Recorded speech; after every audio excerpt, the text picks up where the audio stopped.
What is up, guys? How's it going? Greetings and salutations. What up, Air Dragon? Get everything rolling. Let's go ahead and write down our timestamp from when we started.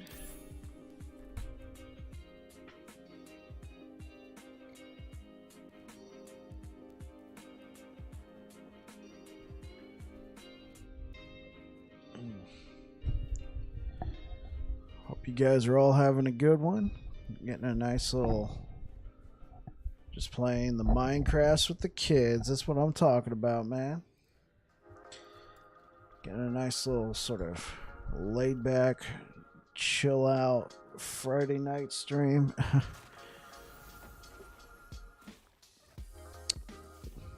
I want to be streaming a little bit more often leading up to last Epoch release, just to let it be known that, hey, I play this game. How you guys doing today? Hello Kick, hello Twitch, hello YouTube. Hope you're all having a good one. And I know I haven't said this for a couple days, but YouTube, this is a live stream, so if you're watching this as a VOD, then just know that this was a live stream at one point, and that's why it's a longer video. Air Dragon just playing Minecraft with the kids. It sounds like a fun time. Oh yeah, that's impossible. So we did get the chance to shred lightning resistance on hit, but I think we're gonna go back there. We can't push this timeline too much until we can get the critical strike avoidance.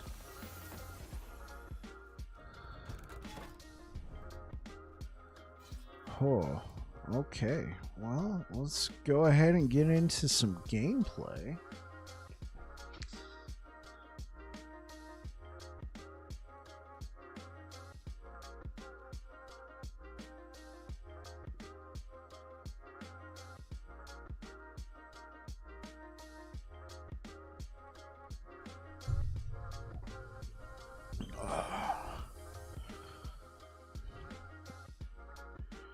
Whew, how was your day today, Air Dragon?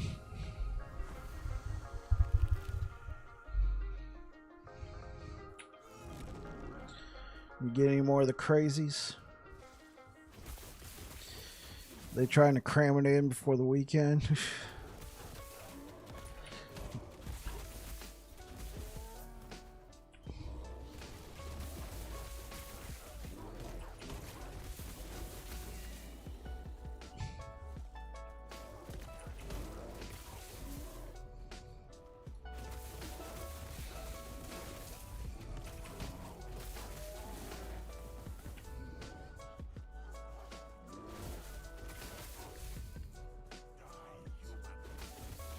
Actually, yes, today was the first pretty busy, crazy day. Yeah, I got you, man. Today was a crazy day all around. I mean, I can't speak for the rest of the world, but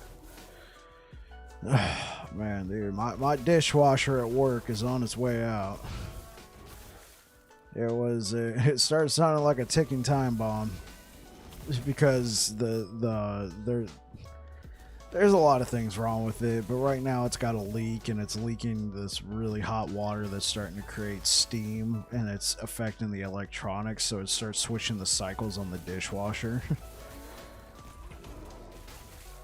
And so I had to peel back like the front panel and expose the electronics to the to the air, let them dry out, and they started working again. Unfortunately, after I did that, I started doing it again, and the ribbon cable to the LCD screen. It's not even an LCD screen. The ribbon cable to the screen where you control everything, that has like the temperature gauge and everything, that it got damaged, so now we don't have a screen. Luckily, we can still turn it on and everything, but that thing is just it's over 12 years old. Just by the fact that I said it had a ribbon cable on it, I mean, that sort of technology is not very popular anymore because of that very reason. It's way too easy to damage a ribbon cable.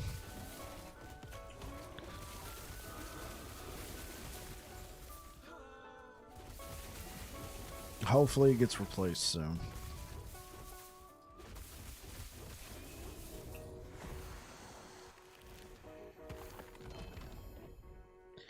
Dishwasher that still runs at my old job is 80 years old. Jeez. And like, you know, it's still active. 80 years old, man. That's old.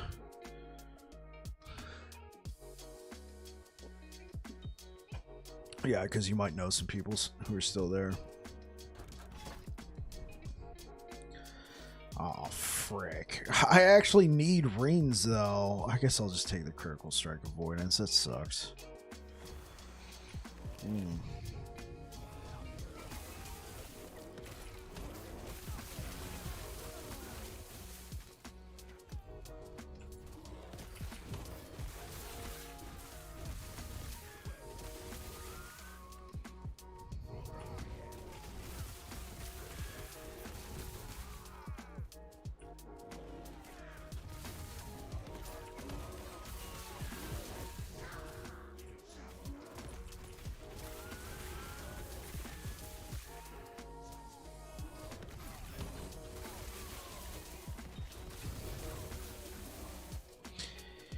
It makes steam hot enough to melt some metals if you set it on high. All the controls are dials and levers. Yeah, I bet. 80 years old, man. Like, that's ancient, but at the same time, it explains why it's still running, because it was made in the bad old days, right? Honestly, the dishwasher at work, like, just to level with you, I think the dishwasher at my work would have been fine, but the company that installed it, and I don't know why they went with this company, maybe they were a lot cheaper back when it was installed, but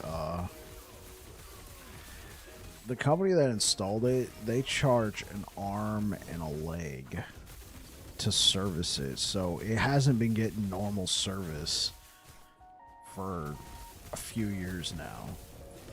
You know, because we had the pandemic and other reasons to save money, so I just been trying to baby it, and without that sort of servicing level, I think it, no, especially as it gets older, where it needs more attention. Wait, is this guy like a hamster? Jeez. Like, he's spinning all over the place. So as it gets older, it definitely needs more attention. And it hasn't been getting that, and I think it's just, it's now beyond the point of whatever. Like, recently, like 2 months ago, somebody accidentally called out the company to take a look at a problem. They charged us like $600 and did nothing. That's the problem. The service sucks.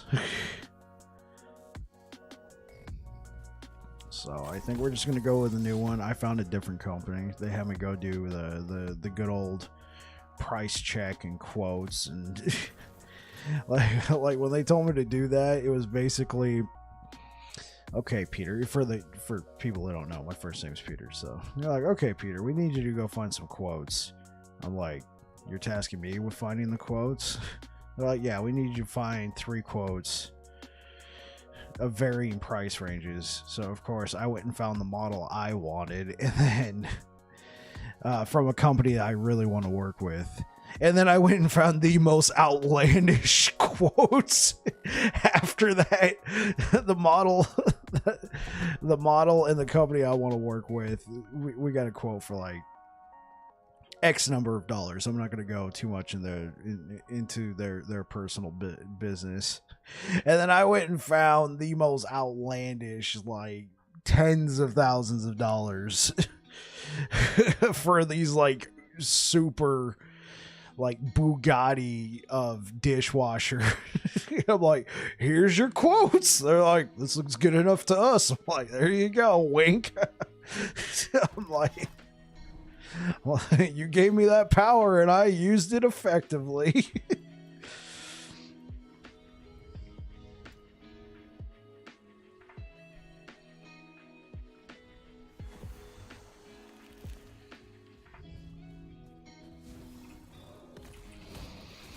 So my video that I made the other day, if you don't remember Air Dragon, it was like I filmed it during the live stream here, and I clipped it out and I put it up on YouTube. It's getting some views and a lot of people are commenting. I like it. I asked the question, what class are you gonna play? And but I didn't title it that. Earlier I said, what will you play?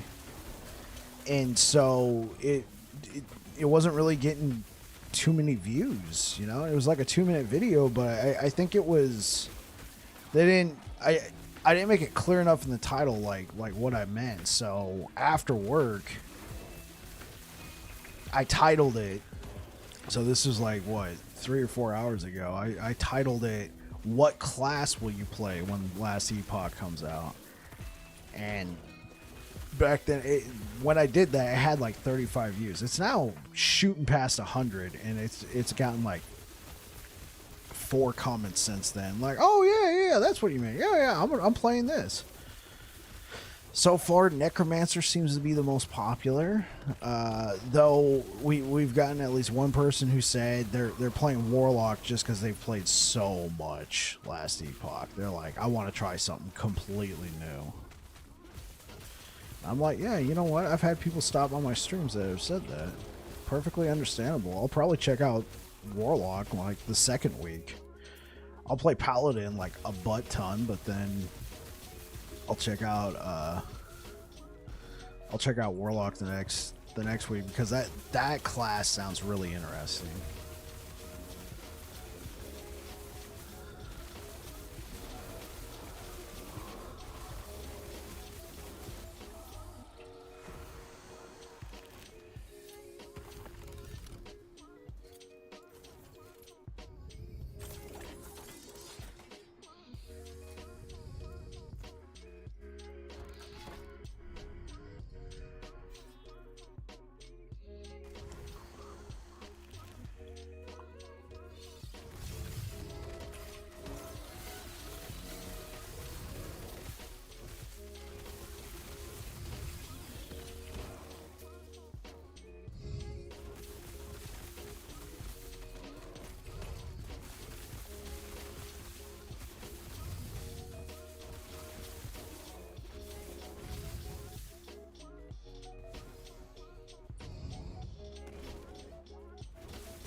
Okay.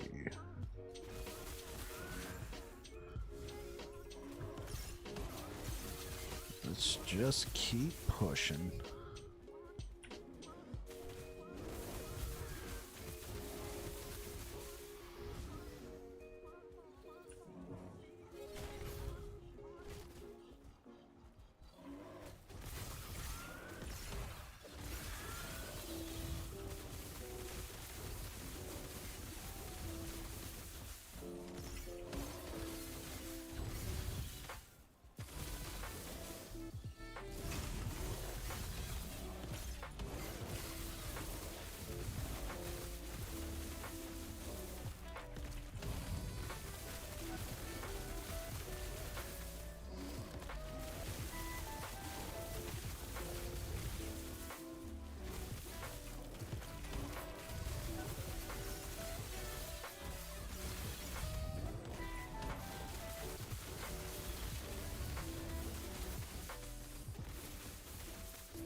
Alright.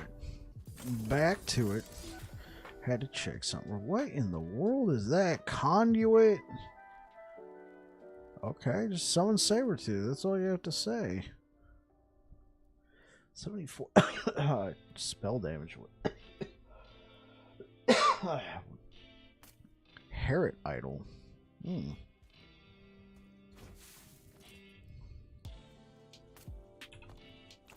Well, let's go ahead and grab that. Sorry, folks. Okay, what do we need? We can go over here and grab these relics.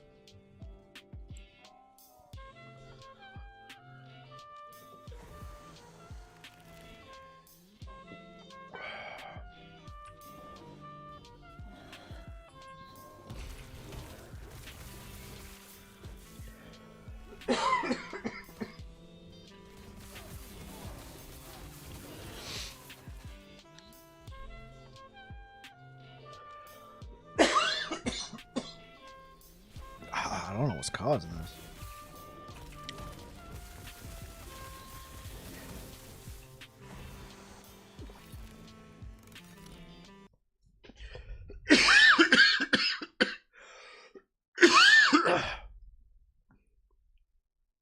Well,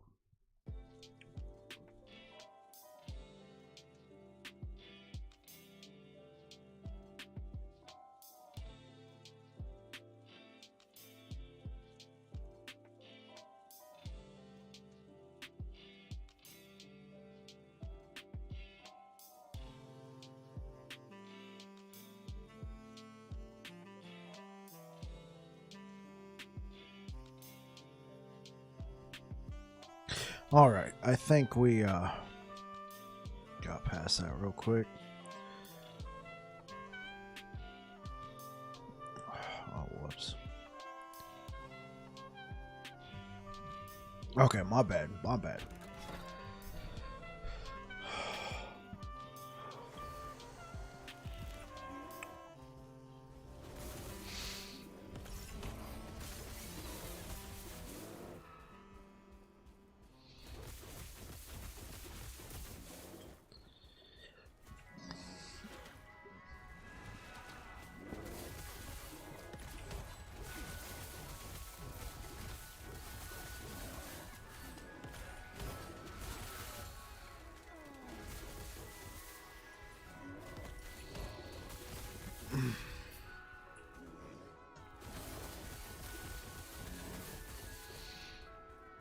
All right. Let's keep going. We'll ignore those guys. You can follow us.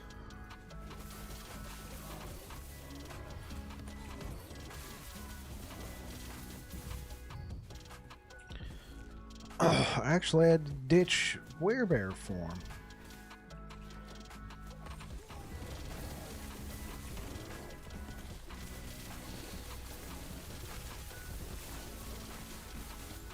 Homie got wrecked.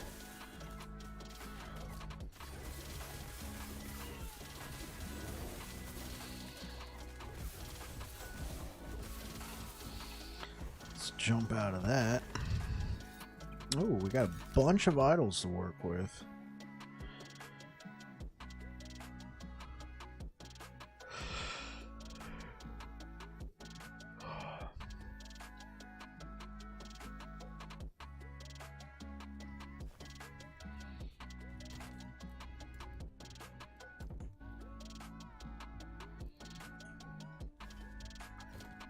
Gotta save those because I think I want to try out a paladin build.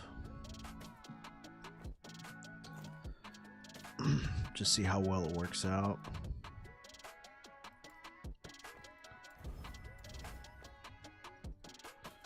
There we go. All right, let's go ahead and grab this.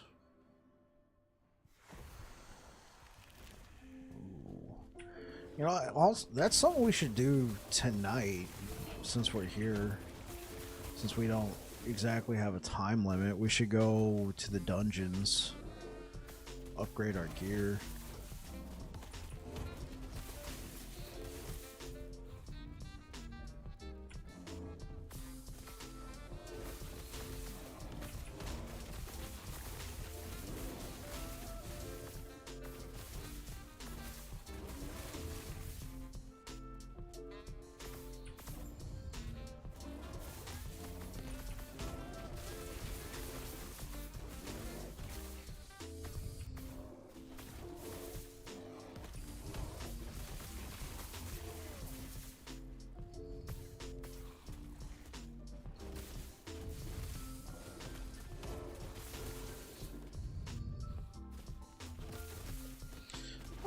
I will take it.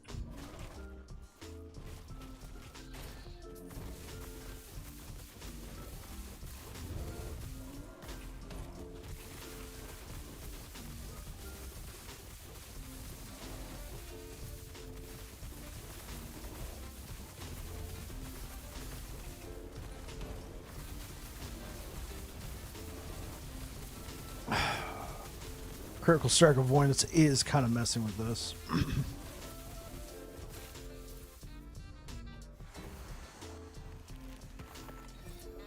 Oh, there we go.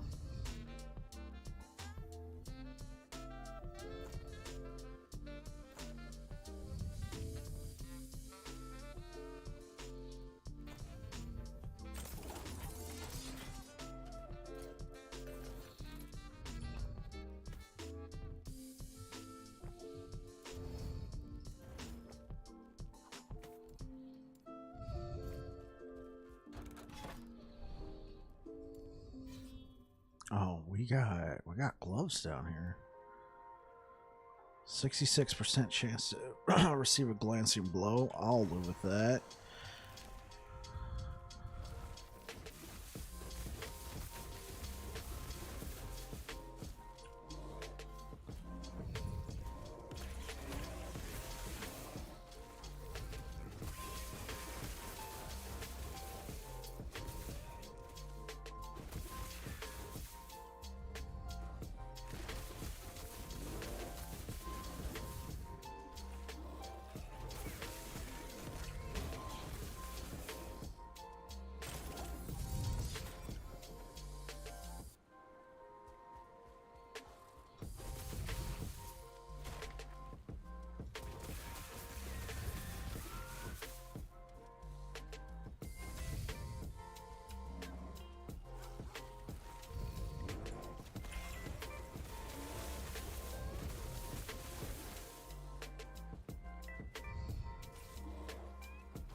Alright, let's shred this guy.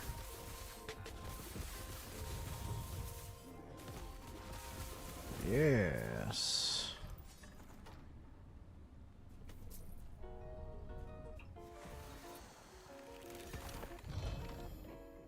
Oh, there we go. Weaver's well.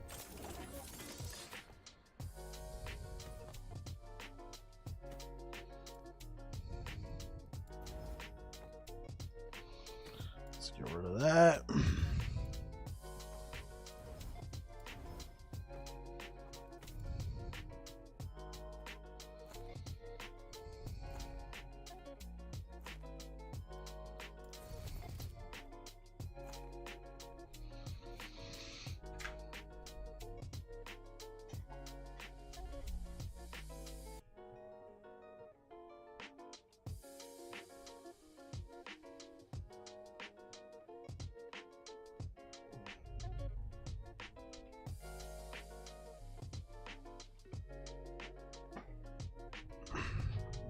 looks like I'm getting some comments on my video. Let me go check that out. We all got a lot going on over here, so let's go check out.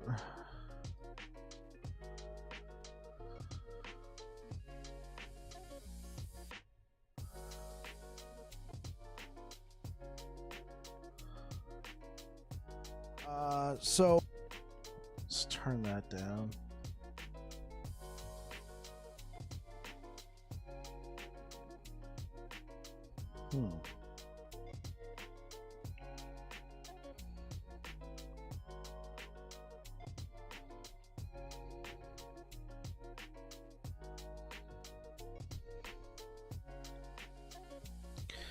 See, the Rat King. Haven't found a single skill that I like that makes for a viable main skill. They all lack a bit of oomph or feedback.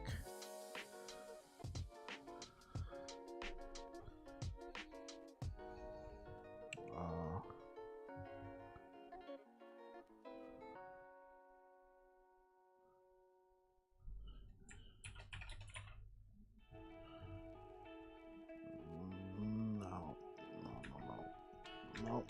What do you mean reading mode? Reload that. Okay. So if you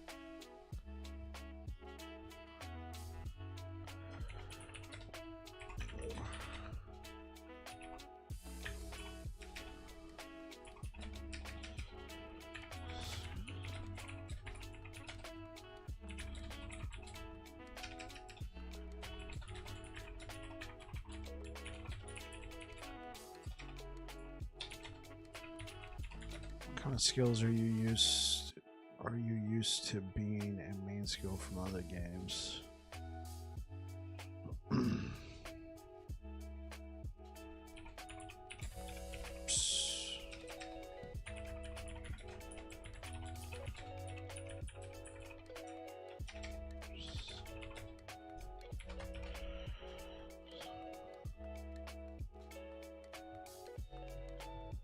Okay.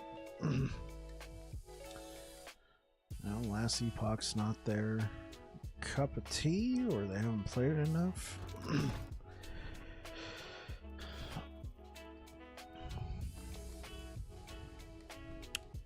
Very nice comment.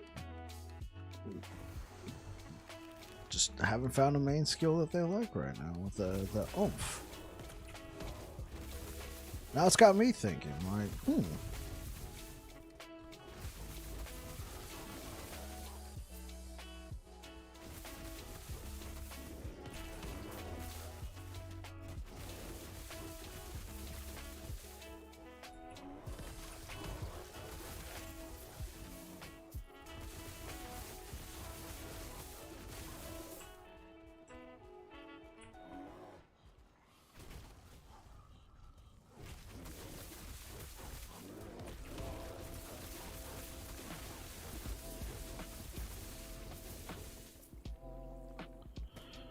okay.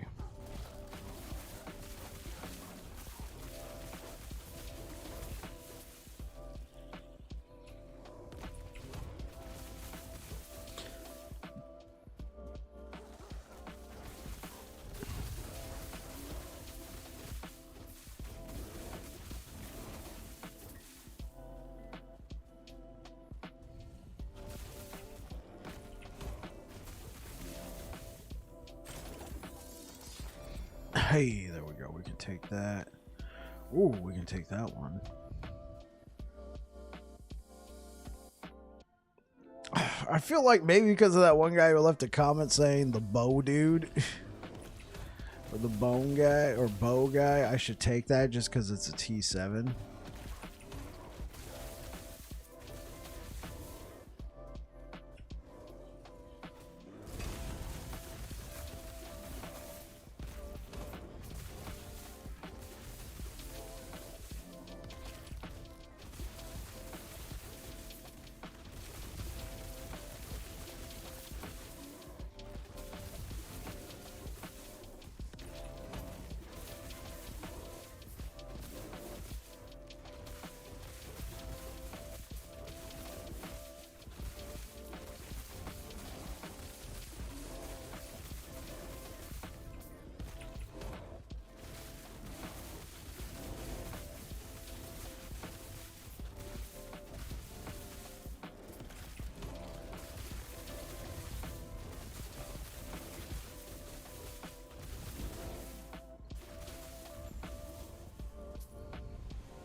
Let's take out Hamster Boy.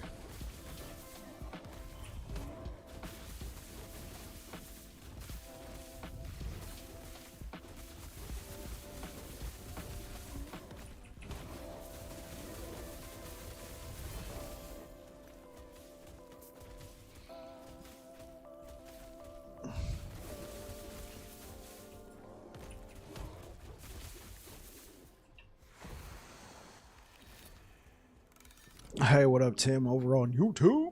How you doing tonight, man? We're just chilling. Had an okay day. My dishwasher is on his way out though at work. Man, we were having to baby that thing. We got it all band-aided up. That thing's not gonna last much longer. And then Air Dragon comes in here and he was like, "Oh yeah, the dishwasher at my old job, it's 80 years old." I'm like, "You lucky son of a..." Well, at least his old job.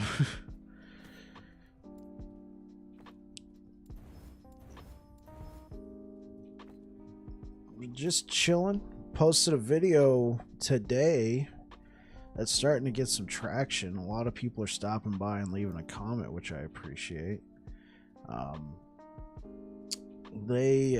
asked the question, what class are you going to play on release? And a lot of people are stopping by and they're like, "Oh yeah, I think I'm going to play this one or that one."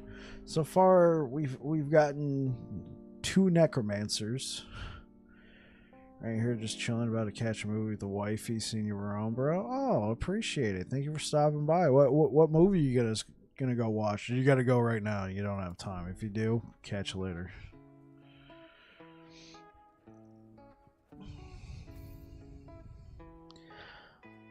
I'll leave this here only because it gives both fire and lightning resistance. This could be really nice, and then I want the lightning penetration. We can get like a crit strike or something on there. You're going Void Knight at release. Sweet. Sounds awesome.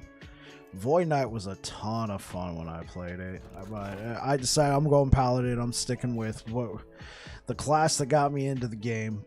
That's what I'm going to be playing on full release. So we might be checking out some Paladin here soon. I think I want to at least dip my toes into Forge Guard.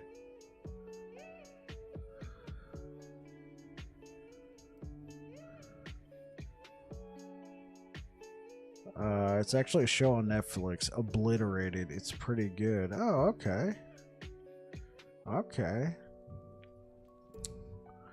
I haven't kept up with Netflix. Actually, I canceled it a few months ago. I just wasn't watching it, you know. I'd be at work all day. I'd come home, have dinner with my wife, start streaming.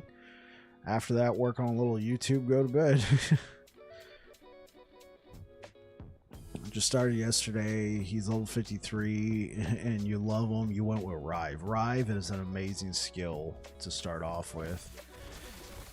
I'm probably going to start off with a Rive build on my Paladin. Such an easy skill to pump out lots of damage with early on. Because I don't know if you've seen, but on Rive, you can auto crit with it. Like every 3rd attack can become a guaranteed auto crit. Now the downside to that, it's a bit of a kiss curse. You cannot crit with your other abilities. So if you stack a lot of attack speed with Rive and you pump up that one, you pump up the like the critical strike multiplier and your Rive ability and all that, you can really pump out a lot of damage. Mixed with sigils, oh yeah.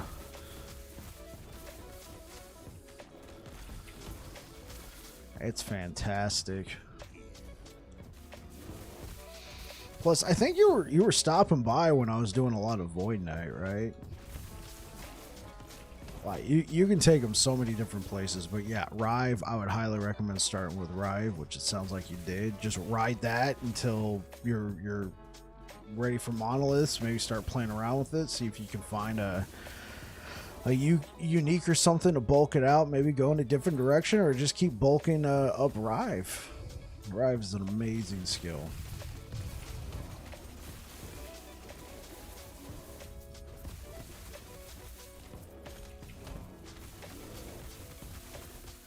That's where I started with you.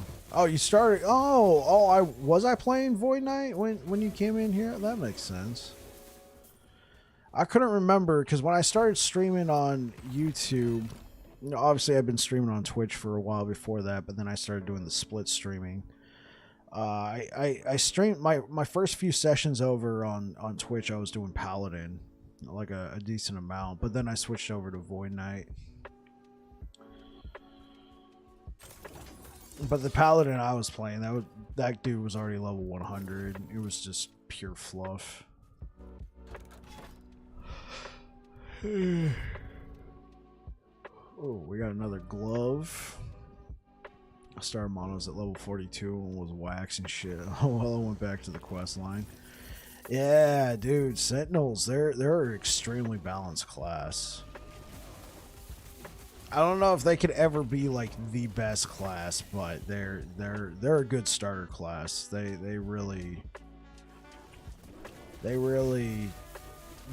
fun to play because you can get out ahead pretty early on. I feel like druids here are kind of like a slow build up, but eventually druids are just absolutely insane. If I get enough of the right pieces of gear, like, I'm sure this druid would be shooting past where I was on Void Knight. I mean, we pushed into like, what, 500 corruption with that erasing strike build we put together? I say we in the royal sense. And yeah, because you get Rive so early on. It's absolutely insane. Hey, what up, Renda G85 in the Twitch chat? I see you. Doing the dancing chef emote. Pajama party.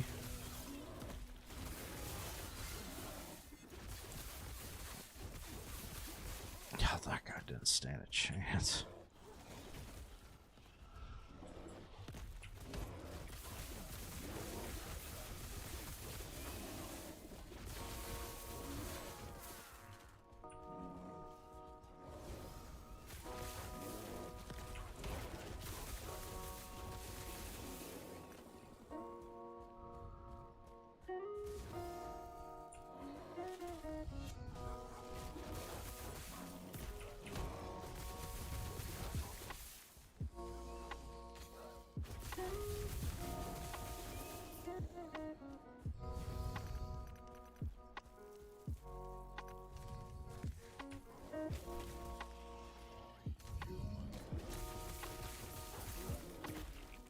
I've got the 27% life leech, haven't even struggled yet. About to go at Lagon. See you tomorrow if you're on.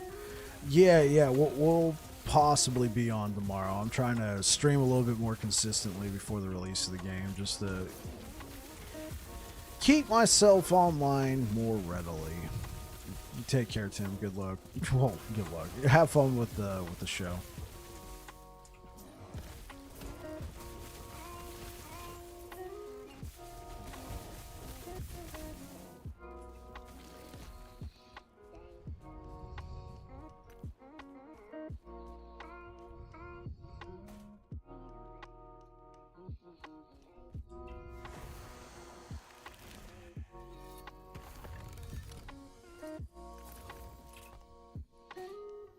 Critical strike chance with a rampage. Let's try and pull that one off. I gotta use that. Unfortunate. I mean, 73% physical resistance. That's a T7. That could be cool. I don't know how I feel about having all that resistance on my gloves. I'd rather try and farm it out somewhere else. Let's go ahead and grab this.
Whoops.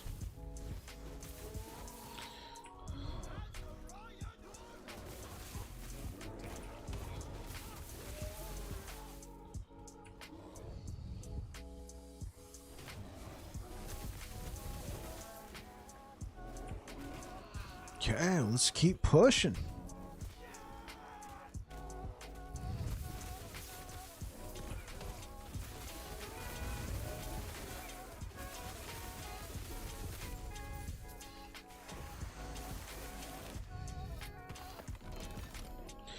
Wing guards cannot deal critical strikes. I mean, this is why I can't use this. They're great models. 75 armor, 10% endurance. I mean, like, these gloves are amazing. There's just no way I would ever use them. Just, you cannot deal critical strikes. There's definitely some builds out there you can definitely get away.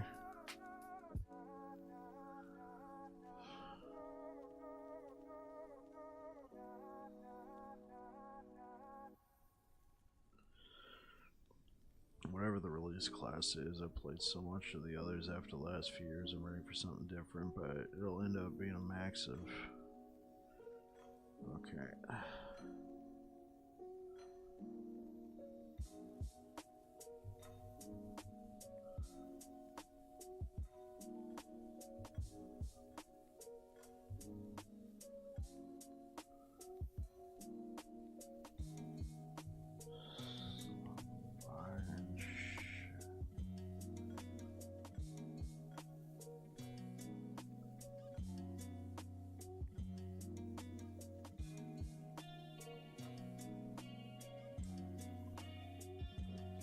Let's just get this going. Sorry guys, in case you hadn't seen, I had released a video today asking what class you'd be playing on the last Epoch if you're going to be playing, and a lot of people are actually commenting on it, so I'm trying to just get back to some of these people right away, just to be like, oh hey, yo, I'm watching. I'm watching, I'm seeing that, thank you. Thank you for stopping by. Let's get back to it. So we got Lagon. Now he has that shock chance. That could hurt us.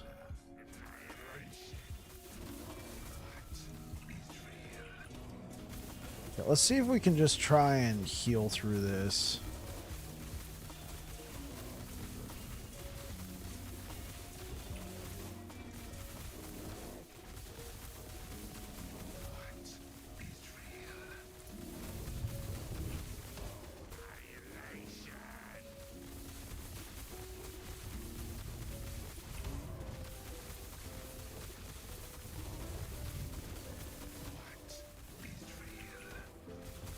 Okay, we're working on him. I think we got him past half. So far, he hasn't, like cheesed us, killed us in one hit or anything like that. We just got to keep going. We got to keep going.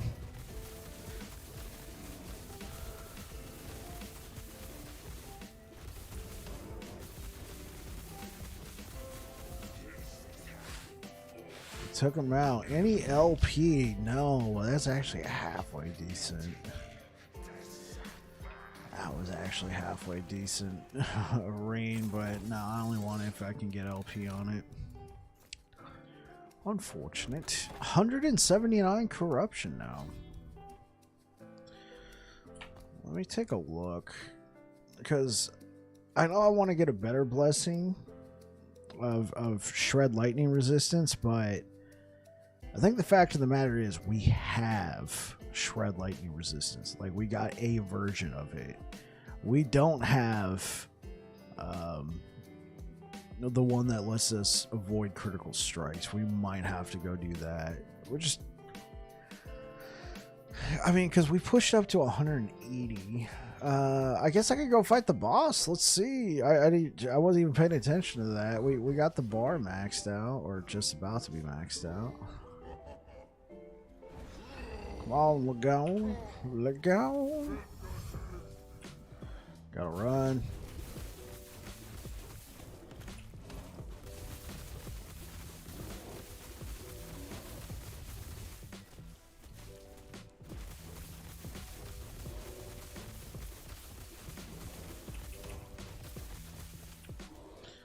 Let's go.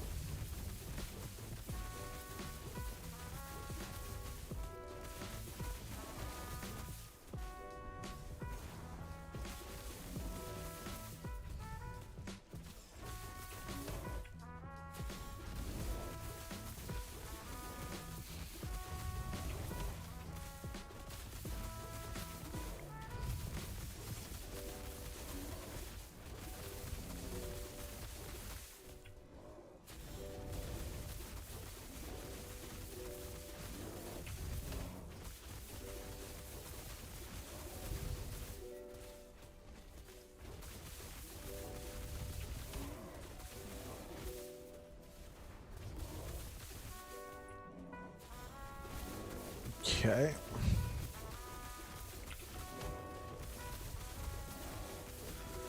Oh, we're chunking them. We're chunking them. Well, I don't know if we're chunking them. We're doing damage. Chunking them would imply we're knocking out large chunks at a time, which is not the case. We're just burning them down.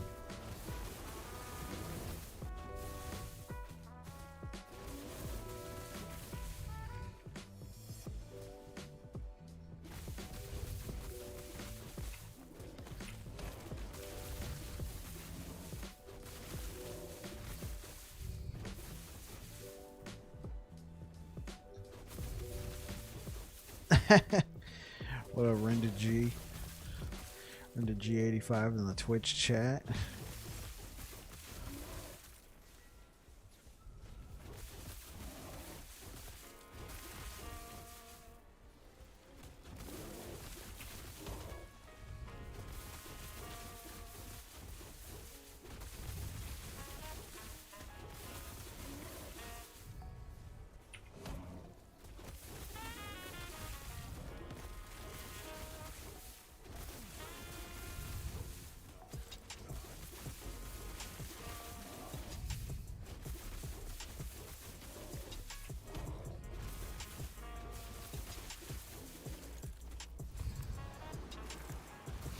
Yeah, we gotta be careful, make sure he doesn't get like any cheesy damage on us.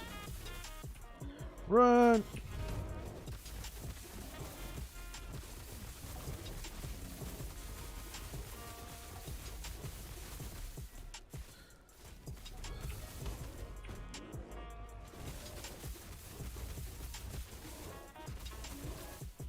Okay, we gotta go over here.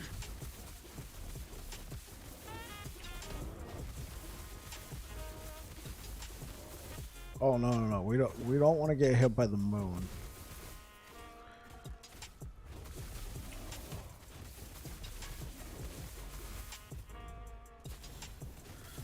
Ooh, got our cheeks clapped. A little bit. I mean, we're not dead.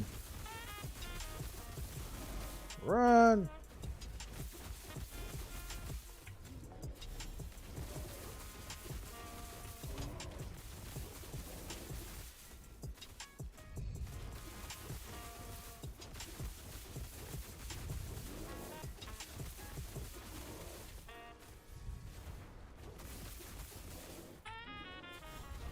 Gotta get over here.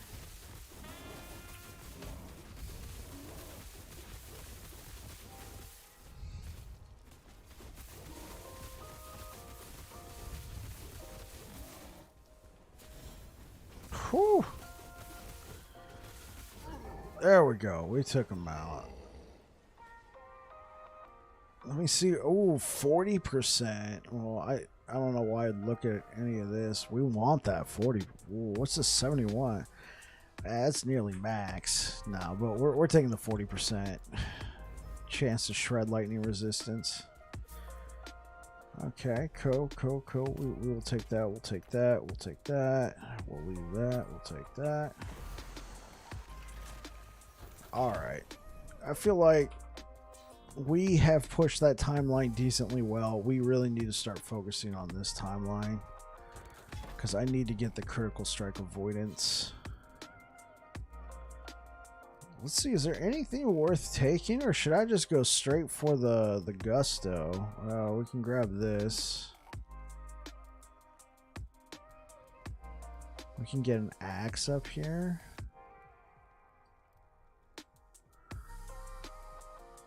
Okay, yeah, let's farm this timeline for a little bit. Frenzy and haste, we can live with that.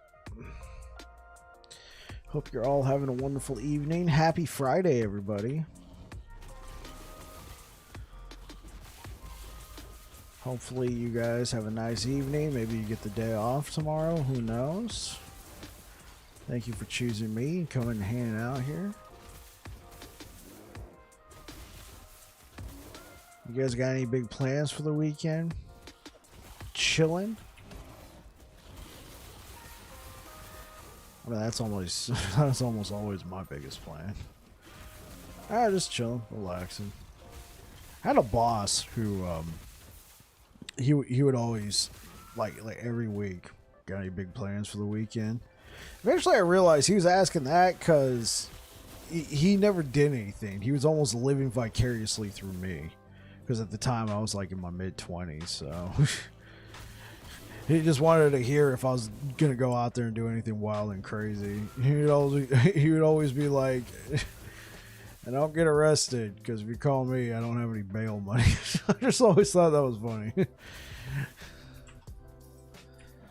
I don't have any bail money.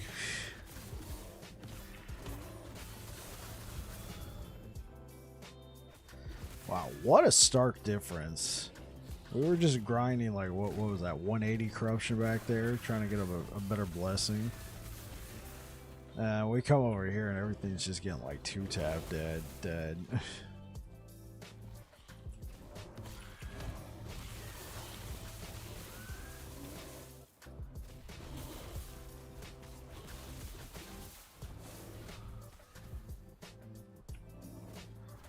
Hey!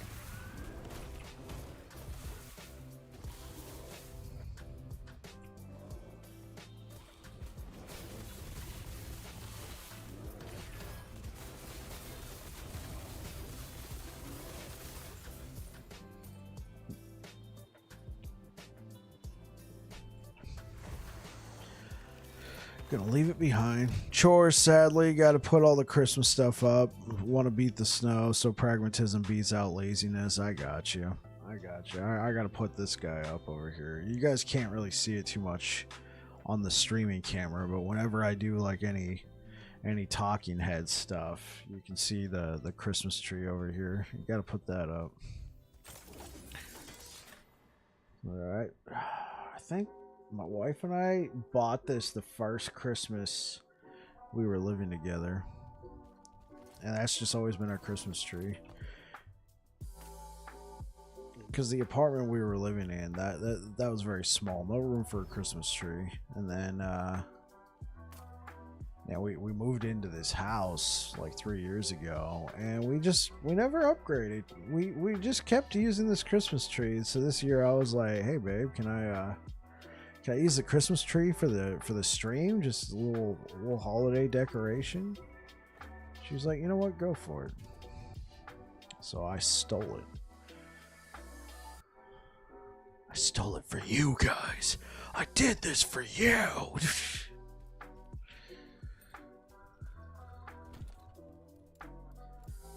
I should really just throw away half the stuff I got. Am I even gonna use it? The thing is, I know I'm gonna like chuck this stuff, and then it's gonna be like, oh, let me try and work on a new build or two before the full release of the game, and then I'm gonna be like, oh frick, I had that, but I tossed it. You have a little Christmas tree that you put dragon decorations on by your desk. Oh, that's nice. Yeah, we had some decorations for this. I think they're packed up somewhere, and we just never got around to putting anything on there. So you guys got kind of a bare tree with some lights.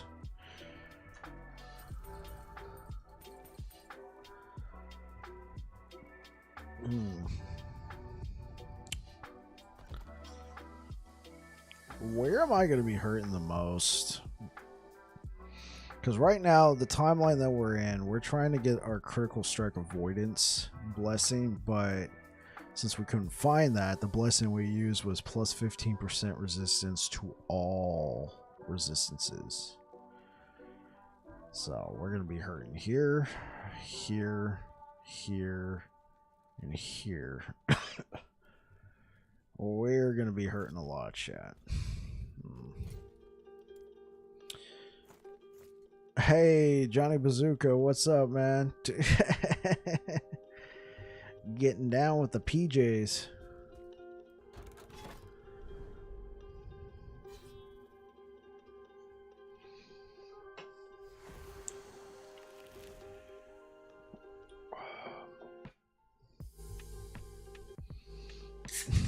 Getting down with the PJs.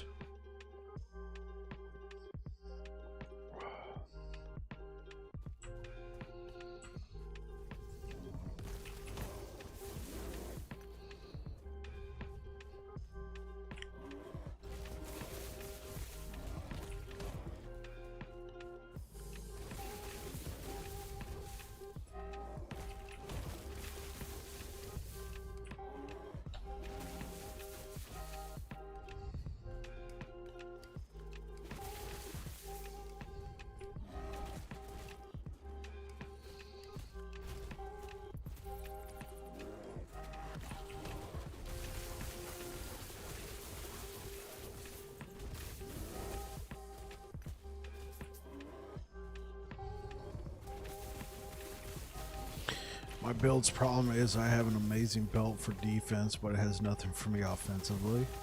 Well, maybe that's all you need. Maybe you just need that to keep yourself alive. I'm not sure. It already sounds like you're working on something, and the build is kind of the belt is kind of a hindrance. You need a little bit more oomph.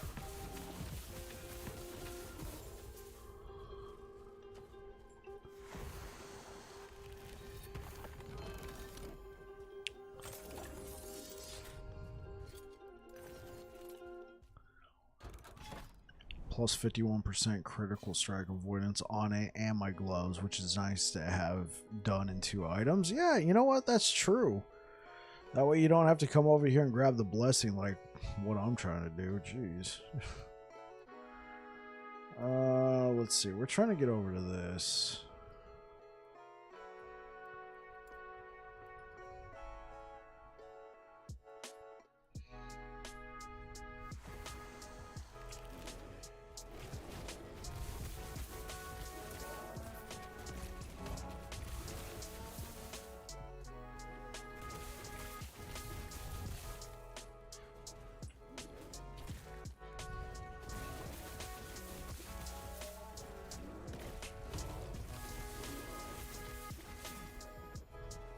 Let me take that.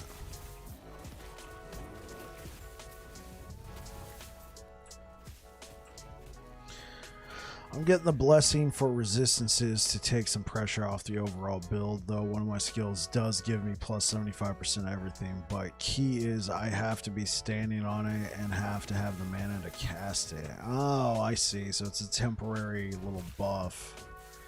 Yeah, I see what you mean. If you're trying to run through the map real quick and do some stuff, it can be a hindrance. Like, oh great, I'm about to take a lot of damage. Let me try and quickly cast a spell and stand on top of it.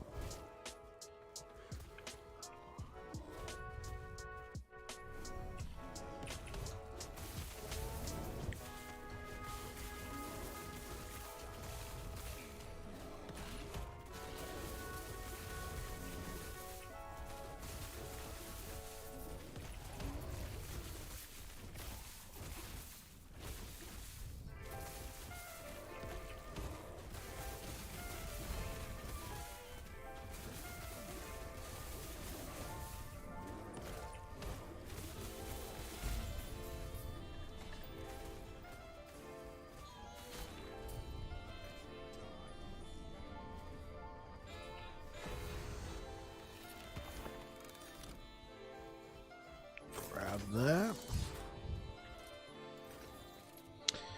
Alright, let's check our video out real quick.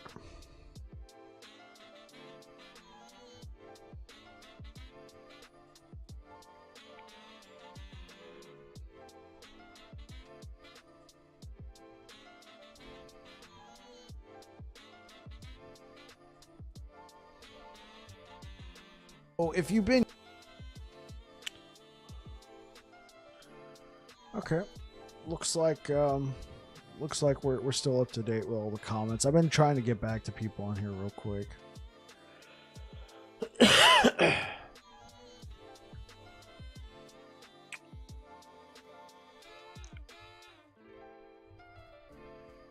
I have heard Asmund talk about this. Is it like PoE? Hey, what up, Bradley Timms? Is the game like PoE? I'd say the game's more like Diablo 2. You're running the Empowered at level 87. Almost nothing does not melt, minus special bosses, so damage is there. Just need to button up the edges and seek out better LP versions of the key uniques. Yeah, absolutely. Yeah, so Bradley, the game is, I would say it's more like Diablo 2. It's certainly way more fleshed out than like Diablo 4 with the gear and everything. But in Path of Exile, you get your skills and you like slot them into your gear, and that's what kind of helps determine like your ability set. And then you also got the overarching map. I would say the in-game is like Path of Exile with the mapping system.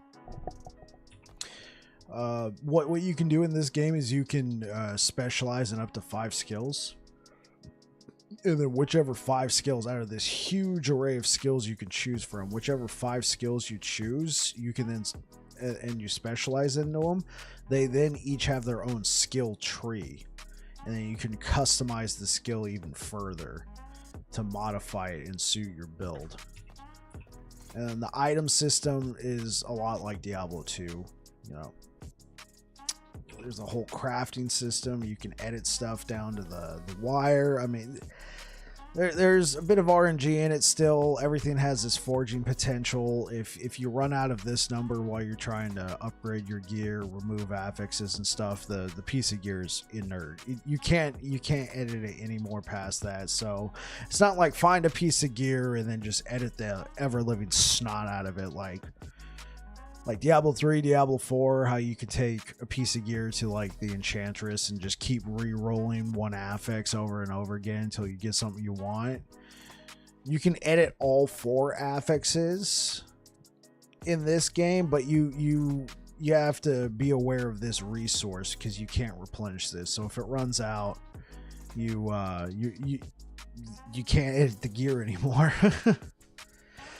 LE is like Path of Exile and build complexity, and the nice thing is the builds are way easier to figure out, and you do not need a PhD to make one. Crafting cuts straight to the point and does not make you go through as many hoops as Path of Exile does.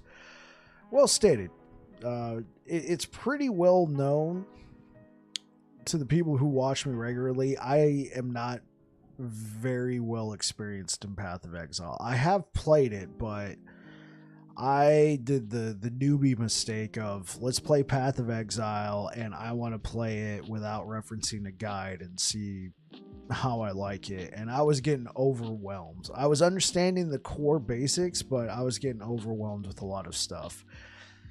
Last Epoch, I was able to play this game without referencing any guides, and I was able to complete the campaign and go into the end game. I eventually did start referencing some guides once I got there, just to be like, let's try and focus this ability a little bit more. It's a lot of fun. I would definitely check it out.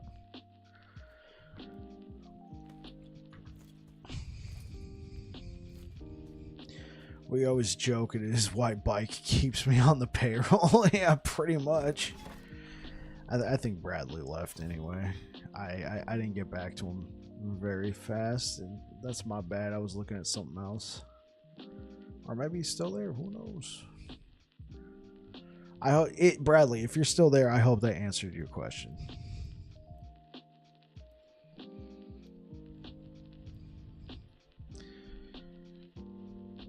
Yeah, I keep you on the payroll, and the payroll is pro bono.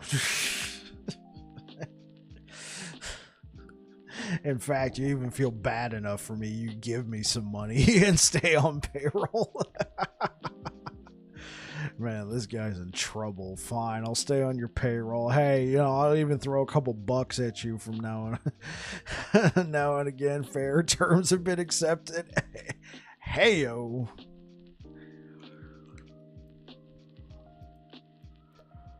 I want to see if there's anything else I want to grab before we go pump up the corruption.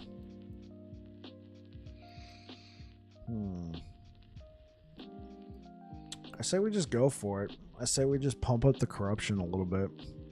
It won't hurt, right? It won't hurt at all.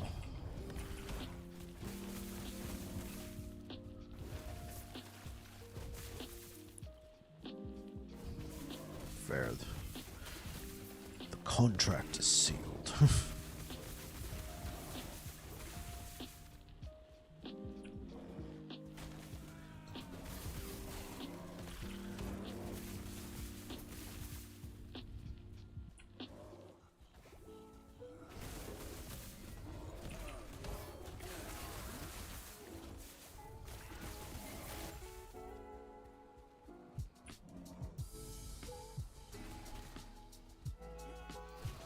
Run! Wondering what level I can try dungeons on. Would love to have a better version of Gambler's Fallacy from Bastion of Souls, even without LP. Well, that's the beautiful thing about dungeons. They have, unlike just about every aspect in Last Epoch, they actually have difficulty selectors. But their version of difficulty selector is the level of the enemies and what kind of modifiers they get. So, you said you were level 87. You can definitely go into dungeons and at least do the first tier. You'll be absolutely fine.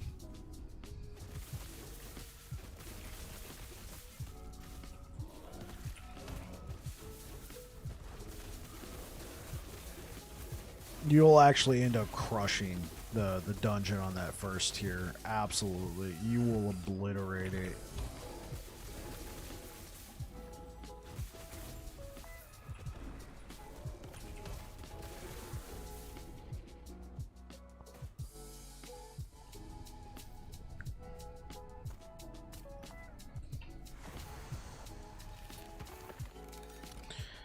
Static, 33% chance on 10 or more mana spent to cast lightning. Now that sounds okay.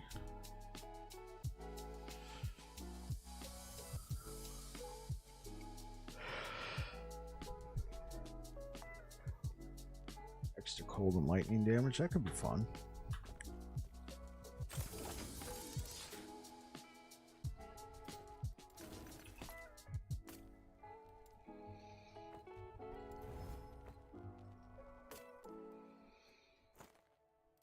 Let's get that let's get the 2 tiers of swipe off that item. Try and get those ice thorns. There we go. We got it.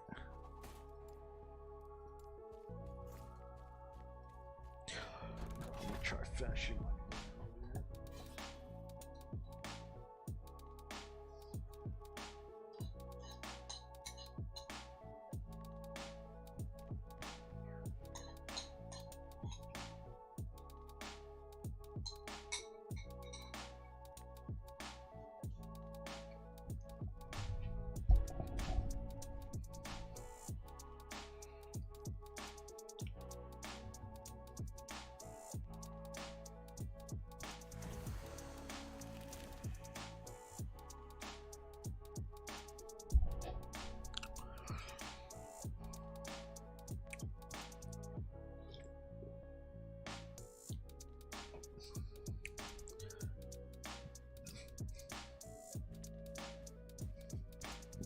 Oh, my computer has no LEDs on. That's weird.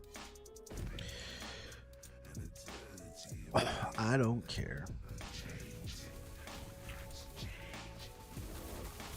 Oh, let me move out the way of the massive mortar, you know, massive comet asteroid about to land.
Alright, we pumped this one up to 134 corruption pretty easy.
Do I really need all this stuff? I should just trash all this. Ooh. I just immediately proved myself wrong.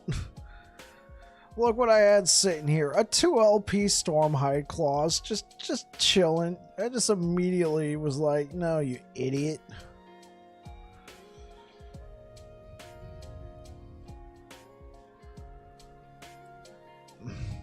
Absolute freaking moron.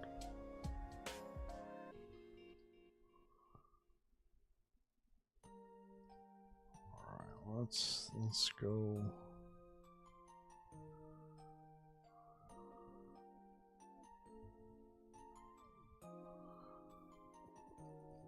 Oh, if you've been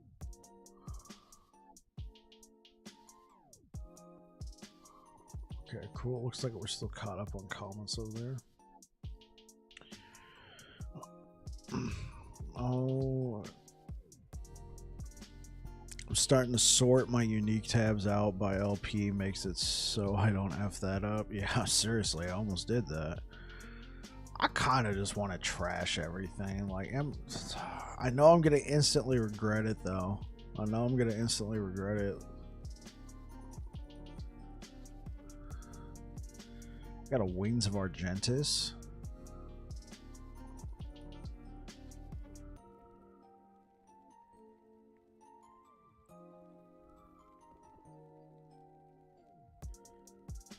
Jeez, if I was, oh man, like this could be sick. Could just go the cap route and buy more stash tabs. Come on, man, I'm trying to save all this gold. I only got like 5 million. Come on.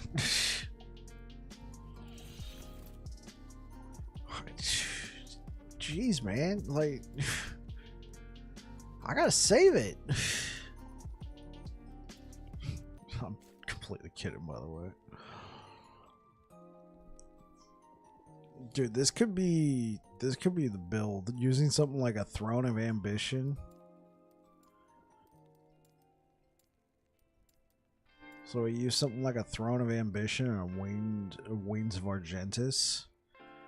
I'm thinking like Sentinel. I'm thinking like a Rive build, and then you spec it to do fire damage. You get the auto crit on there, and then you use like some sort of two-hander or something. You pick up the sword tab, and you just max out your attack speed through the freaking roof with like something like this. You just max out your sword, your melee attack speed. You get that on your gloves as well. Just make it go by so fast. Nice, nice. What do we got over here? Oh, probably something I don't need. Torch of the Pontifex.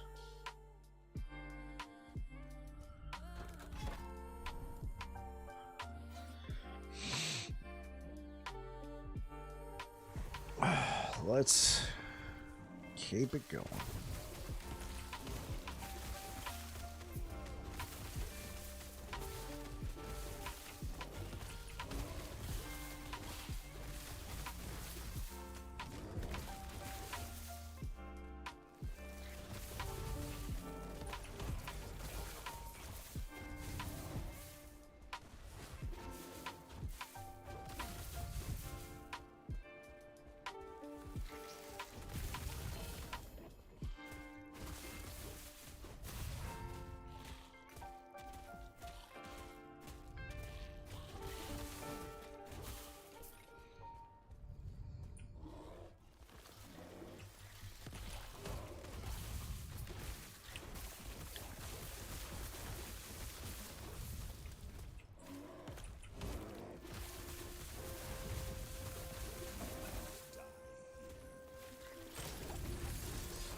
Well, we definitely like it when we find an amulet box.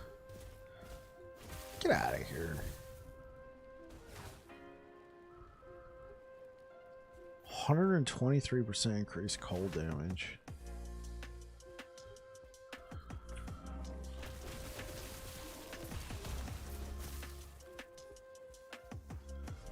%23% increased cold damage. It's wild.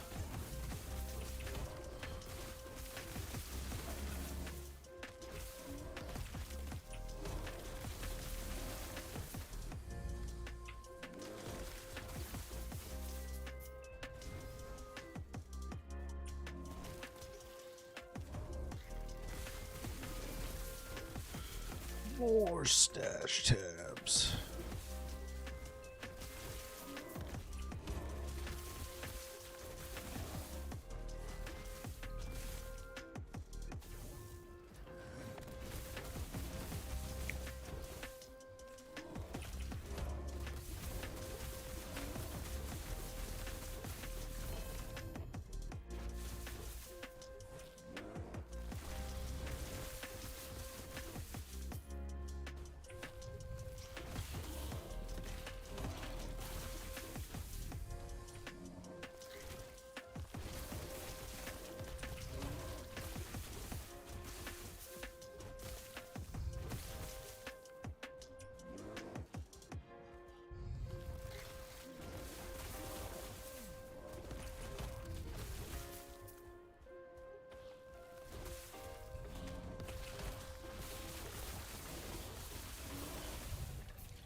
Polymath. Leave that one behind.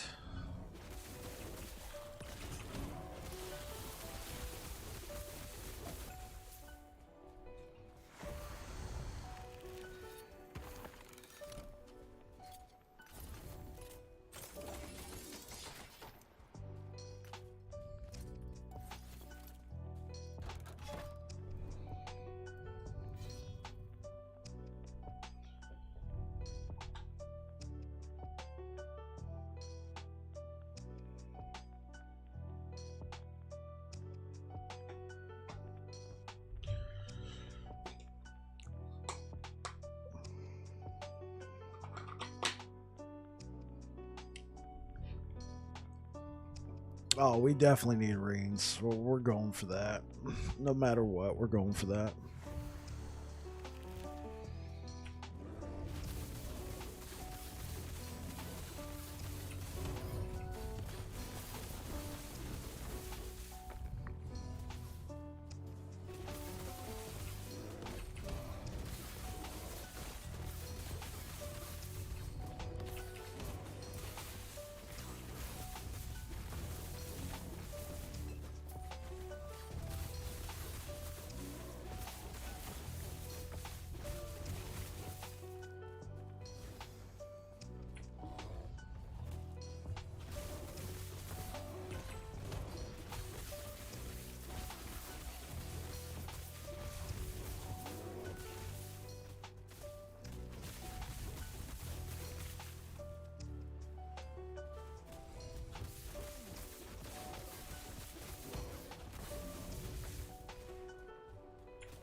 The Spine Hunter Alpha.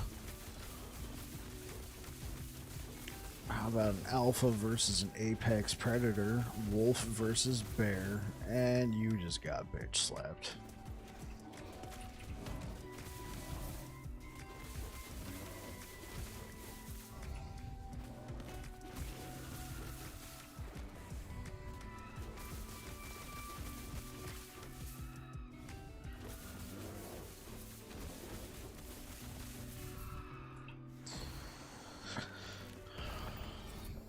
What do we got? We got elemental damage. This could be a thing. Elemental damage, possibly. Critical strike avoidance. That could also be a thing.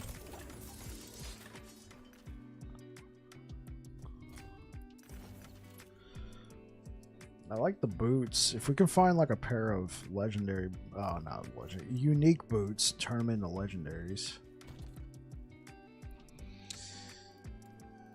There was a pair of boots that I had that I wouldn't have mind.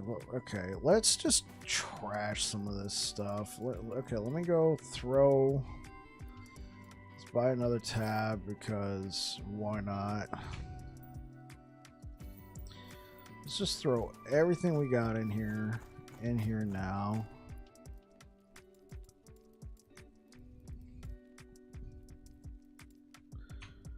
Okay, get rid of it. It's LP3. Let's get rid of it. Get rid of it. Whoa, 107. I got a tier 7 void damage. Why did I never use this? Okay, let's get rid of that.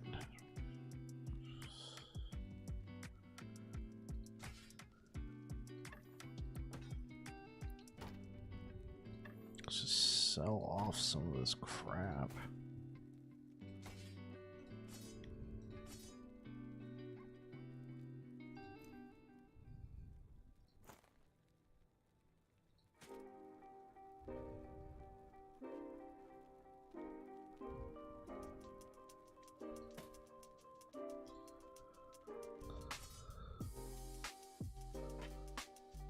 Some bear.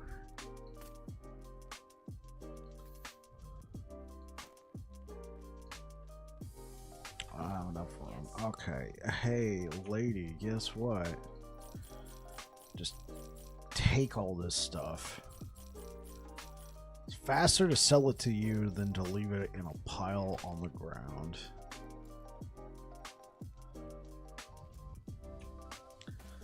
Let's get rid of that.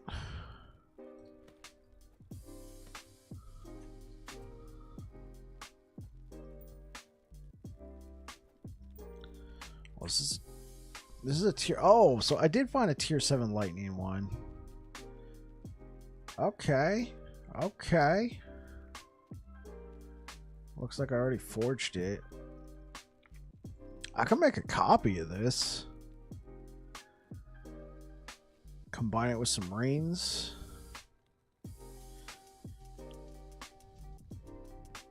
Combine it with this. Combine it with my Siphon of Anguish I found. Let's just get rid of that. I'm never going to use that. Nope. Nope. You know what? Let's sell that too. It's worth more than all that stuff I just put in there combined.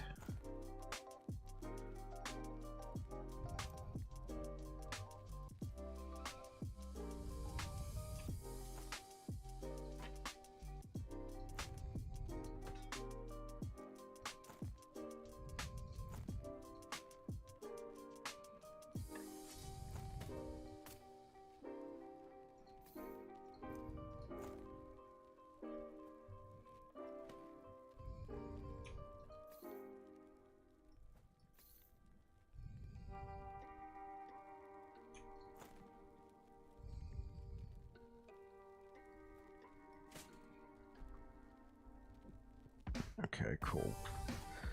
Alright. Let's just sell this stuff and then I think we've cleared enough. Oh, let me pick up those runes of shattering you got there. Thanks. Alright, let's get back to it.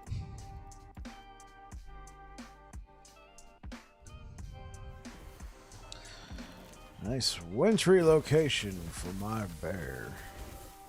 As long as he doesn't get sleepy, you know, bears in hibernation.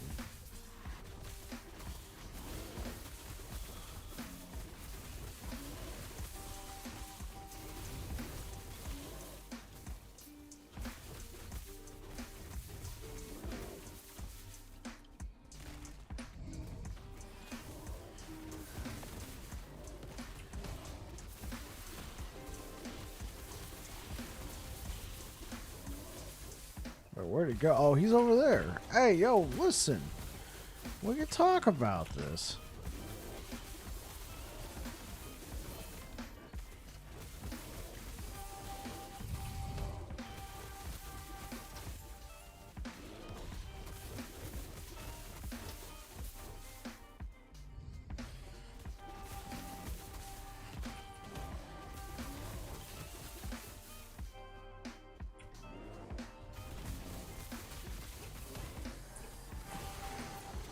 Bro, what's happening? Okay. Don't want to accidentally go in there.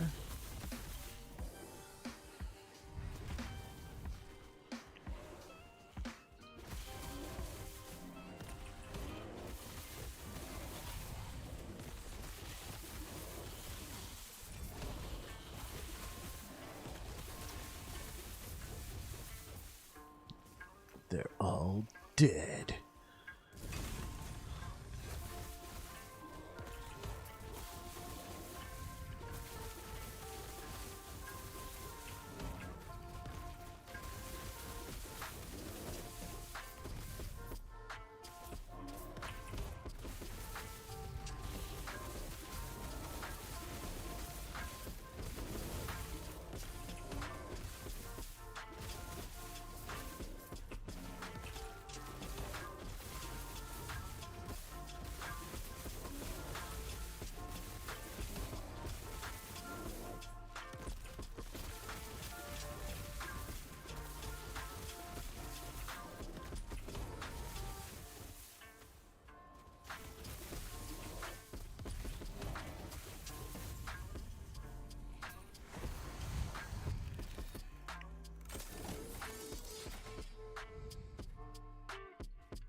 Do I want to grab these uniques? Sure, let's go for it. Let's grab the uniques.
Sure.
Let's dip on out of here.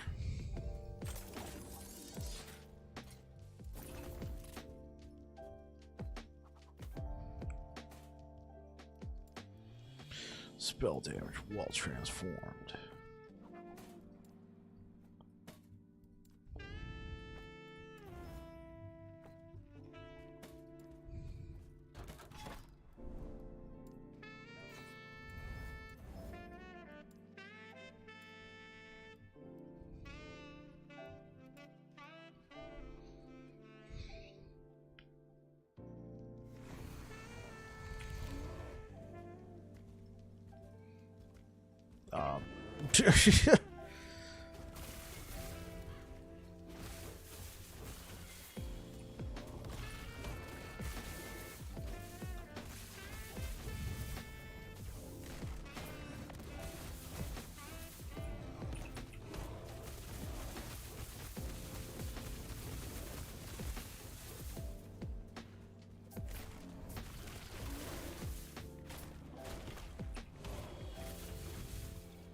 take them out. Let's keep going.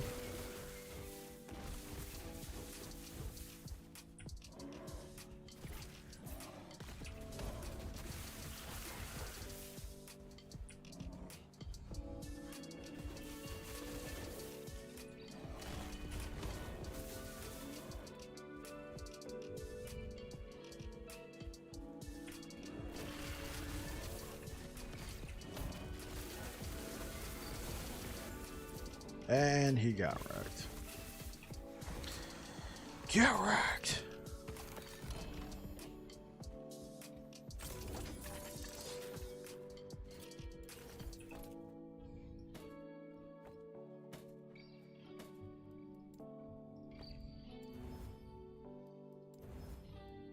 No forging potential. Fine, let's just shatter it. Shatter it.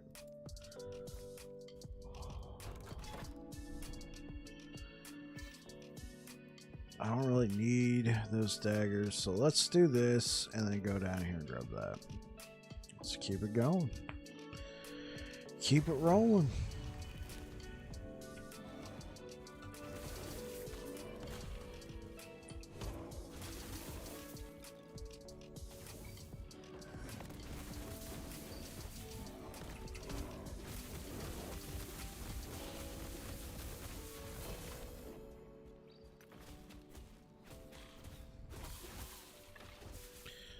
Mad Alchemist Ladle.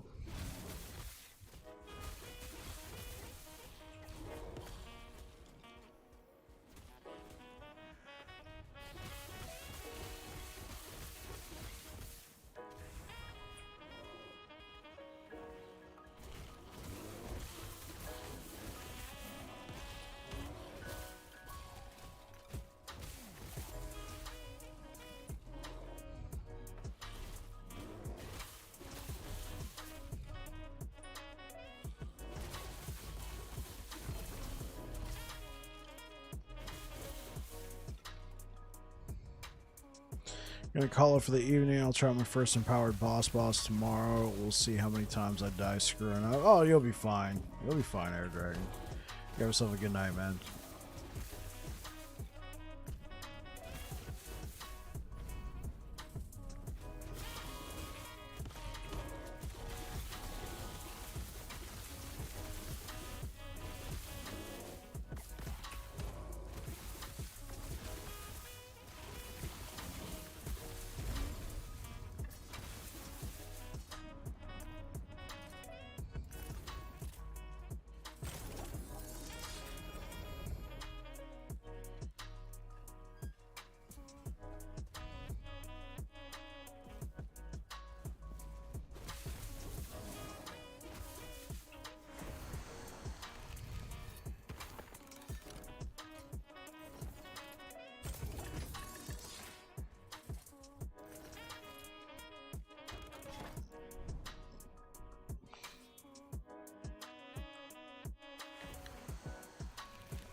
We get ambushed or something? Oh no, it's the hamster.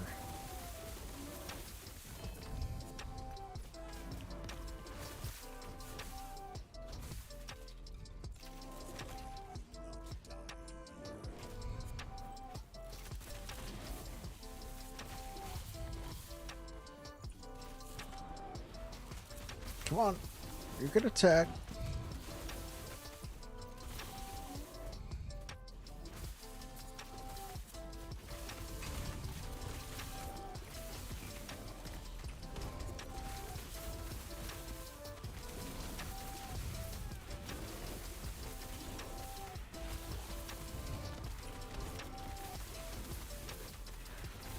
No, we're not going down like that today. This is getting kind of wild. This is bananas.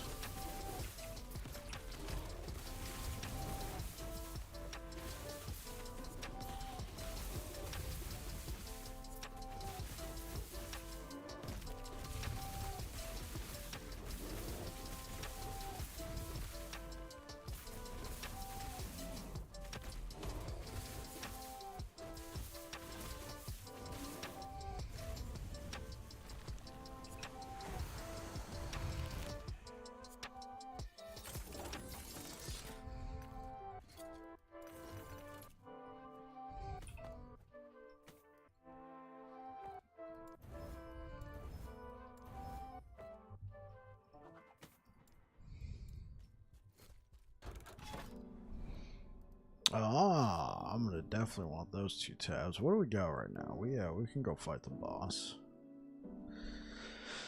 Fight him right now while the getting is good.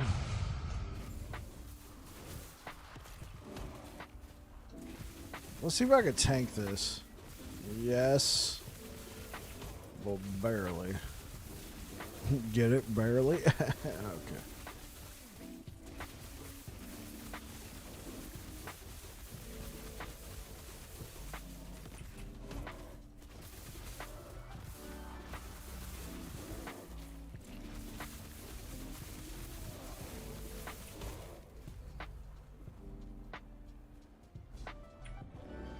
Oh my gosh.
Let's grab this stuff.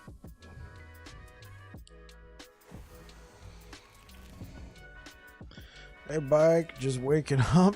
Oh, how long you been asleep, Parastox? How did your surgery go?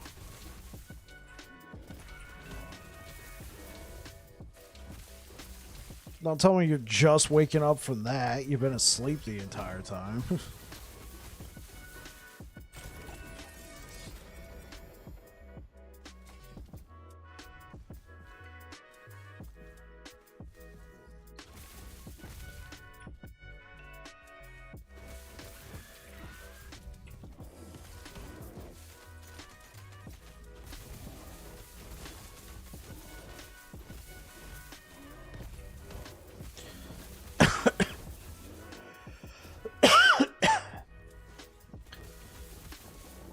So you got out of surgery around 4? Okay, and then you crashed when you got home. So did they put you under for that? Like you said, or were you awake for the whole thing and they just numbed it?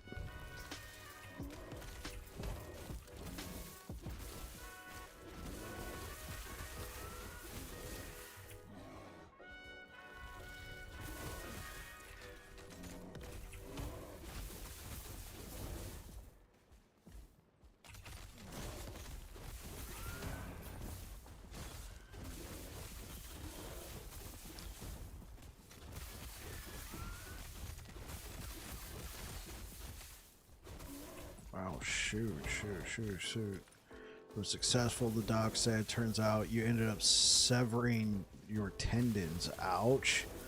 It's a good thing you got it done. No, absolutely. It sounds like it was an amazing thing that you had that done. So how do you repair a severed tendon like that? Are they able to stitch it together and then you just gotta hold it still for a while? Let it heal back up?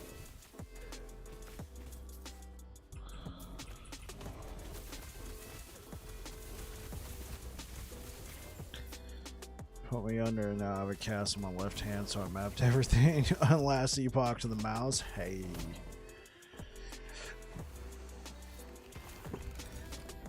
The grind never stops.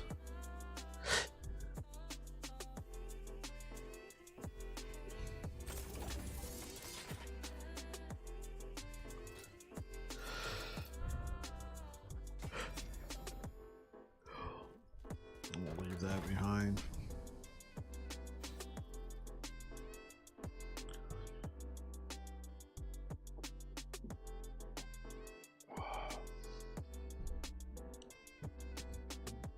Yeah, they basically stitched them up from what I know. Okay.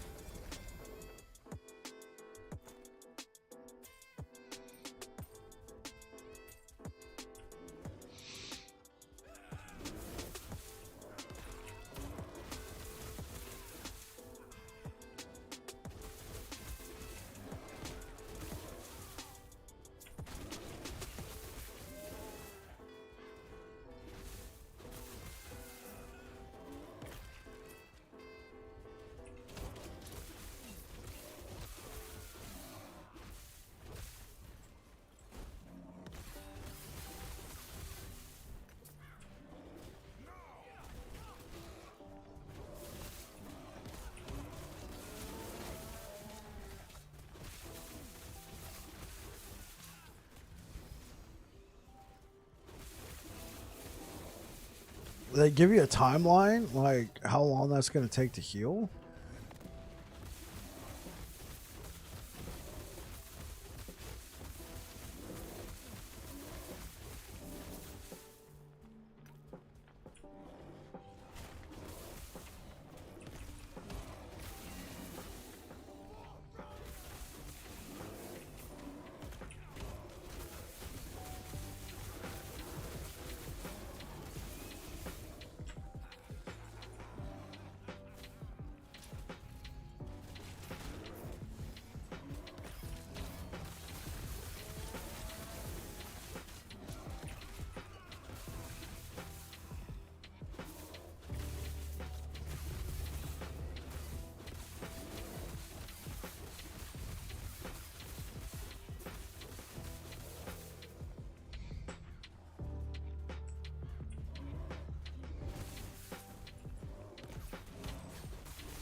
Potentially 4 months. Oh, shoot.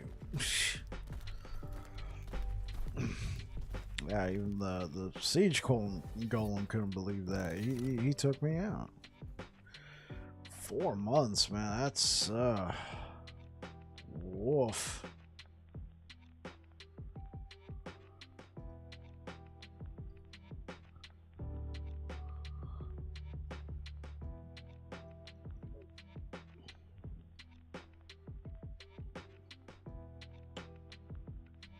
Oh, if you've been, I keep checking this video periodically just to see if anybody left a comment. I was getting a ton of comments earlier.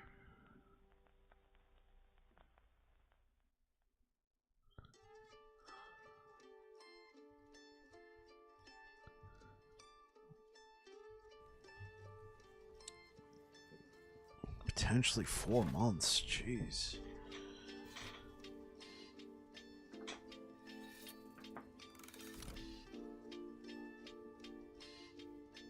Oh, nice stretch. There we go. Well, I don't know what that was, but we're not going back for it.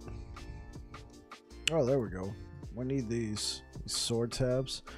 Yeah, my band had shows and tours and festivals lined up too. Just pretty bummed, but what do you what do I do, you know? Yeah, you let it heal. No point trying to work through it. You don't want to make it worse. Oh.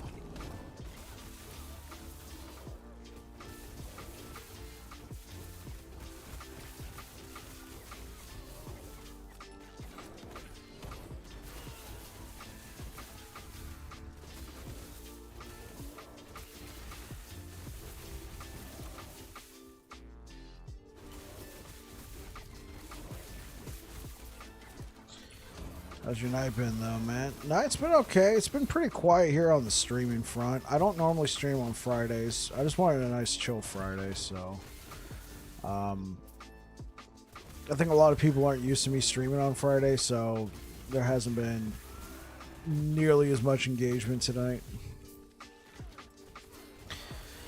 That's all good. I'm trying to make Fridays more of a regular thing, but it's still kind of sporadic. Depends. I run a Dungeons and Dragons game on Saturdays, so Friday nights are generally prep night. I'm not running one tomorrow, so I decided to just, you know, bang go live. But since nobody knew that I was doing that, I don't think anybody had any plans. Plus, it's Friday night. People are probably out there doing stuff, you know.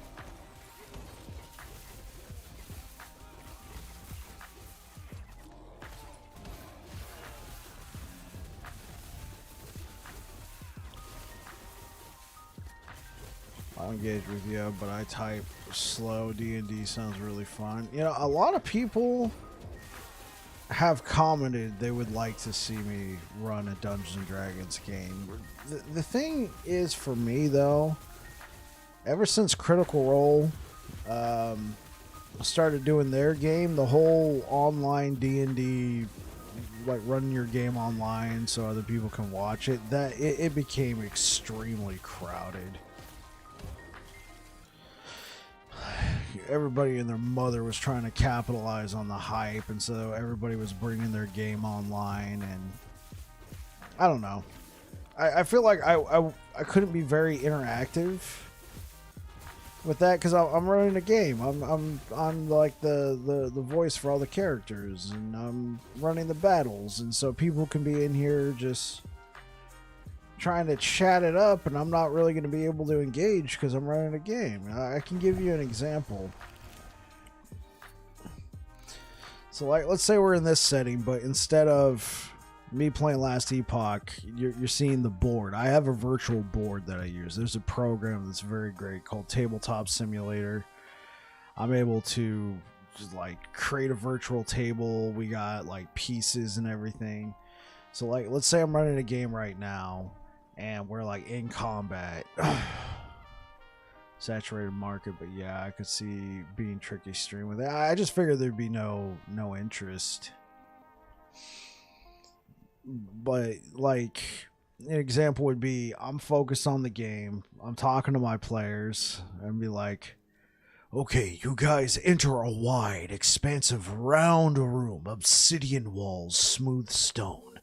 Ahead of you, a cloud of smoke appears and begins to formulate and take form. Stepping forth from the cloud of smoke, you see an ancient skeletal mage, a lich. Roll for initiative. Oh my gosh, what's going on? Let's roll. Okay. And that entire time I'm like, okay, let me take down your initiative. All right. Got your initiatives. Okay. I don't want to use their names, so Master Chew Toy, you go first. Or Tilron, that's his character's name. Tilron, you go first. I cast whatever. You cast the spell, and as you do, it fizzles in your hand as a counter spell has been cast by the Lich. And I be going through, narrating, all right, it's the Lich's turn. He... A book in his hand flies open, pages made of quite possibly human skin go flying by, arcane ruins lighting up with magical flare, dark, deep, black magic emanating from its pages as he utters a curse that befalls the party. I need everyone to roll blah blah blah. Okay, everybody's rolling. Okay, what'd you get? You failed. You take let me roll some dice. The entire time I'm doing that, you're all watching me play D&D, but I've made it really known that I'm a very interactive. I want to talk with you guys. I want to have fun. But if I'm running a game of Dungeons and Dragons, I ain't paying attention to you guys. I'm paying attention to my party members, and it's very much just you guys are there. And maybe that's interesting, but I'm pretty sure it's a super saturated market. Maybe it's lightened up a little bit. A lot of people are realizing they can't emulate Critical Role, so they've just taken their game offline. Honestly, that sounds really fun to me, at least as a listener, if anything. And you know what? I might, just because people know who I am now. Well, not everybody, but more people know who I am. They might actually watch my D&D game and understand that, yes, I'm a listener. Bike's not going to listen to me. We would probably have like scheduled breaks, and during scheduled breaks, and be like, okay, everybody go use the restroom. We all go use the restroom, grab drinks, snacks, all that sort of stuff. Come back, sit down. I'd be like, okay, guys, let's take an extra 10 minutes. I'm going to talk with the chat. Hey, what do you guys think is going on? Blah, blah, blah. That sort of thing. Oh, hey, what up, Jericho? How you doing, man? Did you rage quit? How are my odds looking? I was really trying to sell the whole rage quit notion over there.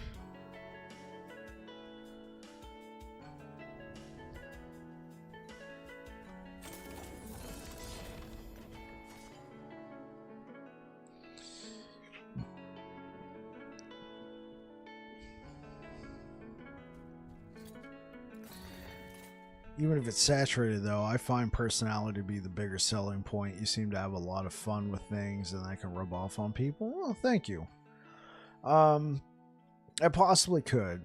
Laugh my ass off. No, I finished 2 levels and then quit. Enough of this game for one day. Okay, was it a rate? Well, you said no. So you finished 2... Wait, dude. Bro. Okay, when I was there earlier... What time did I leave? I left around 6 p.m. Pacific. That was 3 hours ago. You were just starting level 2. So you mean 2 more levels from where I was? Did you finish level 4, or did you literally finish level 1 and 2?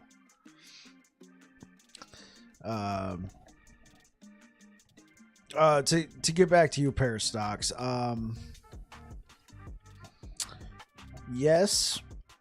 Knowing my players, they might be cool with me running Dungeons and Dragons online with other people watching, but this game has been offline. This has been a great way to just meet up with friends and talk about life, and then we get started. I feel like if the game's online, there's a bit of showmanship and maybe, you know, like this is a product now. This isn't necessarily a shared adventure we're having fun together with. It could be worth level 1 and 2, which has a boss fight, and attempted the level 2 hard mode. Oh, okay. What I could do,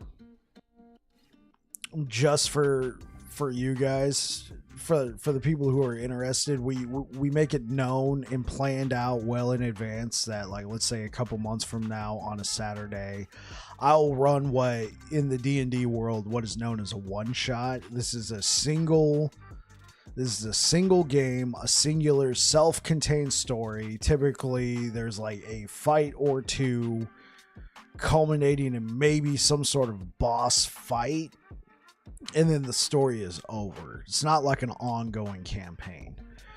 But you're not the first one, Parastox. I've had Steve say he would watch it. I've had Blazing Mickey over here on Twitch say he would watch it. Blazing Mickey's in the military though, so it probably wouldn't line up. He would probably be deployed somewhere at a new base or something. I don't know. He's busy all the time. He hasn't been here around much lately.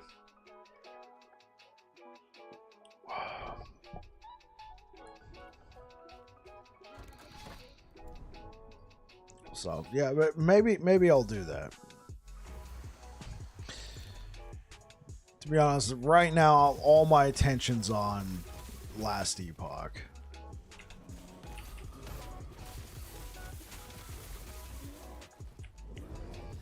Oh my gosh, this it is so bugged. Just having my character run in place for a while.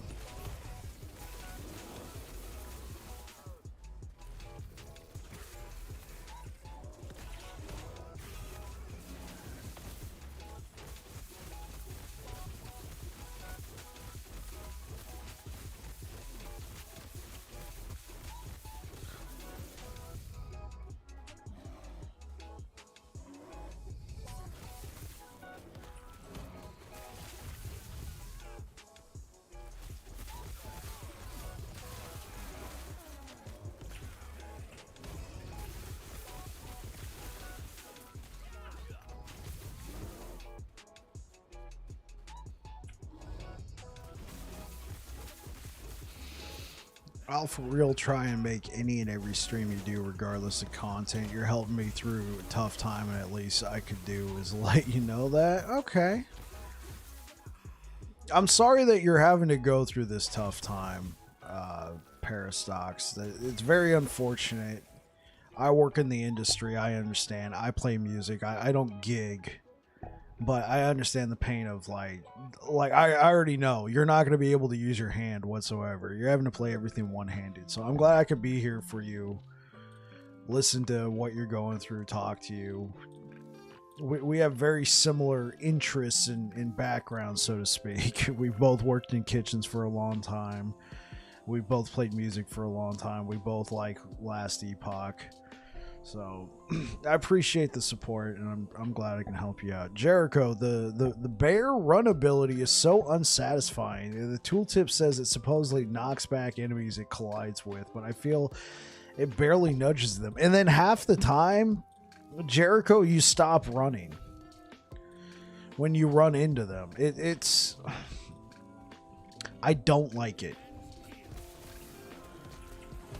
I don't like it.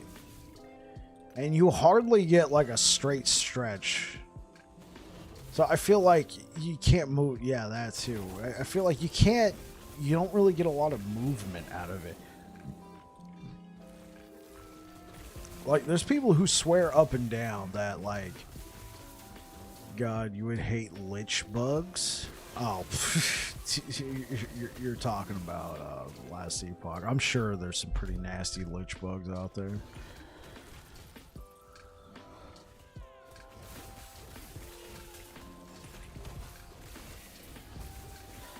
Because you use it and then it goes on cooldown for nearly 5 seconds, 4.5 seconds. And That's the amount of traversal I got out of there. I don't like the animation. I don't like the ability, but what are you gonna do? I'm not gonna scoff at it. Well, no, I am scoffing at it. I'd obviously rather have it than not have it.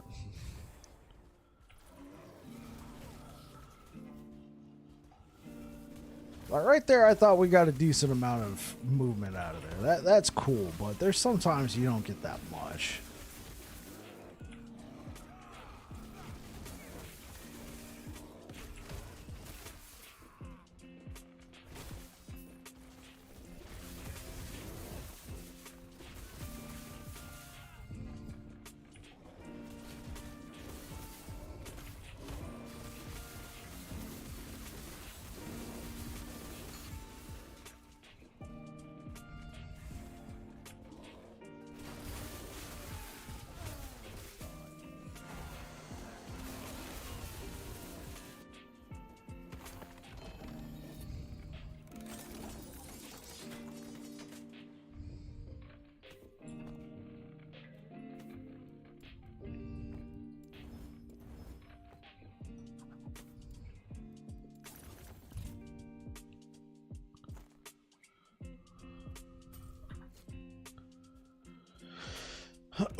Oh yeah, this was the. Oh, it's also a dagger tab.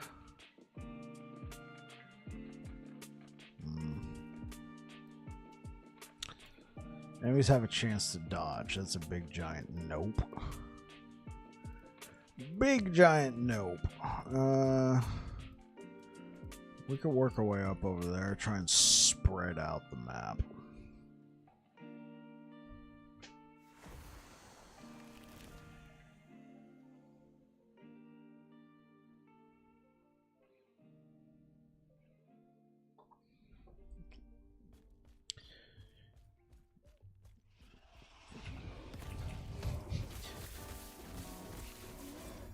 So I think you guys were here for it, but the other day, in the middle of the stream, we kind of recorded a YouTube video, so to speak.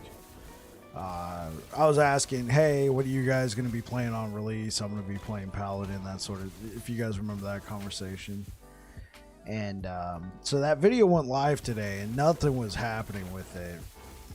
Like, by the time I got home, it had been live for like 10 hours. No.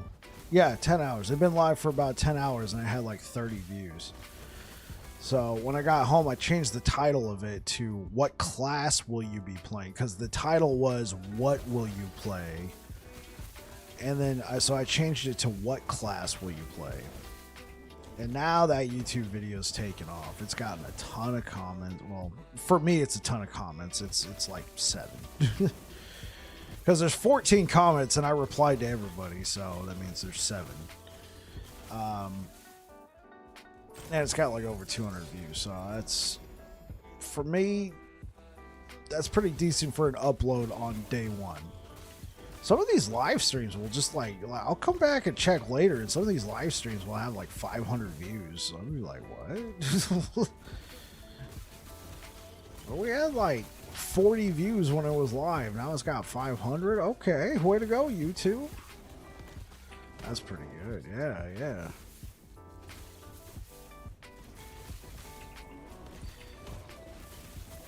And then yesterday's upload about Death Must Die, that one picked up some steam, but it seems to have kind of petered out around 300 or 400 views. That's still for a game I don't normally cover. I feel like that's pretty nice.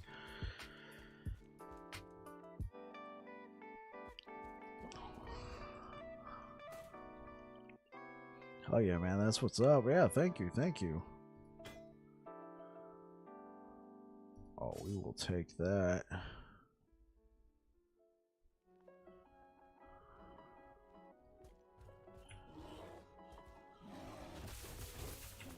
I just thought it was cool that people were actually engaging with the video and leaving comments like, oh yeah, I'm gonna be playing this. So far, the most the number one answer has been Necromancer.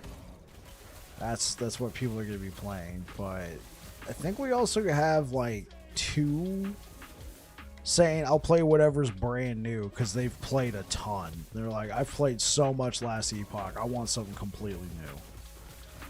I'll play whatever the brand new class is. And I'm like, oh, well, you got a choice of Warlock or Falconer. And then they didn't respond to that. That's fine.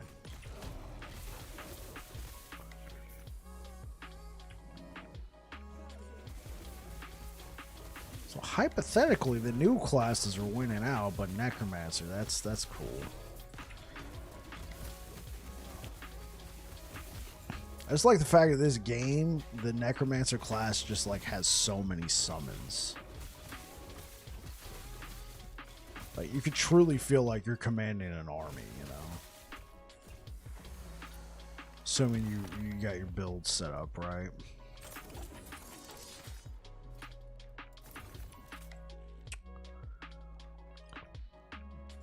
Okay, this one is strength, armor.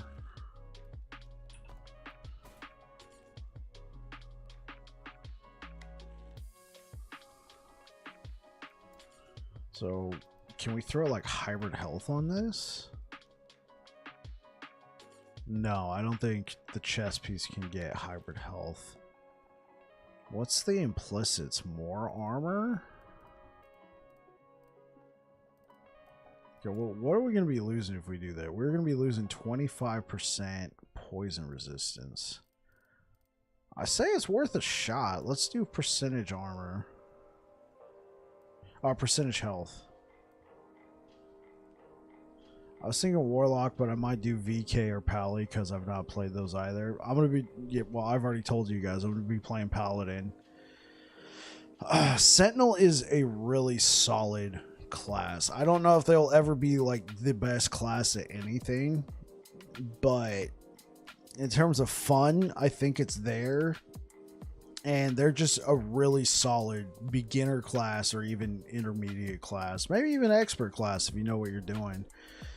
One thing I was thinking though, like on release, we're gonna have nothing, right? Because if you want to be partaking in the new season, because I believe season 1 launches with the release of the game. They're not calling them seasons, they're calling them cycles. But assuming you want to be a part of the new cycle, you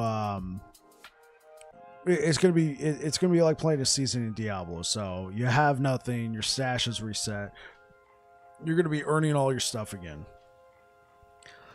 And I'm thinking, dude, Paladin can put a lot of their resistances in their skill tree just to start off with.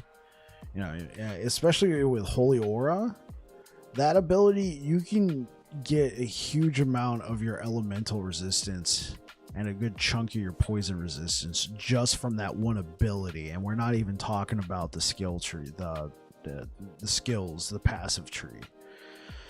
So I figured that'd be a good way to get an easy leg up early on. And then eventually maybe I can figure out a way to farm it out on my gear. And then I can use the skill tree for more damage.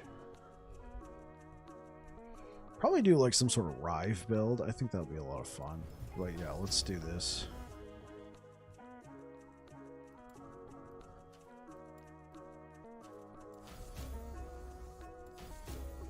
There we go. So what can I throw on here now? Can I throw... I could throw flat health. Oh, I could throw flat health on here now. I say we go for that. Oh my gosh, I got so freaking lucky. Oh, I gotta use this. Sorry, poison resistance. We're gonna have to figure out how we're gonna deal with you. Look at that. Oh, we got so much armor. What's our health sitting at? We're sitting at less health. It's unfortunate.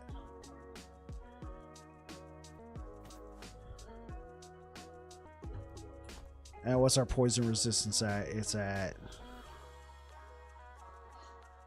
fat roll. That is fat. Dude, look at that.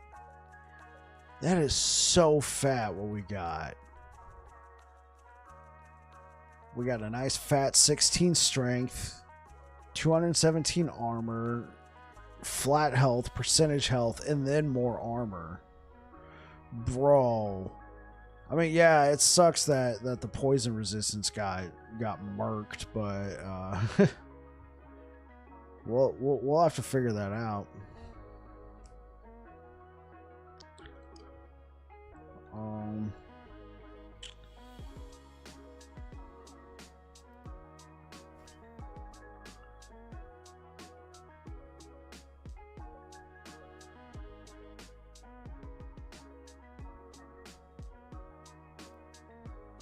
Okay, so we can probably pick up some, maybe try and supplement poison resin idols. That's exactly what I was thinking.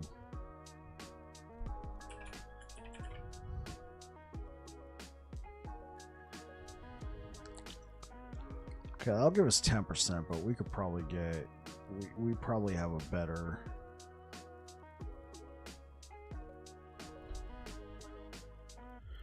Great minds think alike. Yes, sir.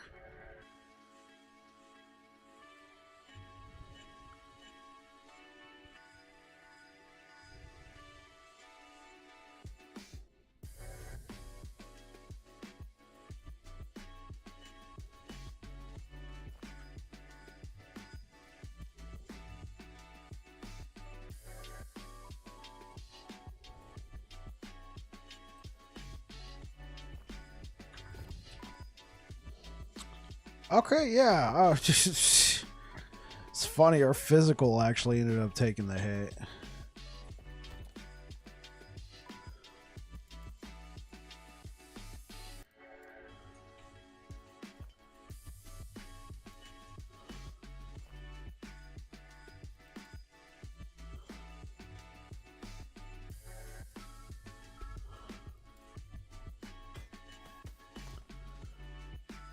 We could try leveling this up.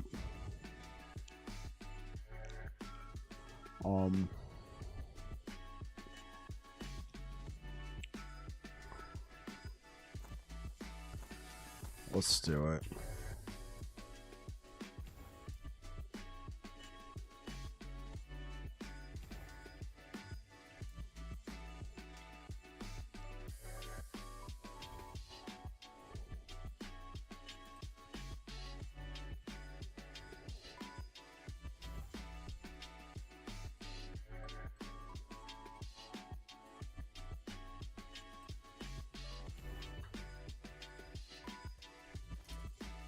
Yeah, okay, let's try this.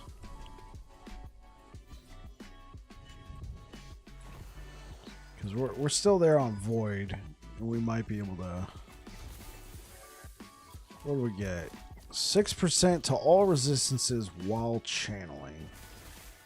We only have one channeled skill, and it's the one I don't like. It's this.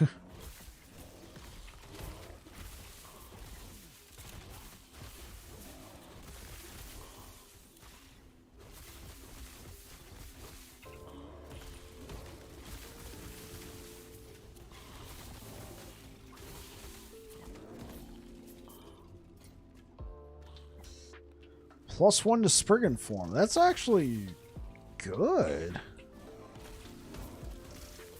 Oh, if we can get that up to like a tier 6.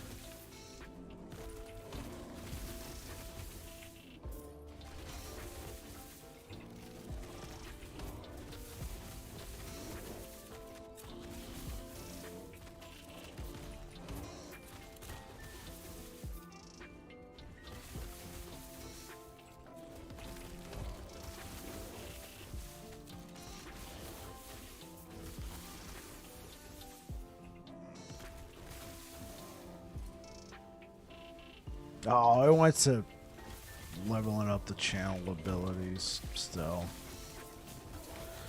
That's something.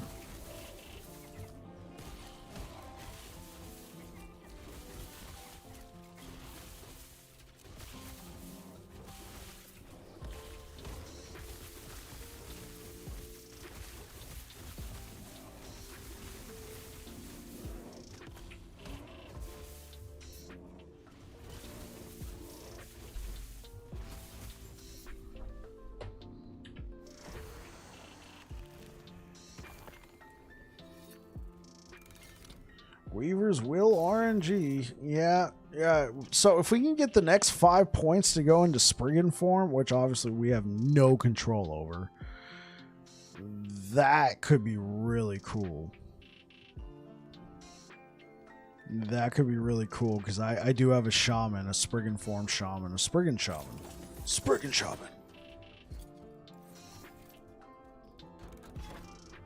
And this right here. Oh, beautiful. Oh, I might try my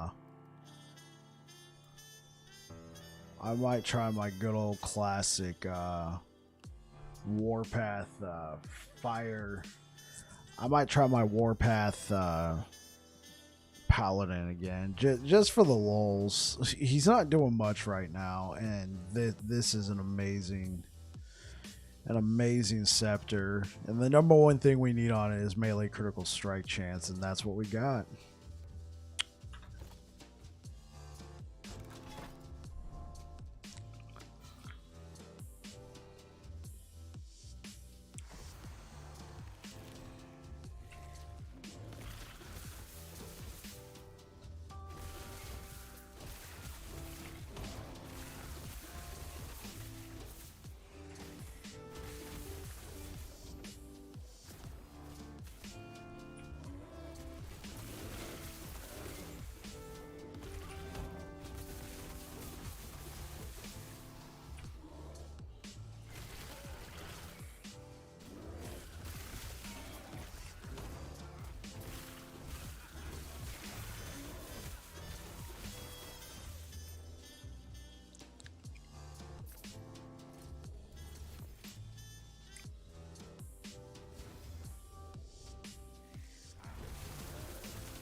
He just stops running like that. Jeez.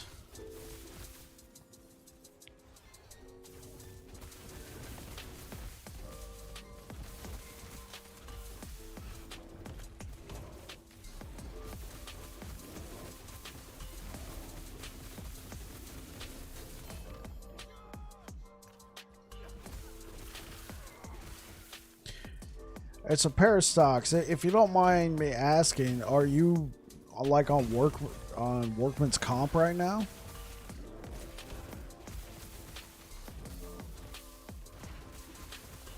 Your roommate plays shaman? Heck yeah.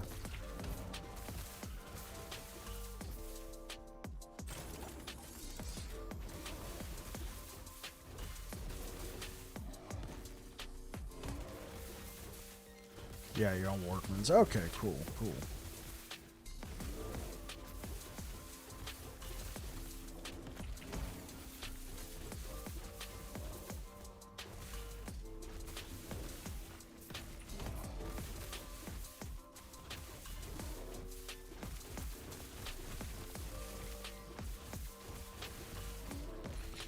I convinced him to make the Lich nuke, though. He's been loving it.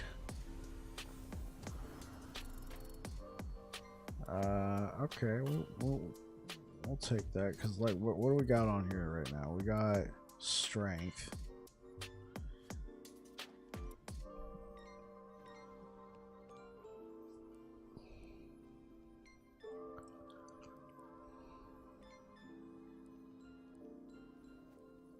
Let's see what we got.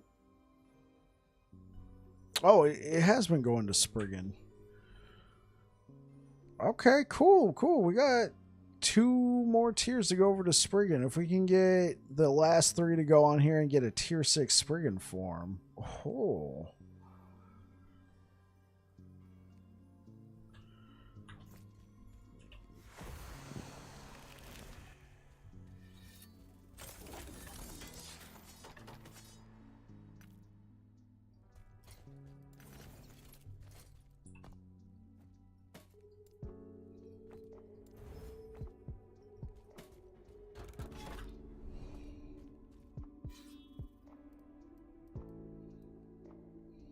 Okay, we can grab these.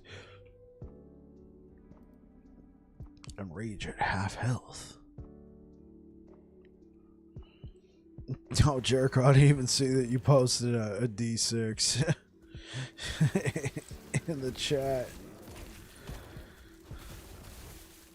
That's what we RPG players call your standard 6-sided die, a D6.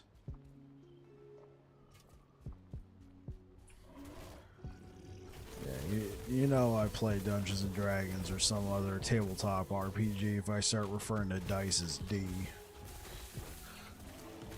Oh yeah, roll a D20, roll a D10, a D8, a D4, a D3.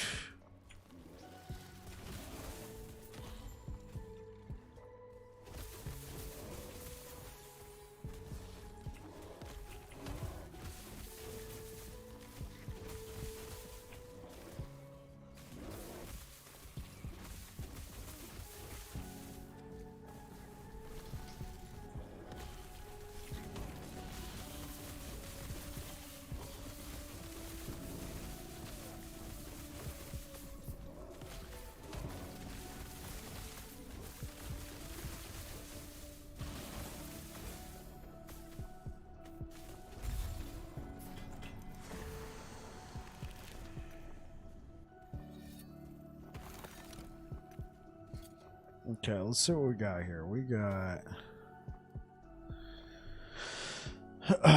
Vitality, Critical Strike Multiplier while transformed, Armor. Wonder how high they go. D100. But that one's kind of cheating because it's actually just 2 D10s. I can show you.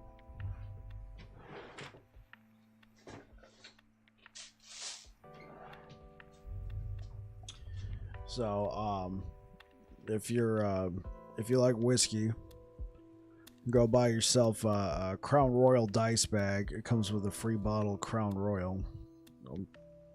Definitely highly recommend. Go get yourself a Crown Royal dice bag. Get yourself a bottle. Great for D&D groups that play in person, you know.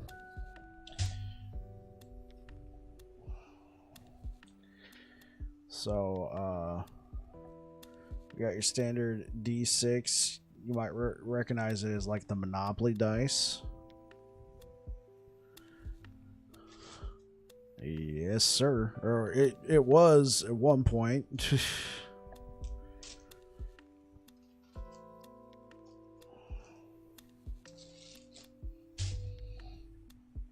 So this right here is a 12-sided die. I'm showing you the 12 just to show you the highest number. It's, I believe the shape is called like a dodecahedron, or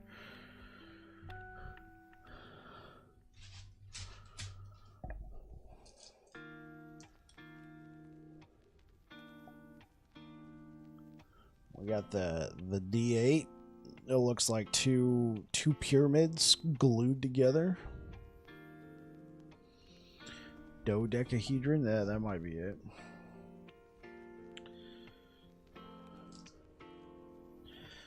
We got the D4, which looks just like a pyramid. So it makes sense that a D8 right here that looks like 2 pyramids glued together. Well, I could show them our giant D20. All right, Rinda. It makes sense that those pointy dies that land face up. Yeah. All right, so this is a D4. It's also known as a foot hazard if you ever step on one of these. Ouch.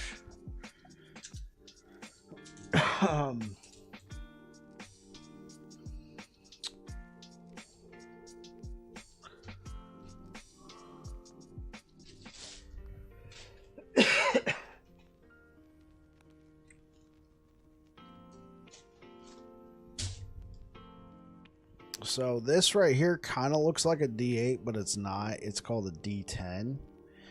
And the place where it would say 10, it just says 0. And that signifies that you rolled a 10. So what people do for D100, you take this percentile die. It might be hard to tell, but it's got 2 numbers written on it, etched on it. So it's got a main numeral like 9 and then a 0. That stands for a 9 and a 0 stands for 90, obviously. And so the idea is you roll this with another one of these D10s that doesn't have the double numbers on there. And so if it's 9, 0, and 8, that means you rolled a 98. If you rolled a 5, if you roll a 508, that means you rolled a 58. Pretty basic. One of these right here, this is your standard D20. One of the most common dice you're going to use in Dungeons and Dragons. And so what my wife would like me to do, I will be right back.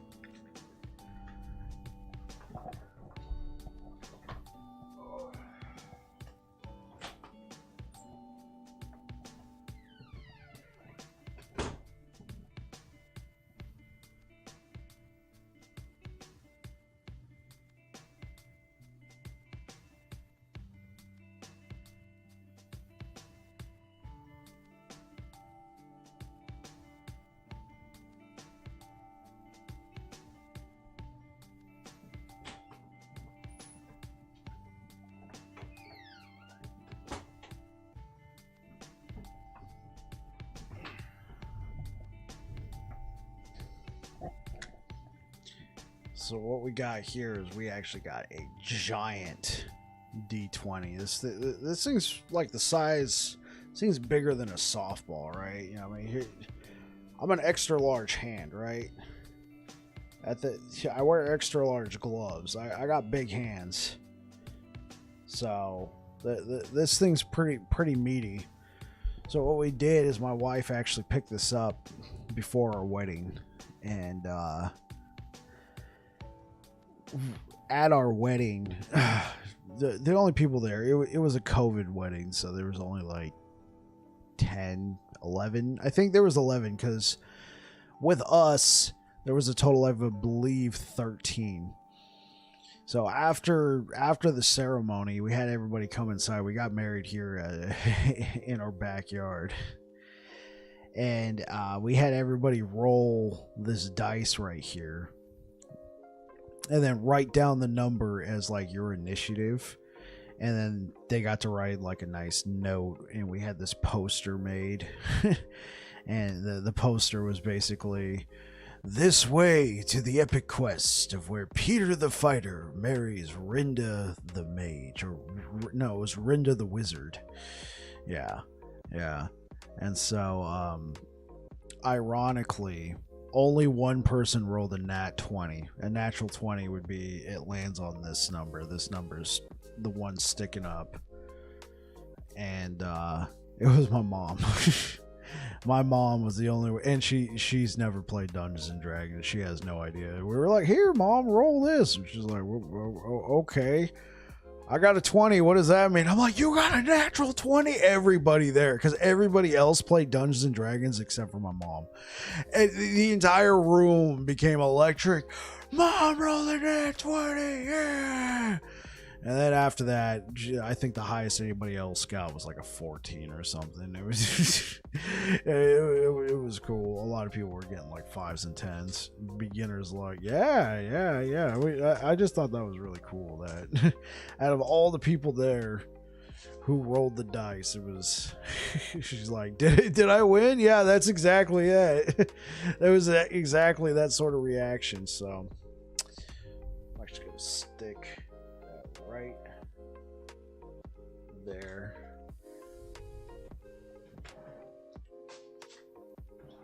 So yeah, guys, that's what those are your most common types of dice that you're going to use in tabletop role-playing games like Dungeons and Dragons.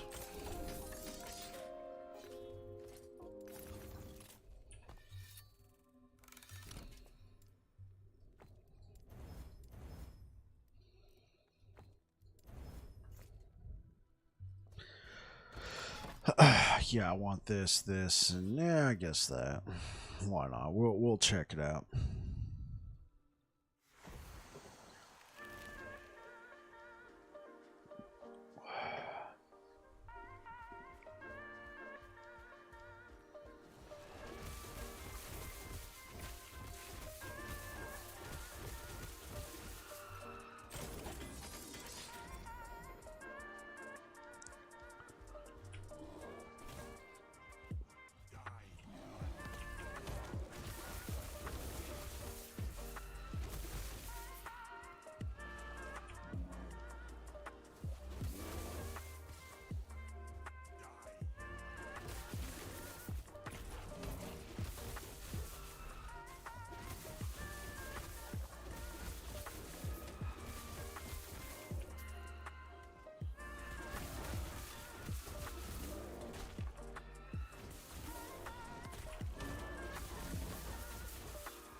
Ooh, we got it to a tier 5. Oh, let's go, chat.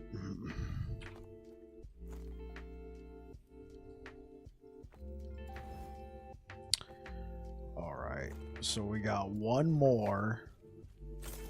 Because if we get that to a tier 6, yeah, if we can get this to a tier 6, we got the perfect relic for our shaman. That of course I'll play before release. Like, he's already like level 63, so I might as well use him, right?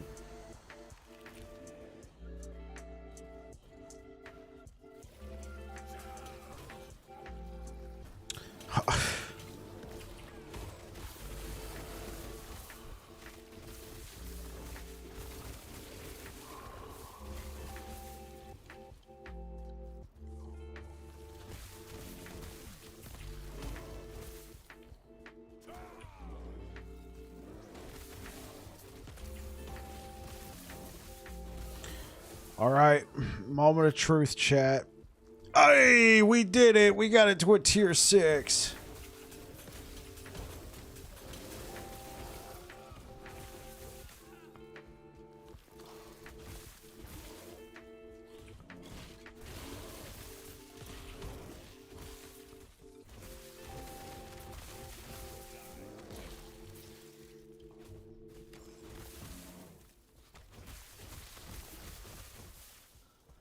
Because effectively, just being the nature of... let me just get through this. Because that's effectively, with that item type, since it gives a +1 to all abilities, tier fit... Yeah. So, jeez. Here, let me just kill these real quick and we can talk about that.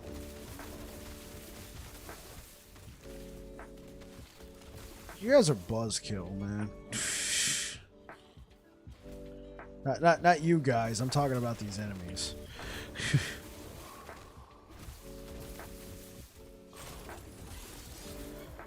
Obviously, this is the nature of the game, so...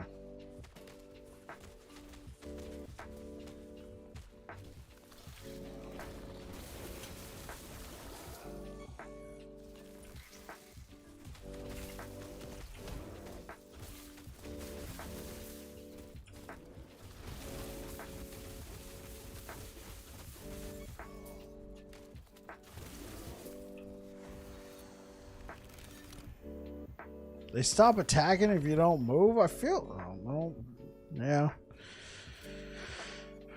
Maybe you're right. 44% increased armor. Oh, chat. I feel like we gotta use that. I mean, I'll miss the werebear form and the strength, but 44% increased armor? Let's just take a look. It literally did not do anything.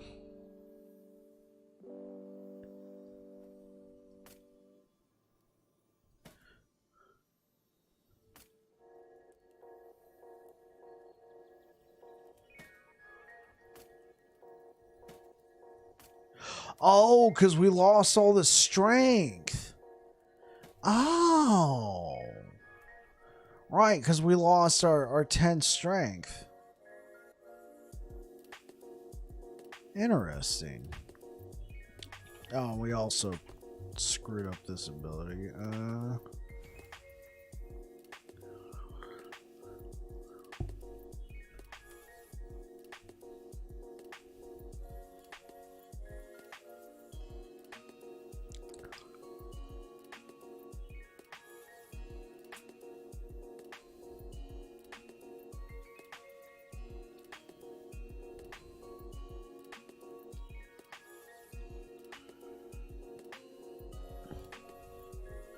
I feel like this could be fun to use this.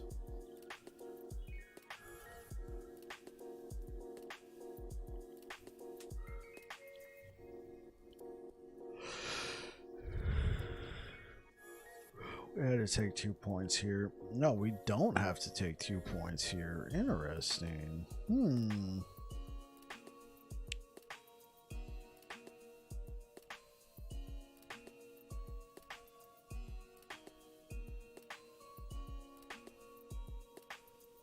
Oh, this only lasts for 6 seconds, so that's if we... That's if we're running like some sort of build that transforms a lot.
Okay. Well, we're going to go back to that other one. We're going to stick this in there. So yeah, that 10 strength is more valuable than I was giving it credit for.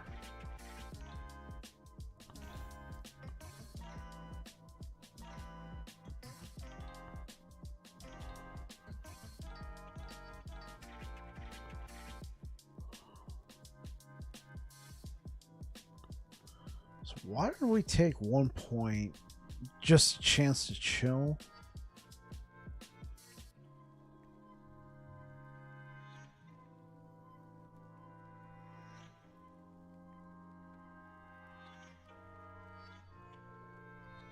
Probably want to take that one.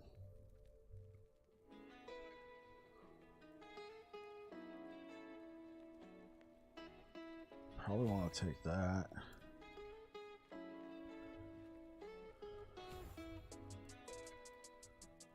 Okay, let's grab this.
I got lucky and got a max T7 intelligence roll on a chess piece earlier. Ooh. Bro. I have not found many max T7 main stat roll chess pieces. I think I've found like 2. And they were both one while I was playing Paladin and one while I was playing Void Knight.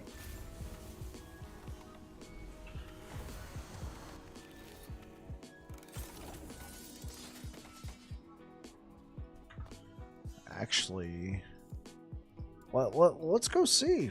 Let's go see. It's kind of a little loosey-goosey tonight. It upped my damage by like 30%. Yeah. So let's go over to Ithadel. Because I think I was able to get that 24 strength to transfer over.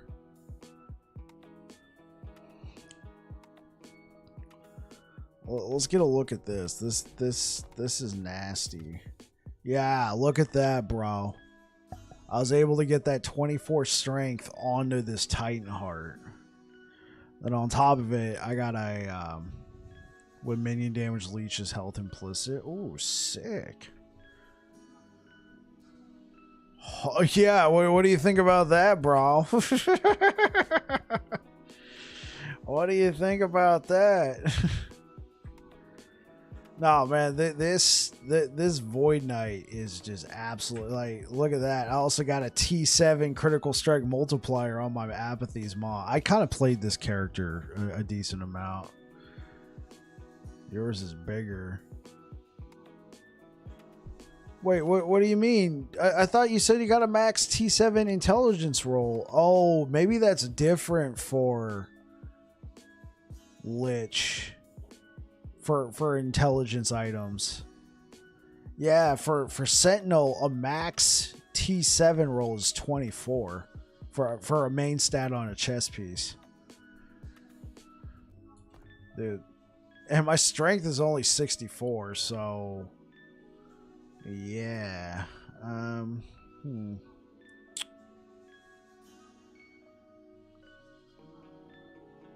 mean, like, if it's a Schlong swinging contest.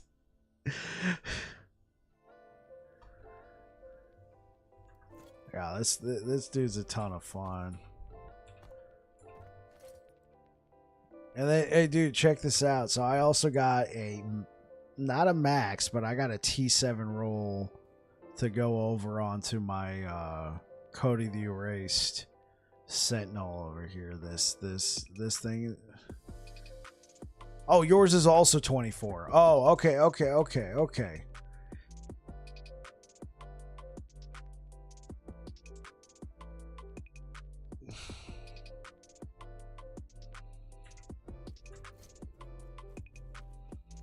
Yeah, this dude right here is nuts, man. Like,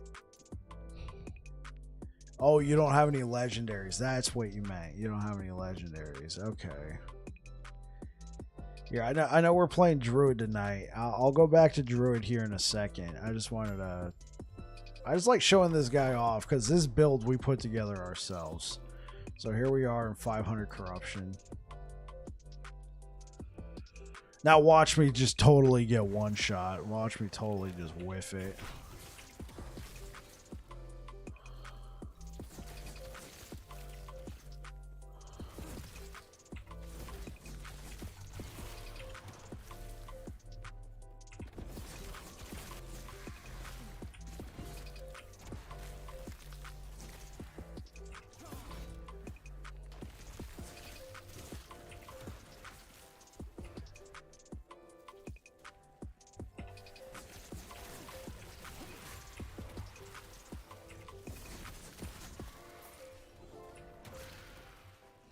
So unlike the Druid we've been playing, which is all about spam and attack really fast, do a couple thousand damage per hit, this guy's all about landing up the combo.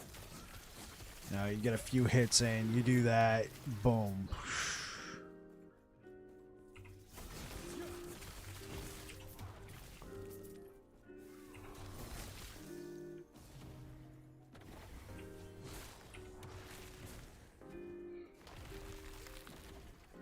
It does a decent amount of dot damage too.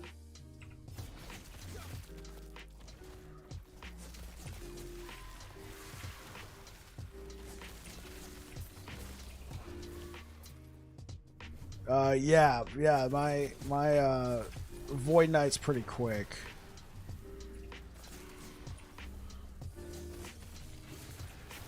I don't know if I took like any. Now, one thing that gives me a lot of movement speed is this volatile reversal right here. It basically, the idea of it is it snaps you back in time a couple seconds, and then it gives you a speed boost for like 3 seconds or something.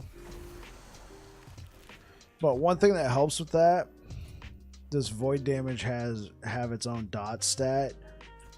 Yeah. So the way I set this up, so if you see right here, we're specialized into 5 skills, but on my bar, we're not using one of those skills. We're just using lunge. That's unspec'd. The reason why is with Void Cleave.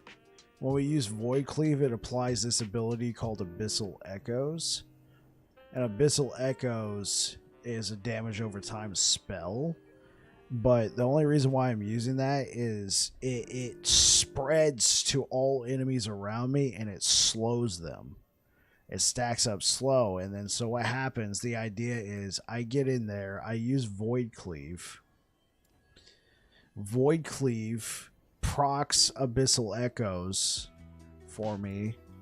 Abyssal Echoes, what that does is that makes my next damaging strike against a slowed enemy, and remember I said it just spreads this wave of slowness. It makes my next erasing strike do plus 80% damage to slowed enemies. And if we go back over here to Void Cleave, I have this node selected. If Void Cleave hits at least one enemy, your next erasing strike always is a critical strike. So, in case you haven't been following the math,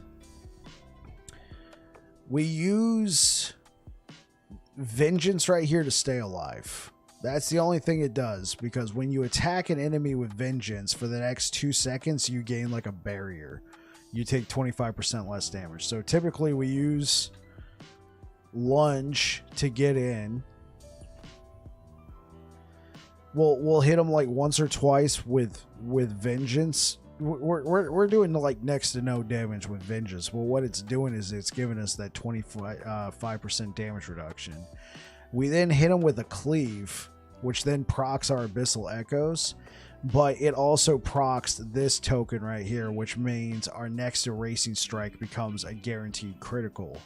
Abyssal Echoes spreads, it applies slow to everybody in the nearby area, and then anybody who's slowed is going to take 80% more damage from our erasing strike, which was just made a guaranteed critical from our Void Cleave. And then we bring the pain with erasing strike. That's why on my build you see very little critical strike chance. I just pumped up the critical strike multiplier. So I pumped up critical strike multiplier and void damage. So we're actually at 422% critical strike multiplier and 350% increased void damage and 210% increased melee damage. Like, I'm hearing 500 corruption. I stopped because I was like, we hit 500 corruption, time for the next character. And there you go. Anyway, if you're interested in this build, I got it up on my YouTube. I'll probably make a follow-up video before release because I think there's probably going to be... I've had people stop by going, oh, hey, I'm interested in this build. It's not 100% finished. I would like to get a better helmet, but I think I would rather focus on other characters right now than keep pumping this guy up. It's kind of hard to attain if this is your first character because Omnis right here, this is a very rare amulet. It only drops from Orbis after 200 corruption. Apathy's Maw is pretty rare. It's not as rare as Omnis, and it only drops from Orbis. And I got an LP2 version of it. And on top of that, I got extremely lucky by being able to get a tier 7 critical strike multiplier to go over to it, along with a nearly max chance to shred armor. Then, you know, we got super lucky with this Code of the Erased Sentinel. We got a tier 7 void increase damage. Foot of the Mountain, we got a 23% movement speed increase. We got super lucky with this tier 6, this nearly max tier 6 hybrid health on the Shattered Chains. And then Siphon of Anguish, I mean, you'll probably find a bunch of these. They drop from Orbis. I got a tier 6 health on there. Gloves are standard. Helmet's a little weak. But yeah, I hope you liked that.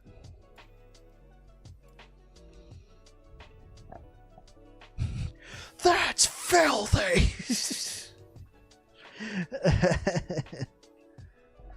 I really like Sentinels. So yeah. So I'm interested because last time I played Paladin, I was doing my own build, but once I got to empower monoliths, I was getting shreked. That's when I started looking up guides for Sentinels. He's pretty juiced up. Thanks for showing the skill setups. Yeah, dude. Yeah. Yeah. The items though make him really juiced. And it's really hard for me to recommend this build to anybody because those were just items I had sitting in my stash because I was playing Hammered In so much. All right, let's get back to Vordak. I'm gonna go check in with my wife real quick. Just let her know that go to bed if you want to. It's already after 10. We don't normally stream this late, but it's a Friday. I'm not driving for Uber, so I'll be right back, guys.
Okay.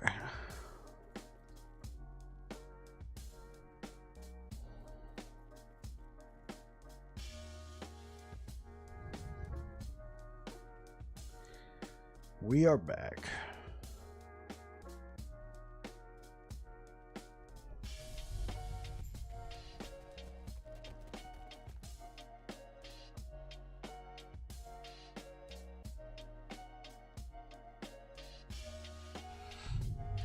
Before we get too far into this, let's go check out our YouTube video.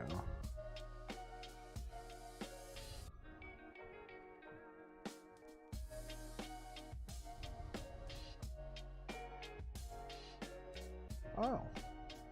Okay, but it's still only got 14 comments. The views have definitely gone up on it,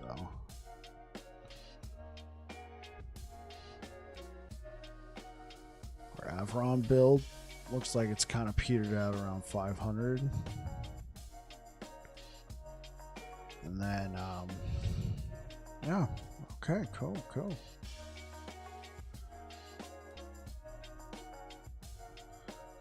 Let's...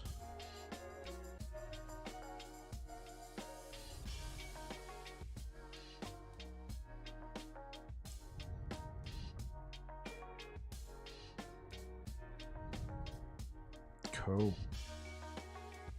Oh, nice addition to Kirby.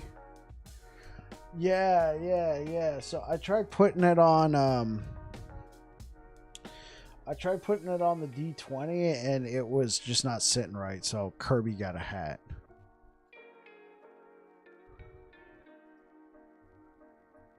Yeah, Kirby got a hat. Alright, it's cool. Do you know if unique greens stack effects? I believe they do. That's fine. It's cute. Yeah. I'm glad you like Arinda.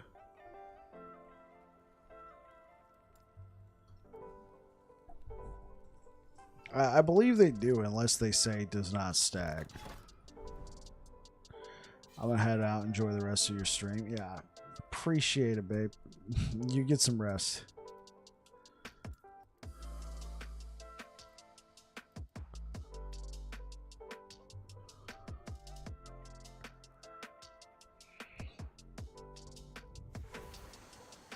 Yeah.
I should go farm that timeline that drops the unique body armor.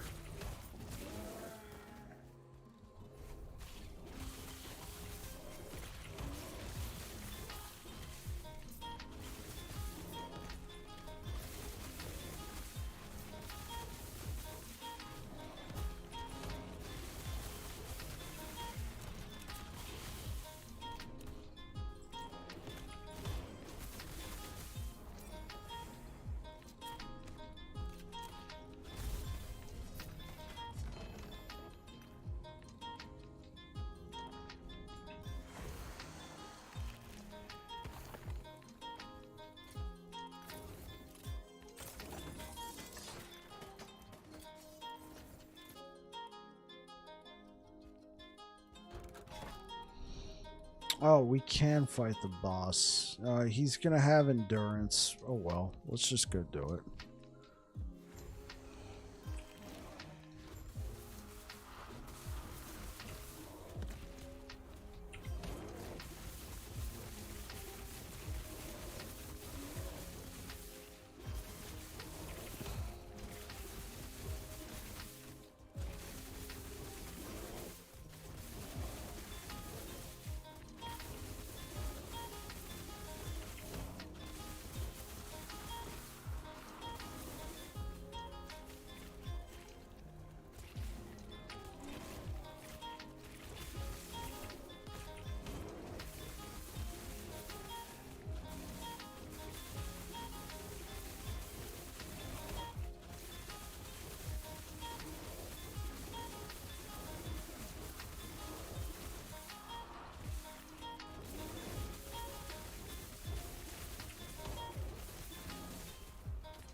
The ground to get good idols is real. Do you think they'll add any system to break down idols in order to maybe buy random ones? I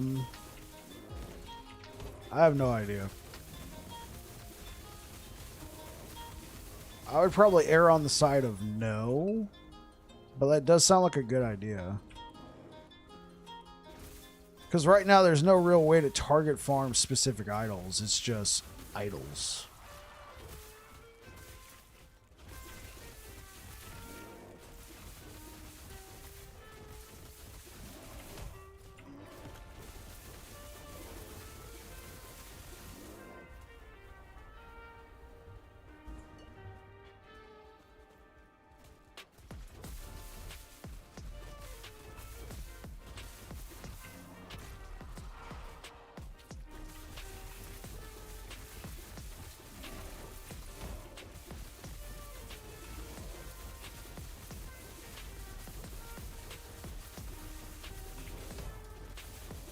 There we go.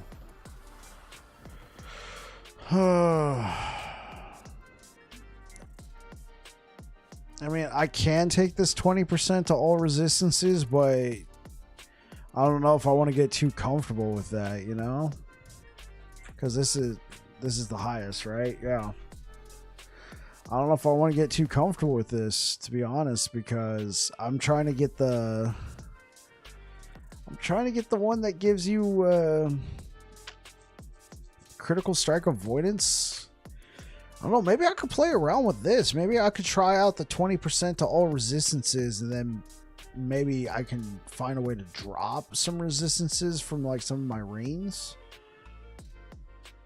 ones that aren't needed, and see if I can't slot in like a critical strike avoidance or two. So yeah, let's replace.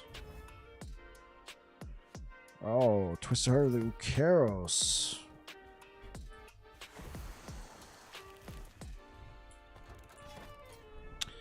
Alright, well, I'm kind of done farming that particular timeline. I'd rather go farm something else. Like, we can go for this one. Oh, no, this one doesn't drop body armor. I thought it did. This is the one that drops body armor. Even take out those poison resistant idol. Yeah, honestly, I don't even need them now. So let's run one of these, and then let's go take a look at our idols, because I think Druid might be able to get critical strike avoidance from idols. Unsure. Oh, this timeline's only level 100 corruption, isn't it?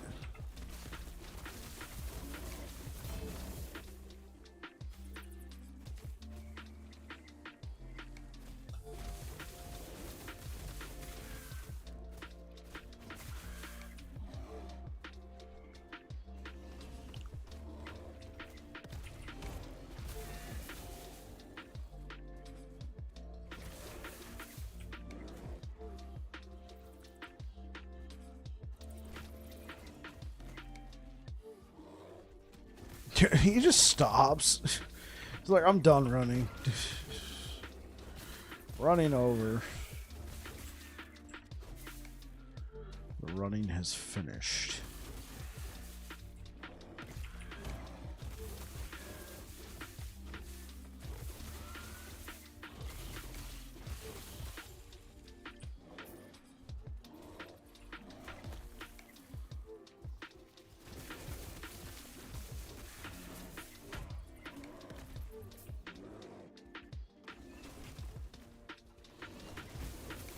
What are we trying to kill? This matriarch? Really? That's it? Bye. Later.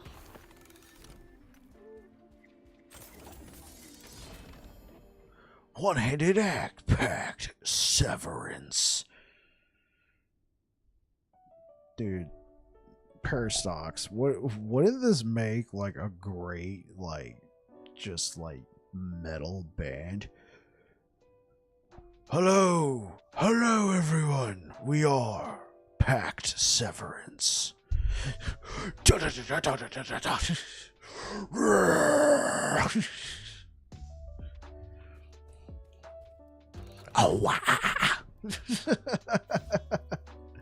straight into Disturbed.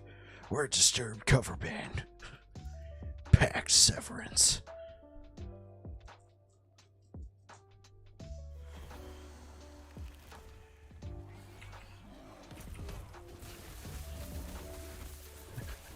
Our number one song is Break the Chains, Pact Severance.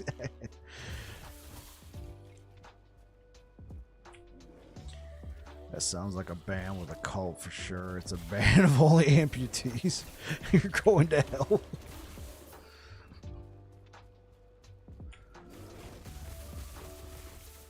I think my D&D is showing though. Like when I heard of Pact Severance, there's a class in Dungeons and Dragons called Warlock, and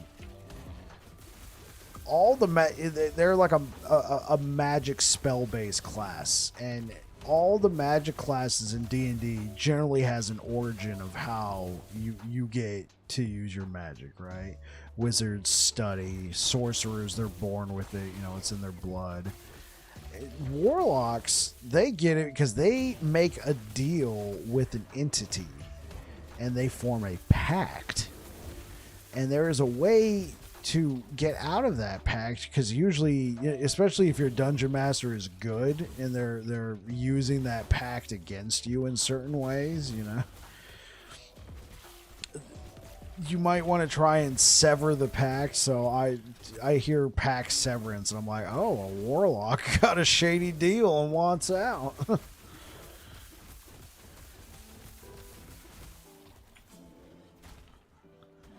Ooh.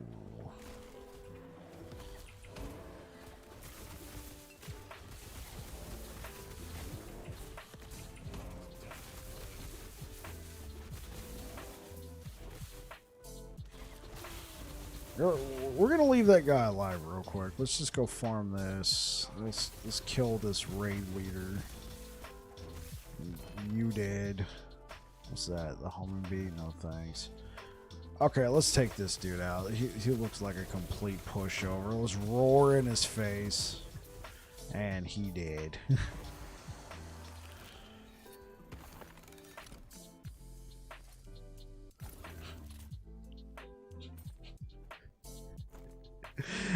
Hey, Parastox. That would actually make sense. They named it from that. D&D sounds more and more fun. Hey, D&D can be a lot of fun, especially if you yourself are playing for the first time, if you have an experienced DM. I've only played with, games I've played in, the Dungeon Master has been generally well experienced, but I wonder what it'd be like to play in a game. Obviously, I can't do this. To be a newbie myself, playing in a Dungeons and Dragons game with a new Dungeon Master, that might be fun. The main problem that happens there having been a new dungeon master myself, is you start to worry about getting it wrong, and sometimes you err on the side of no. Oh my gosh, looking back at some of my early, just like stifling fun, just because I thought it might become crazy and broken and out of hand. Like, no, we're not doing that. No. And it got kind of bland and boring. I probably took it to the extreme, but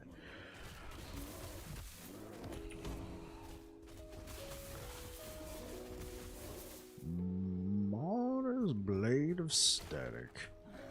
But anyway, Peristocks, if you want to hear a funny story. So on the day I turned,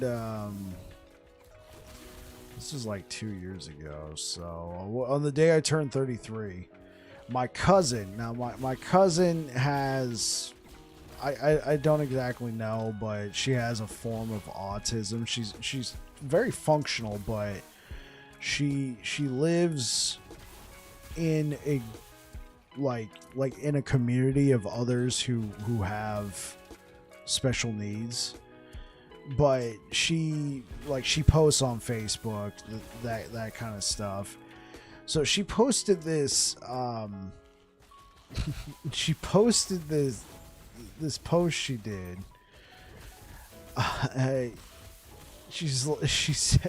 She posted several pictures of me that she got off my Facebook page, and then said, "Remembering my cousin Peter on his 33rd birthday," and that's all it said. So a bunch of other people got in there, and there was somebody else. Number one comment that was said was, "He dead? No!"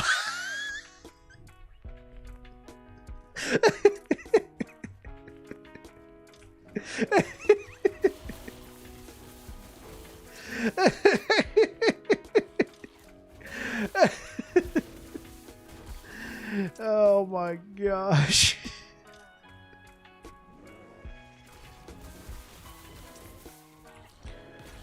And then she was like, "No, he's not dead. It's his birthday." Eventually, I like the next day, I was like, "Hi." And she's like, "Look, you guys are wrong. He's not dead. There he is right there. Welcome, cuz." But that's become like a remembering may not have been the best choice. Yeah. And that's why obviously I wouldn't mention something like, some form of autism, but like, how people with special needs, if you've known any, sometimes they can take things very literally. So that's why I said that, because in her mind, that's literally like, I'm remembering my cousin. Yeah, today's his birthday. But it can, the nuance of the word the nuance of that context has become known as, remembering somebody who has passed on. But in her mind, no. It's my cousin's birthday, and I'm remembering that. So I'm remembering my cousin on his 33rd birthday. Yeah, because remembering to them may just be to them thinking about you instead. Yeah.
Eviscerating Soul Harvester of Conflagration. Gee, that's a mouthful.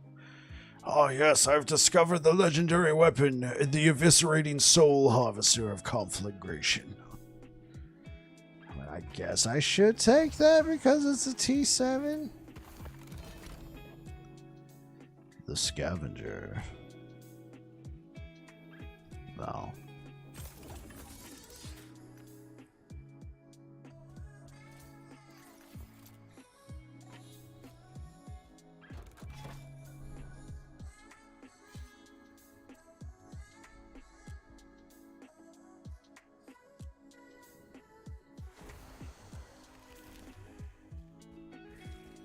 The weapon is B slot for a Lich nuke build. Ah.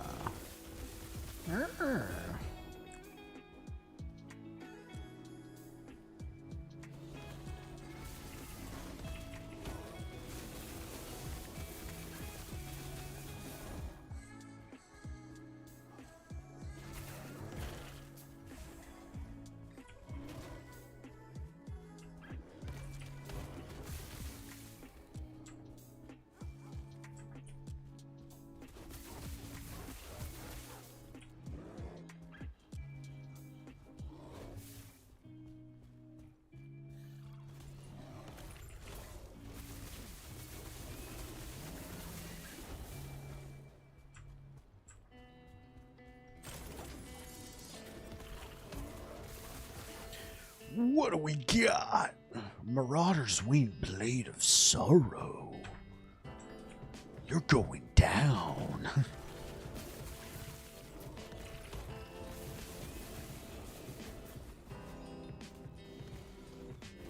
Got you for 3 minutes. 3 minutes of playtime.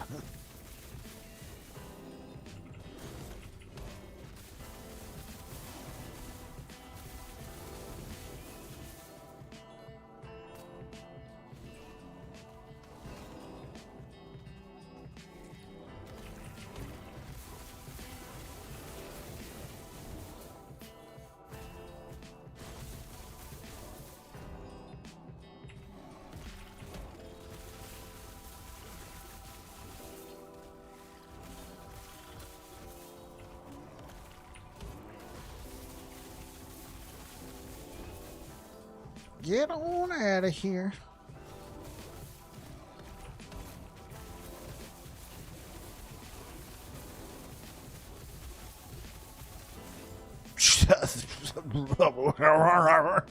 One moment he was there, the next moment he was gone. Hey, that smoking pile of ash, that was whatever the fuck that was.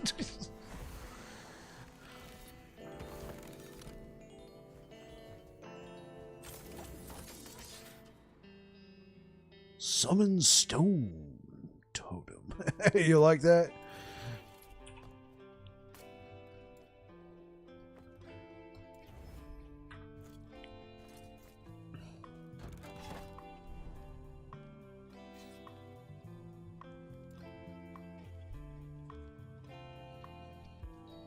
Come on, timeline. Just give me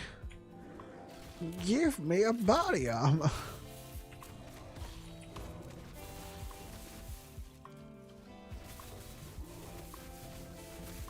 Every time I come to this timeline, you got any more of those body armor tabs where I can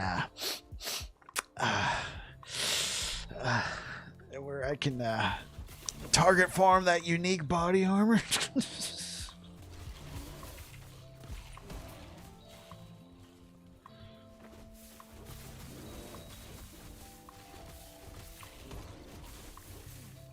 I'm just trying to get in, get out, get ahead.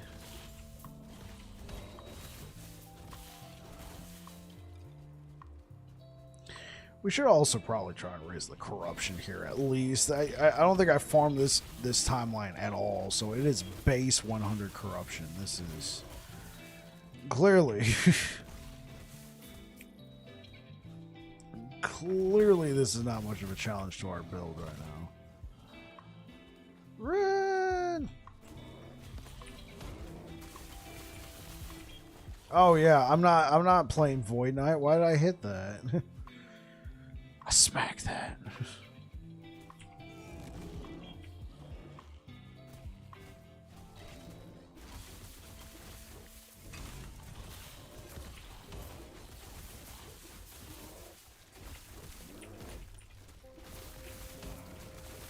Hear the mighty, fearsome roar of the werebear. Roll for initiative.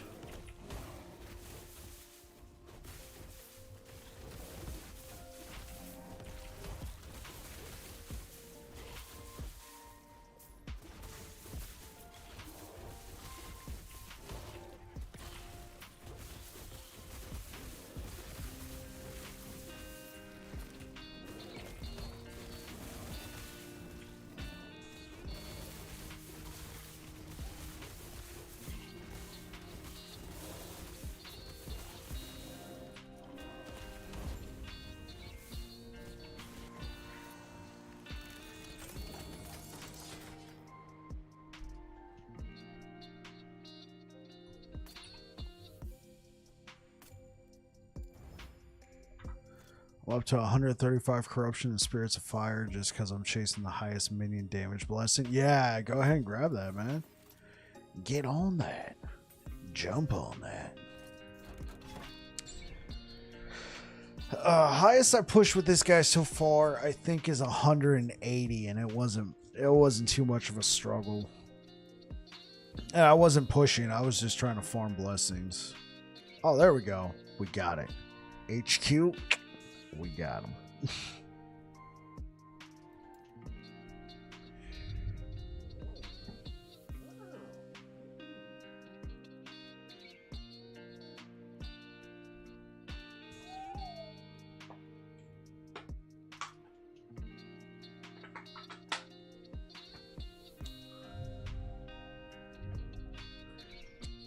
Okay.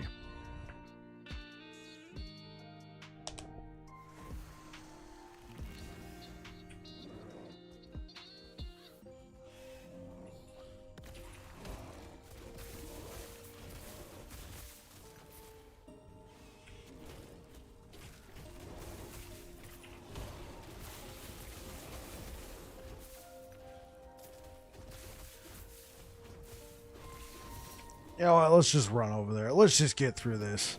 Forget all the XP. Forget all the minions. Kill the thing.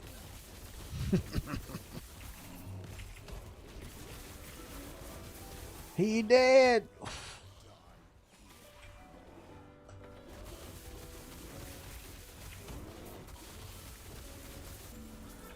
Later. Smooth criminal. Dun, dun, dun, dun, dun, dun, dun, dun, dun. I just got copyright infringed right there. I just got hit up. I got Michael Jackson's lawyers from, like, you know, they're still on it, man. They're out here enforcing. The stream's gonna get demonetized. Guys, I think I'm about to get banned off the platform. It's been a pleasure. I'll see you.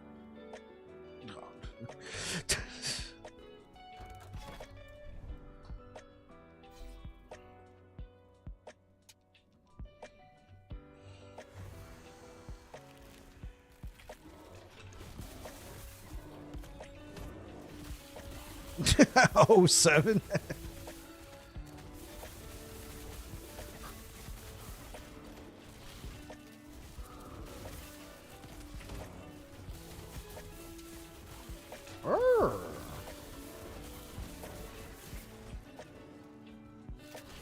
Run! Oh, we hit a wall.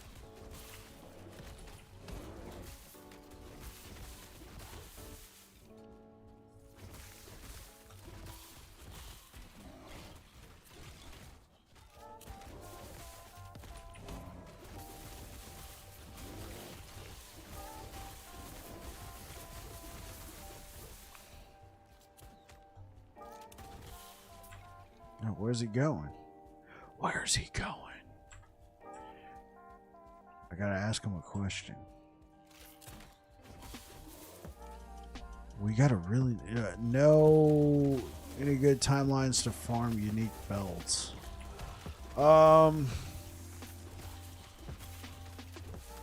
Yeah, it's the first timeline.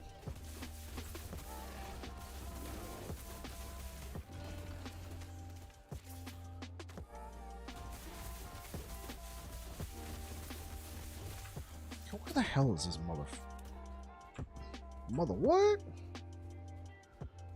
Okay. Dude, this dude needs to stop moving around so much. I've already gotten my cardio for the day. I gotta go catch him? Jeez, Chad, I've heard of Meals on Wheels. This guy's got a Bugatti.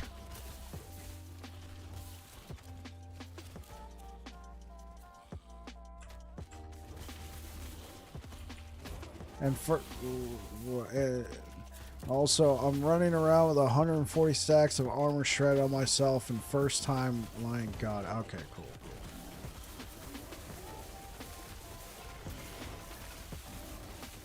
Oh, did we find him? I was like reading your message, Parastox, and I'm like, oh, we ran into him.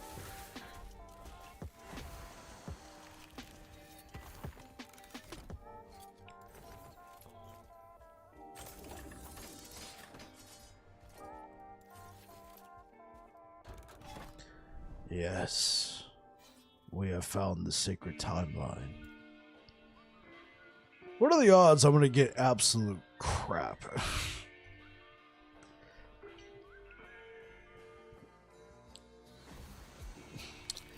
However, there was, like, when I was just trying to beat the, what was that? The Age of Winter, the one with Harriet. I call him Centaur Moose Man, but that one, I think the first amulet node I did was actually one of the uber rares. One of the uber uniques. There's 3 of them in last Epoch. It was Orion's Eye. Yeah, first one I did with this guy, base 100 corruption, and I got one of the rarest items in the game. Sadly, it's probably also one of the worst. It's so rare, and it's not that great.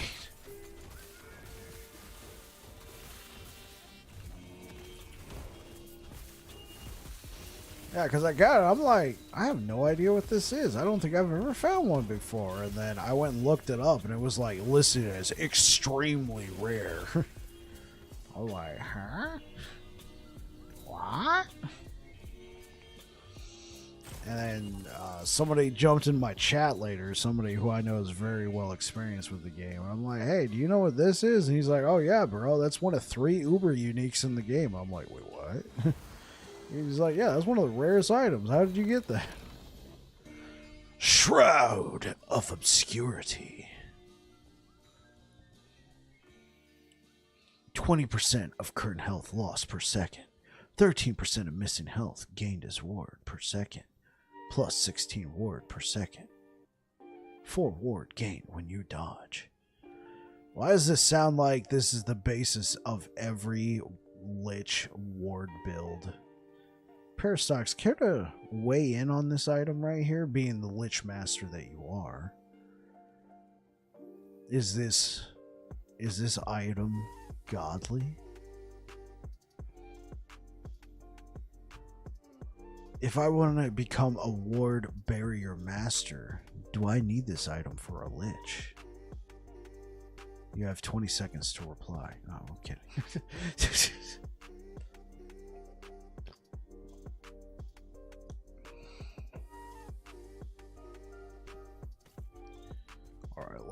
Let's just jam that on in there. Not that I can use it on a big old bear anyway. No, it would make it hard to stay in Reaper form.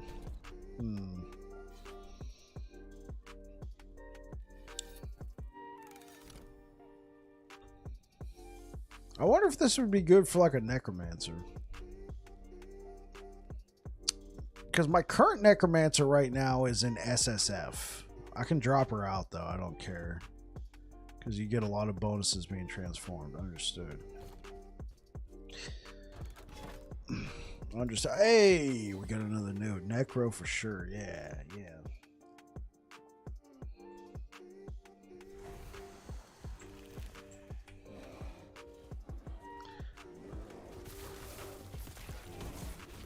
Yeah, when I started playing this game, I was strictly SSF. I eventually dropped all but one character out of SSF, and that was my Necromancer. I left her there. I should drop her out, though.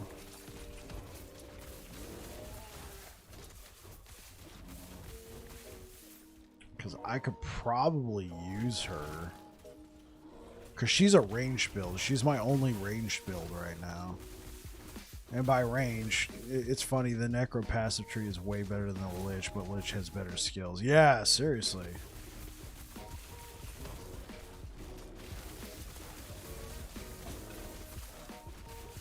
Death and destruction lies in my wake. Fear me, for I am Fluffy. I am the Fluffy Bear. I love scratches.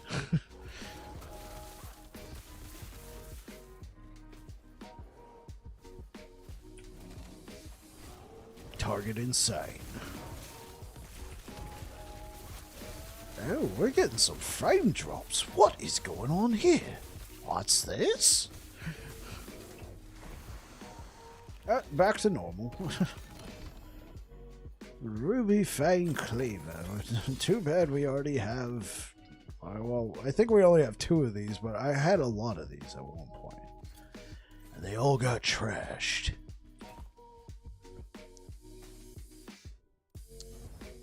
Shutter.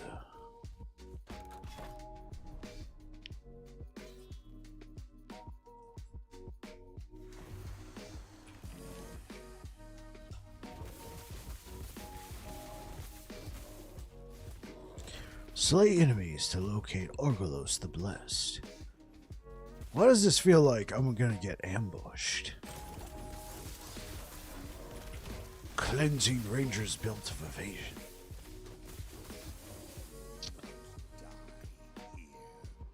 Plus $144 dodge rating.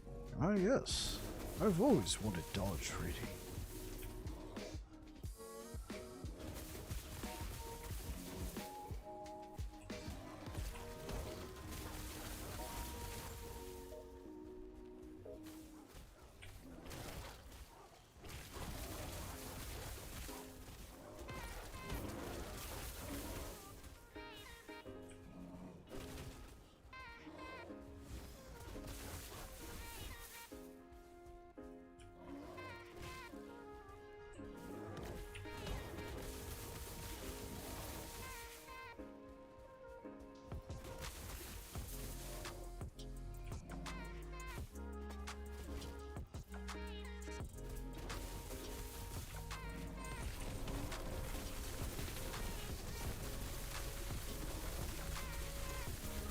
And he did.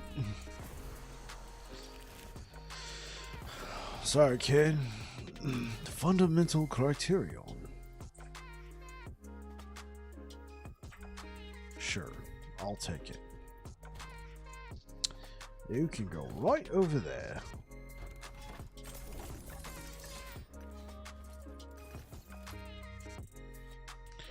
Let's take a peek. Ooh. Ooh.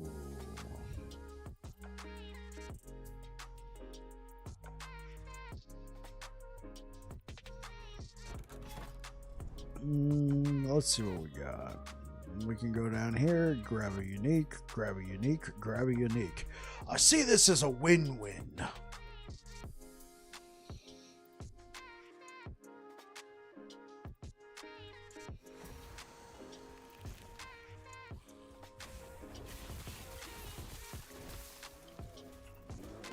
Oh.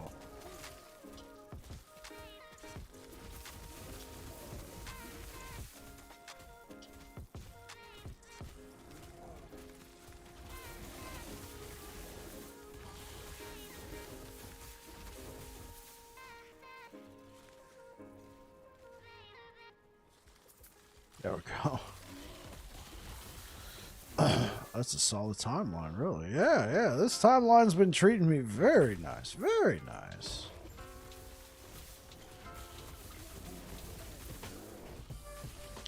Run!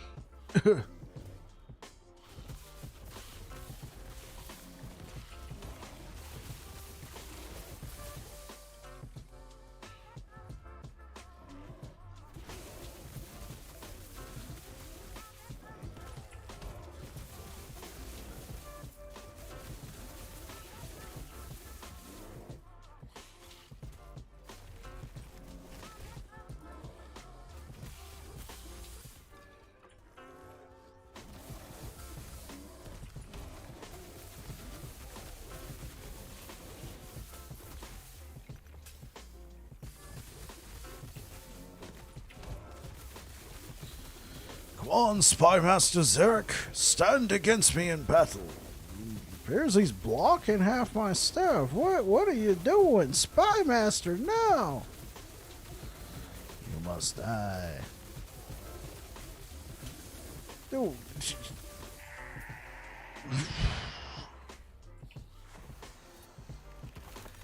Unique. Alright.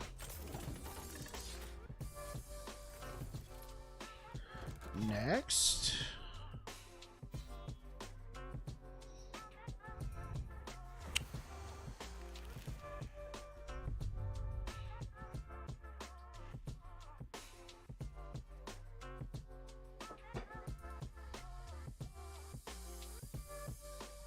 Okay.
Shrine of Worship.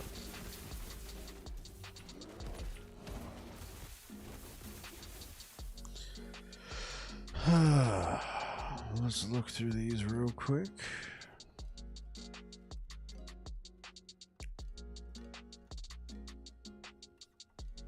And we move on.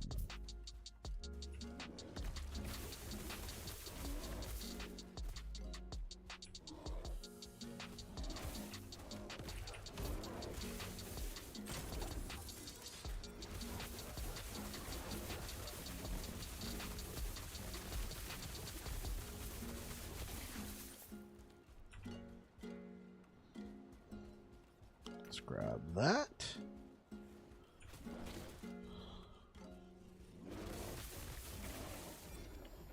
Oh yes, I will take that key. Gladly.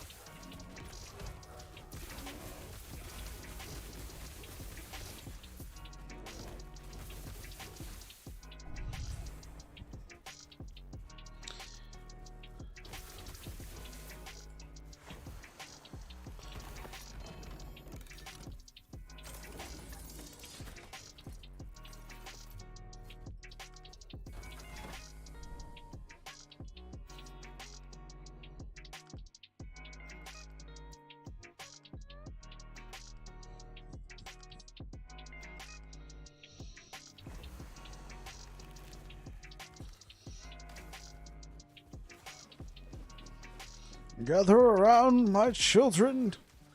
Yes, come closer.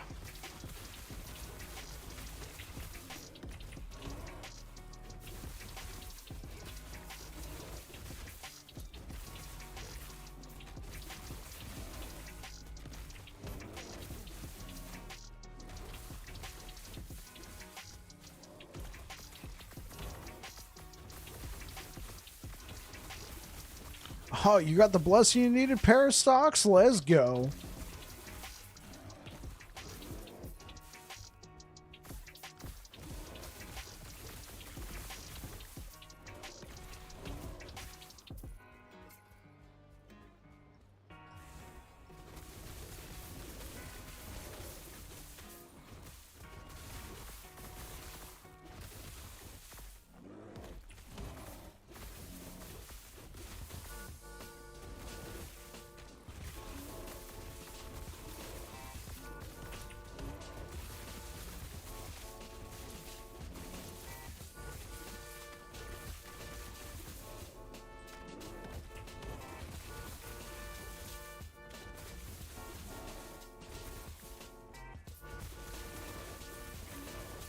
Up to 700% minion damage and 800% minion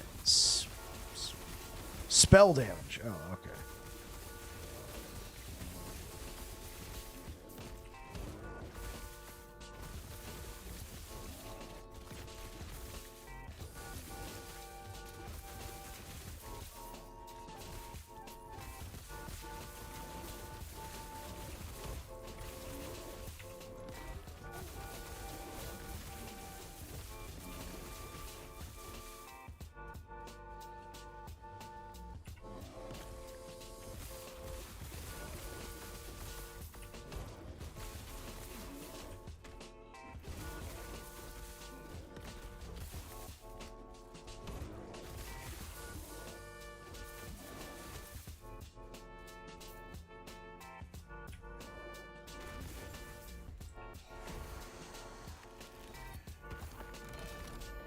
The slab! No thanks.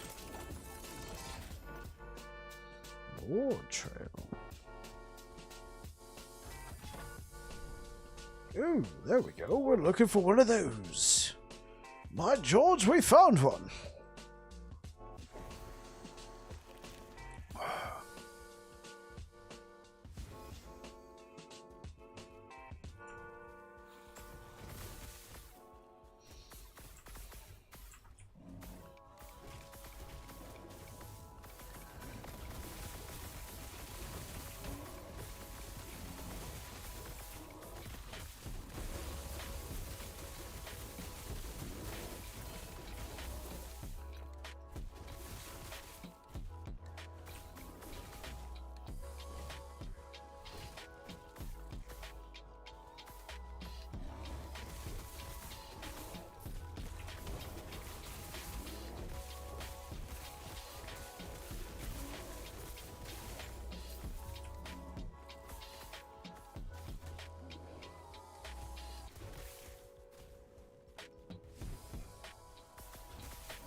You wish you could see the ward you get? What do you mean? What do you mean, Peristox? Tell me of your great wisdom. Are you saying it's just flying by so fast you don't see the kind of ward you're getting? Marina key in memory. Oh boy.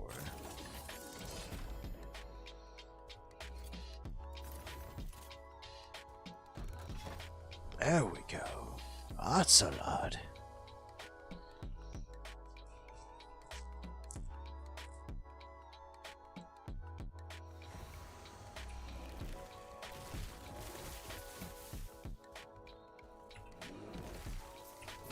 That award I have caps out and resets over each second back to 60k. Oh man. Life's hard out here for a pimp, right?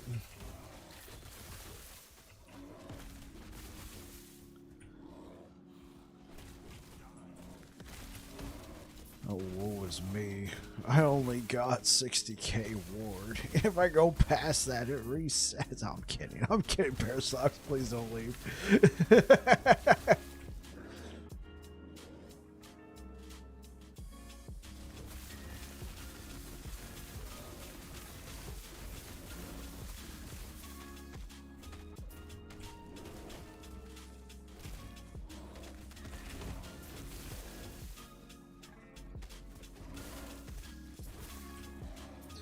Slay the primeval dragon.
Valoroot. No thanks.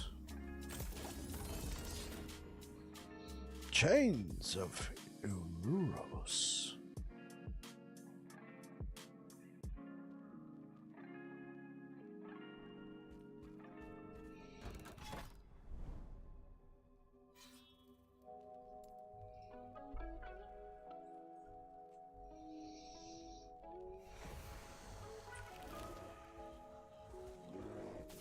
We resets 18 times now, so just 60k times 18.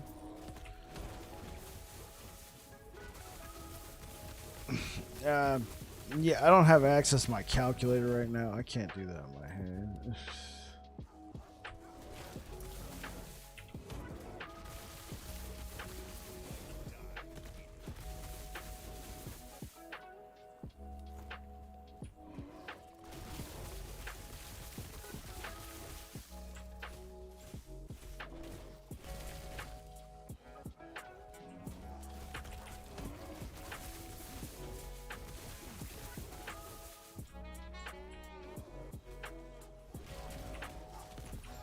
Over 1 million. That's his power levels over 1 million.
Arena Key of Memory.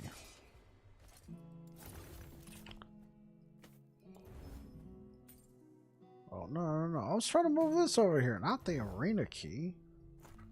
Golly. I'll take it.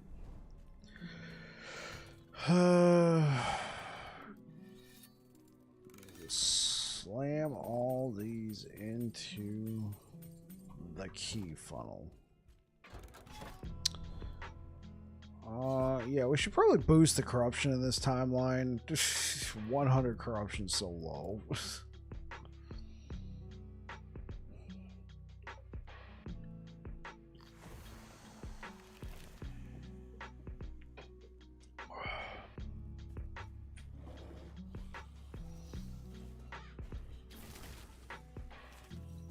Ren!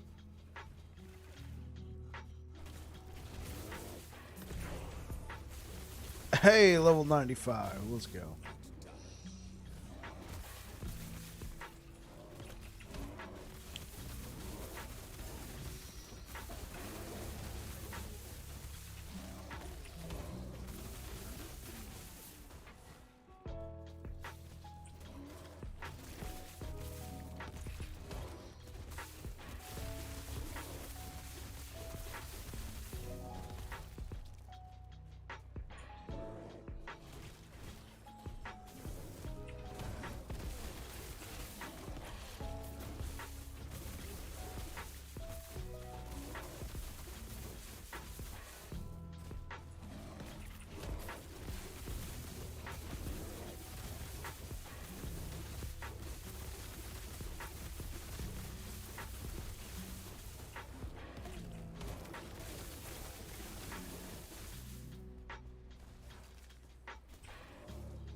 Looks like we didn't get much of anything.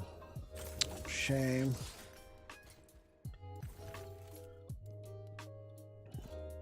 Okay, so we've maxed that out. Lightning with a staff. Okay. So we can pick up some resistances there. What we're probably going to do is this. Just put our last 5 remaining points into this tree right there. That way we can get pin on physical, cold, and lightning, as well as a little bit of attunement. So we can go down here for this. I say we just push the corruption.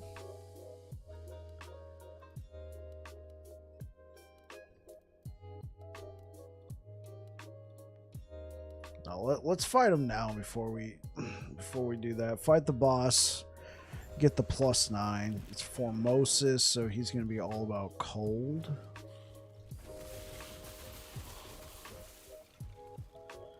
Hey, Formosus, buddy old pal.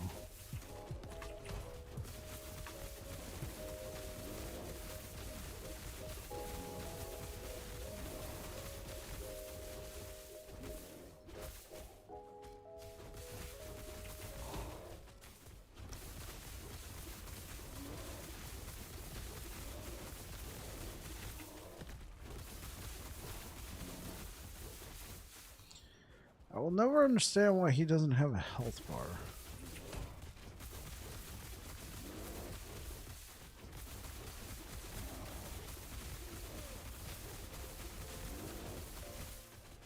Okay, alright, you guys go down.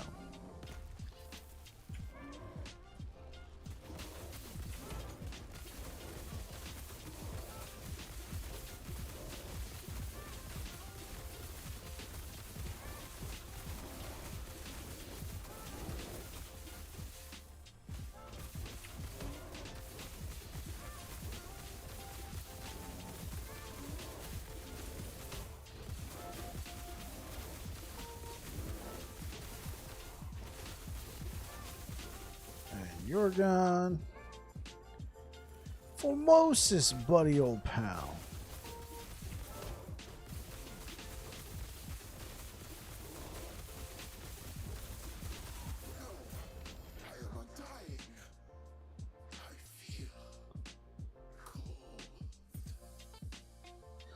Lich's Scorn.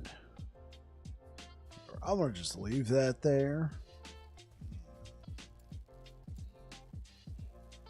So we got increased one-handed sword. We do kind of want that, don't we?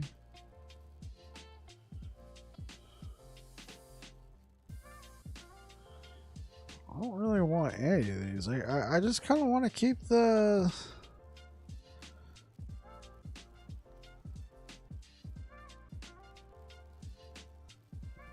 I'll just take scepters, I guess.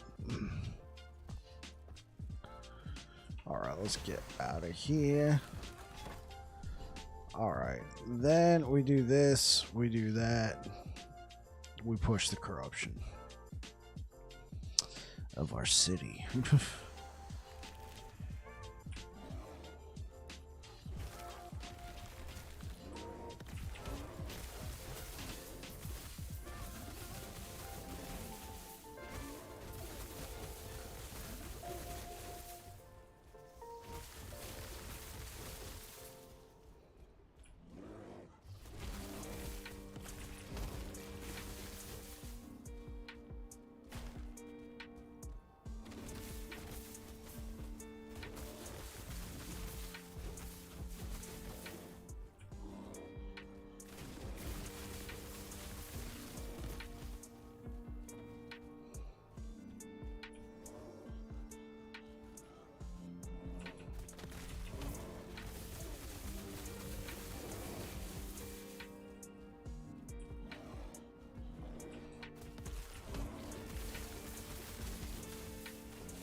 Oh no, it was an ambush. Who would have thought?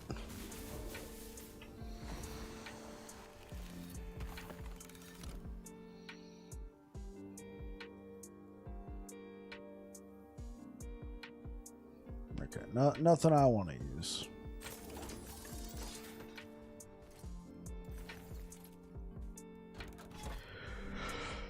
It's corruption time. How you doing over there, Parastox? You still with us, man? You getting tired again? You want to go back to bed?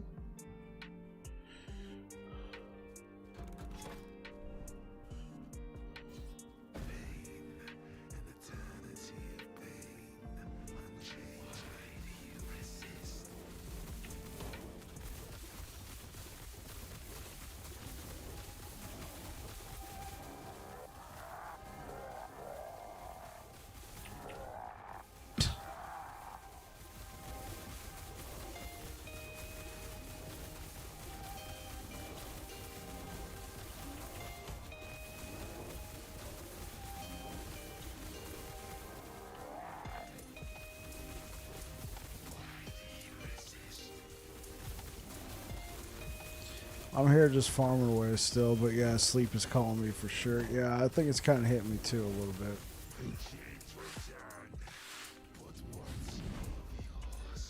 But I'm not ready for slumber yet. Okay, let's see. That pushed us to 134 corruption, just off of 1.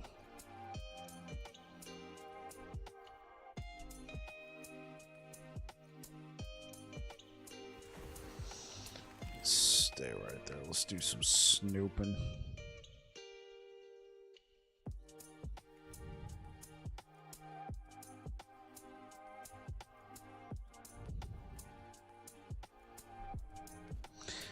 And we back.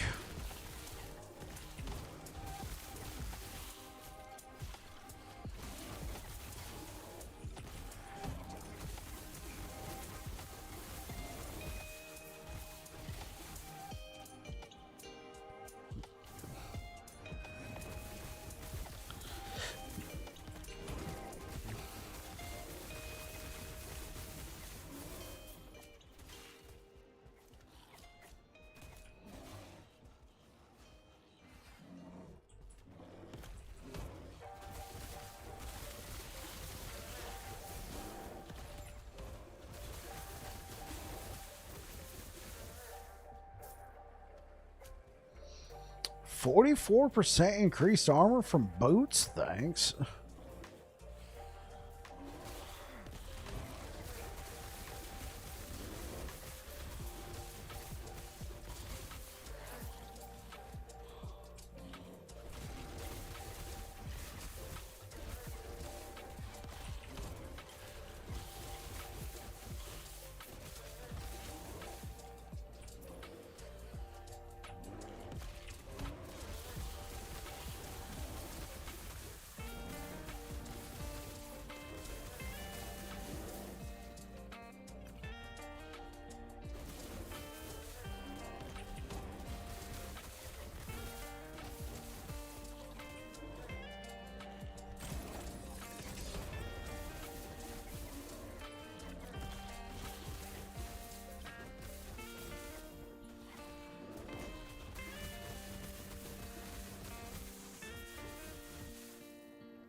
That's a lot of fire damage. Oh my.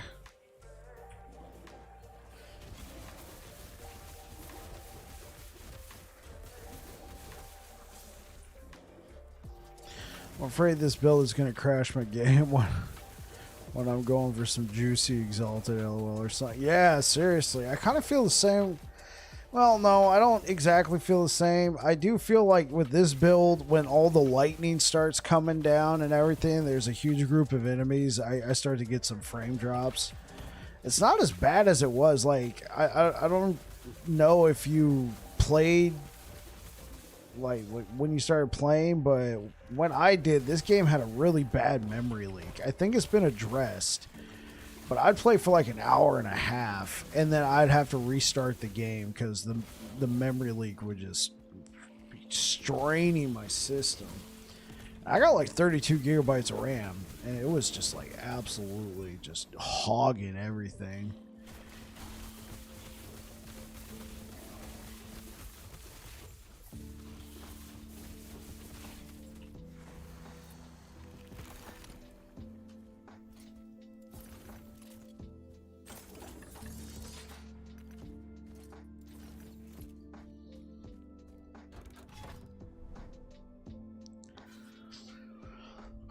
Oh, I have to like get up and stretch for a little bit. Okay, I think that was good enough.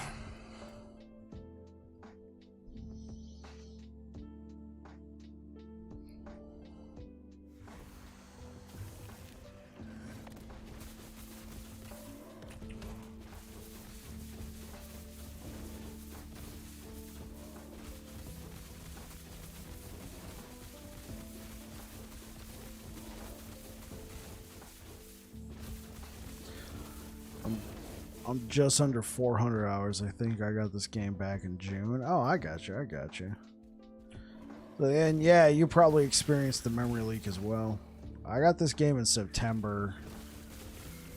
I'm at right around 380 hours. Roughly. Because back in June, I was playing Diablo 4. Oh wait, no, I'm sorry. You said that was the game we don't talk about. Right.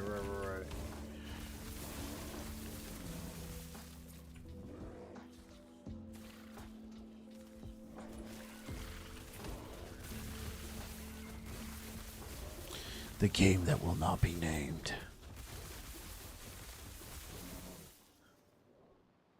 Chance to shred armor on hit. Why not? Let's take it. It's a T7 after all.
Break this down.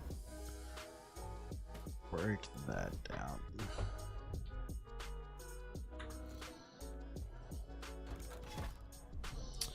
Double unique. Oh boy. Double unique drop. Let's go.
Devotion. Okay.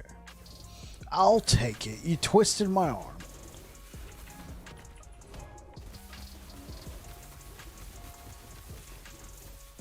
That guy got shreked.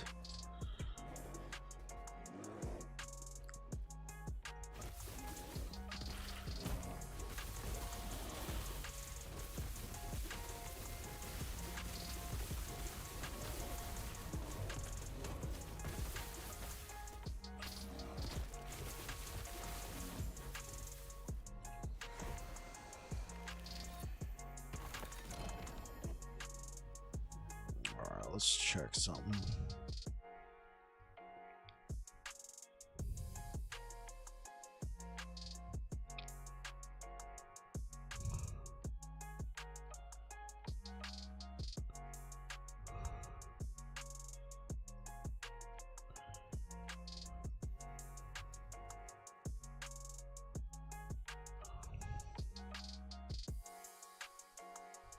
Okay.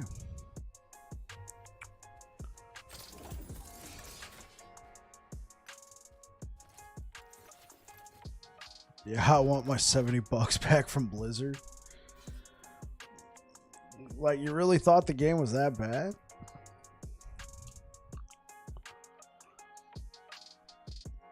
Like, I thought it was amazing the first few days into launch. Of course, I did the early access, so I paid like, what, $90? And then, like, that weekend, they just started nerfing everything. I was like, wait, what? What are you guys doing? And then, you know, we made it through preseason with all the nerfs. And it's like, okay, well, you know, let's get ready for season 1. Biggest nerf patch in history. So I'm playing through season 1 and everything just sucks. I made it to like level 75 and I'm like, dude, I already did all this. There's like hardly any new content here. And Blizzard agreed.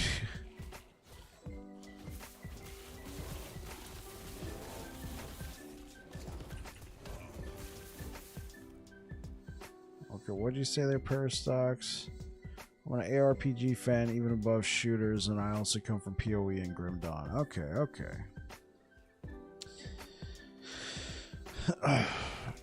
Path of Exile, I think, like, I don't know. I do feel like I need to give the game another chance. But don't tell anyone you have 7,000 hours in Rust. Your secret's safe with me. Your secret's safe with me, Parastox. Nobody will know that you have 7,000 hours in Rust. I won't tell anyone. Wait, how many people we got watching on YouTube right now? Oh.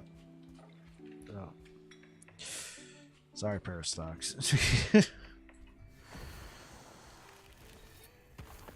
We got anybody watching us on Twitch right now? Hey, we got somebody watching us on Twitch. What's up? Usually this is the opposite. Usually I have more people watching me on Twitch than on YouTube, but that's 40 days. Yeah.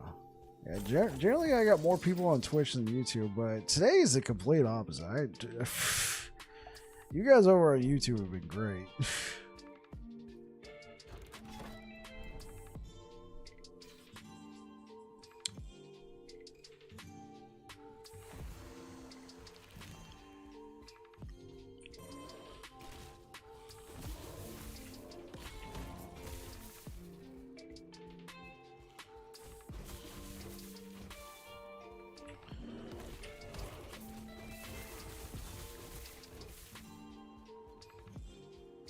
How long has Rust been out, though, Parastox? I mean, regardless, 7,000 hours is a lot. Was that all playtime, or did you just forget and leave your computer on for a while with the game running?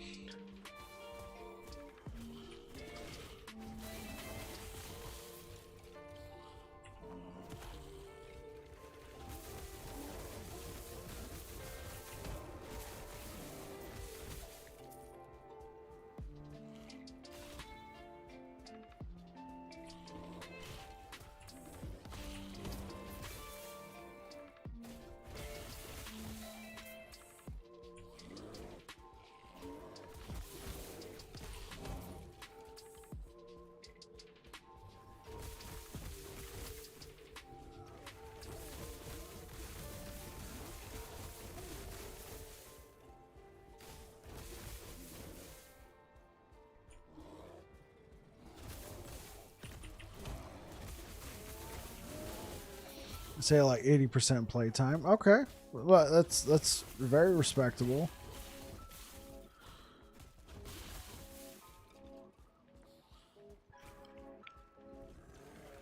But how long has Rust been out though?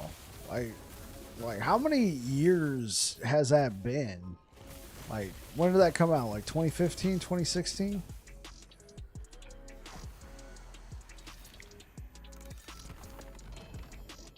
Prism wraps. No, thank you. I want to say it came out like 10 years ago. Oh, okay, okay.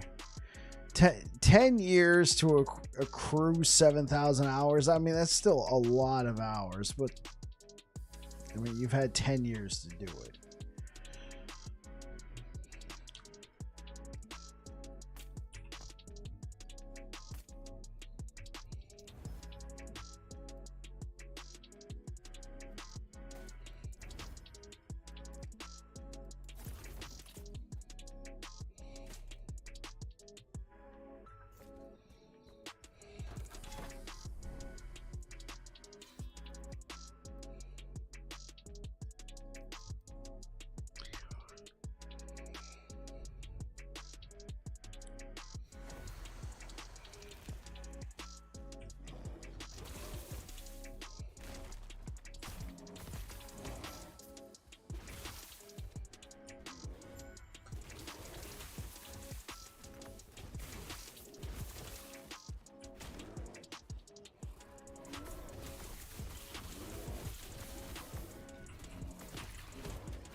When I played the most, I was a berry farmer role player as a solo and made teas to sell to the server. I named it Perry's Berries.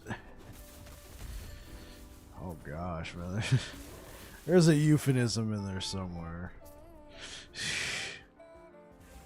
Hey guys, want to try some of my berries?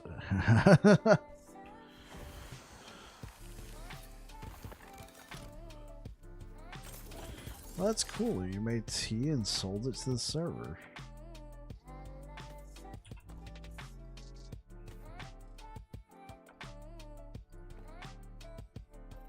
You bet.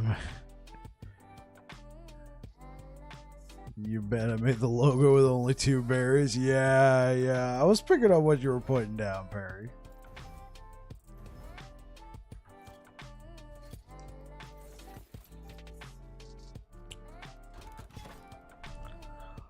I was picking up what you were putting down.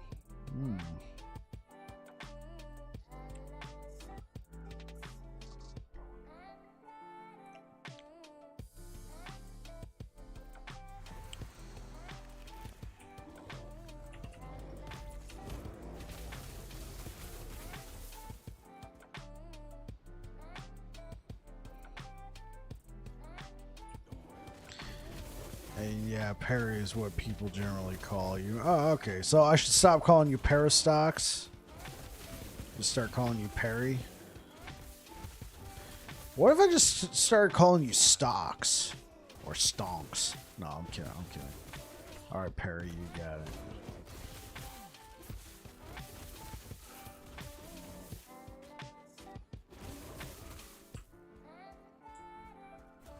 But in game, my name on stream now is Floppy Cock.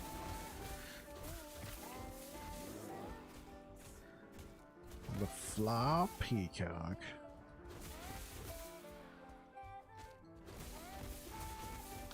There's actually a streamer here on Twitch. He does a lot of Last Epoch. He's been taking a break from the game though. I call Perry the Pig. So whenever I think of Perry in Last Epoch, that's the guy I think of.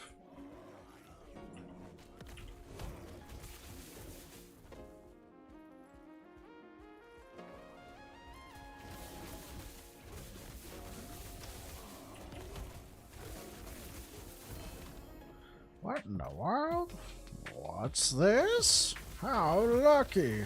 It's a glyph of despair.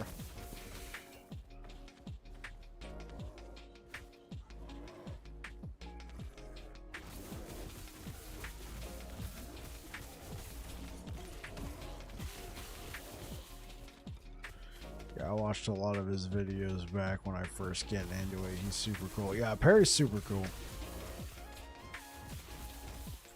I stopped by his stream on New Year's Eve. I was like, what up, Perry? Happy New Year's Eve. Last Epoch's almost here. And he's like, yeah. Then I gifted him a sub because I was like, hey, man, Happy New Year. He was playing some other game. I also just wanted to like go in there and show a little bit of support because he'd been streaming for like 30 minutes and he's playing like this random game that I've never heard of and nobody was watching. It was just him.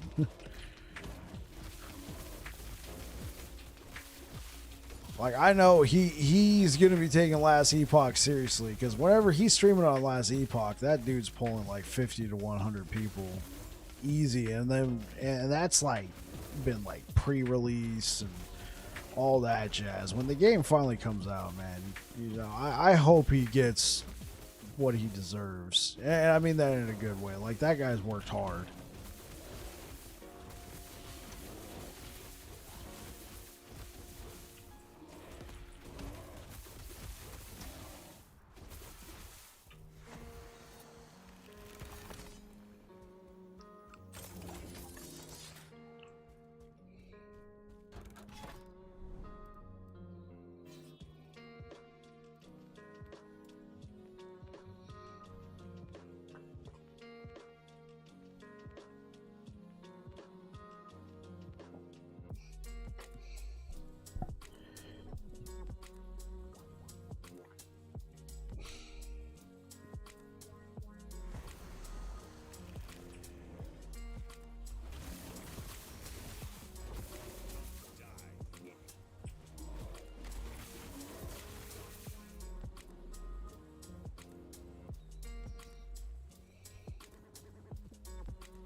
So far, I think all the LA content creator streamers are generally badass people, but I remember watching Perry stream once and he was playing backpack battles or something like that. Yeah, no.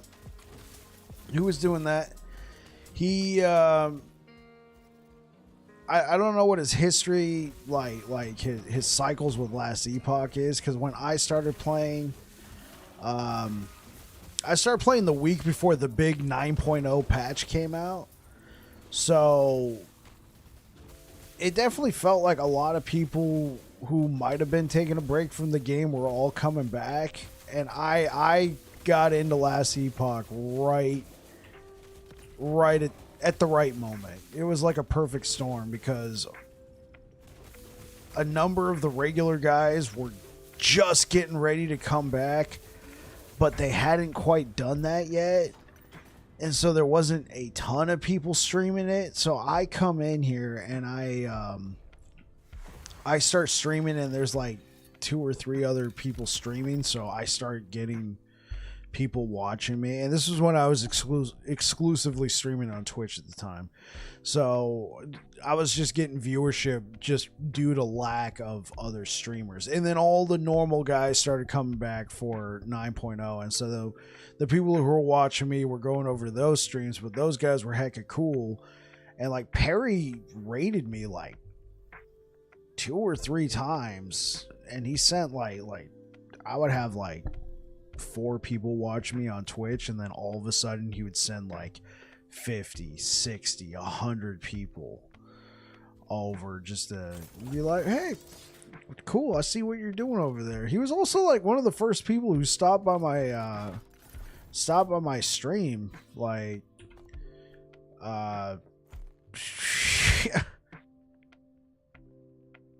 oh, is that how you found out about? Yeah, because you subscribed to me on YouTube like a while ago.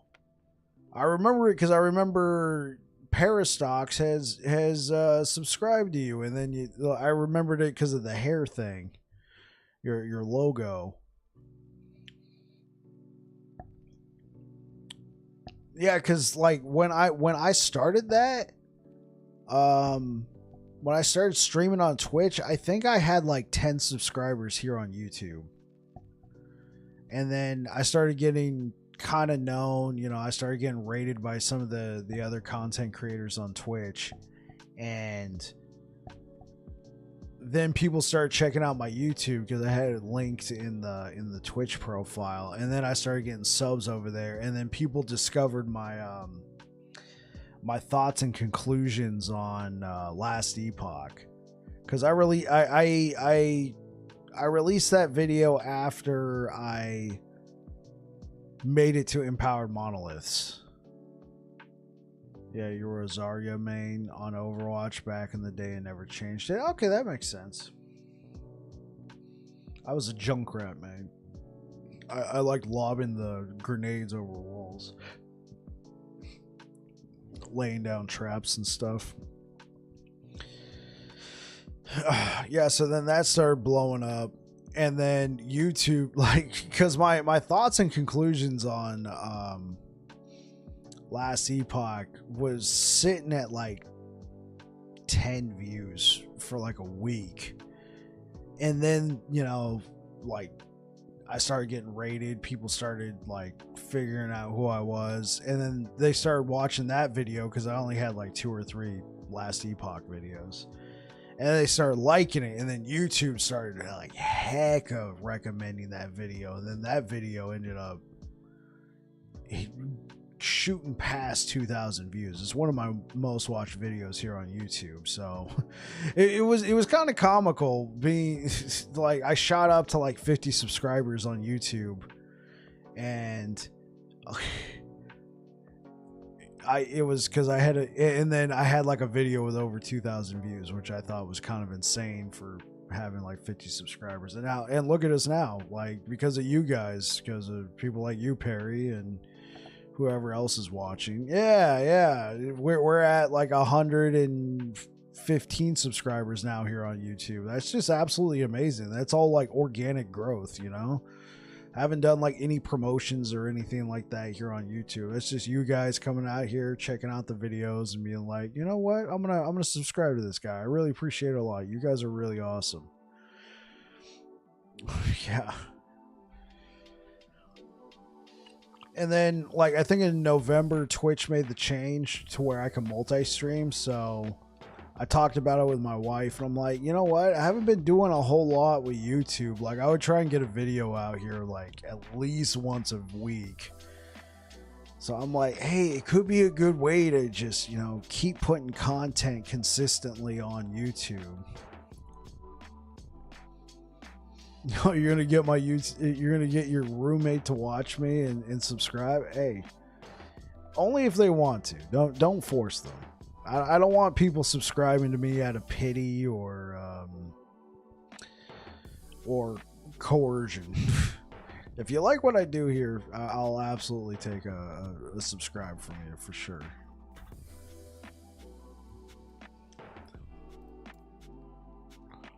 You'll fight his ass. Okay, well, I don't have to know about it.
I'll give him a good thumping with my cast.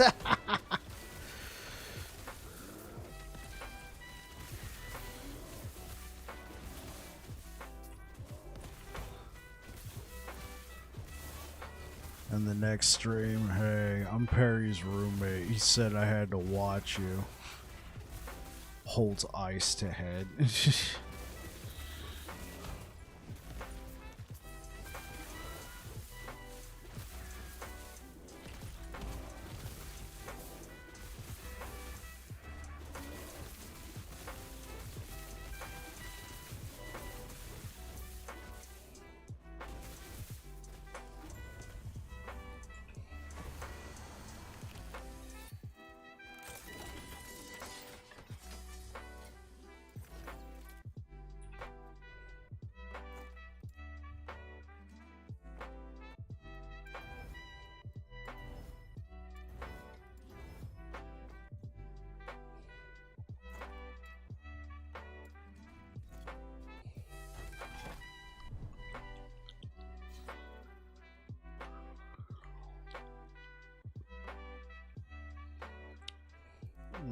Let's see.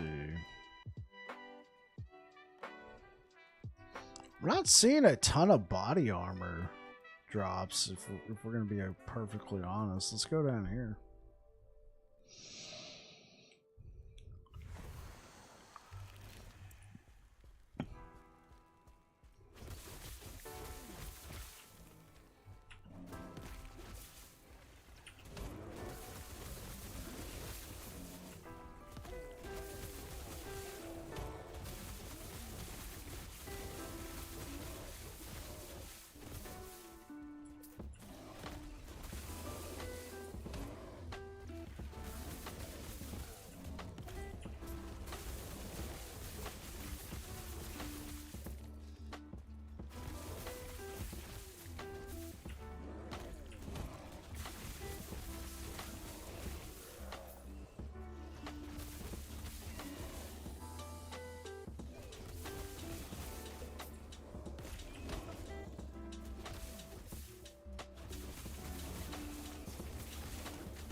What do we got?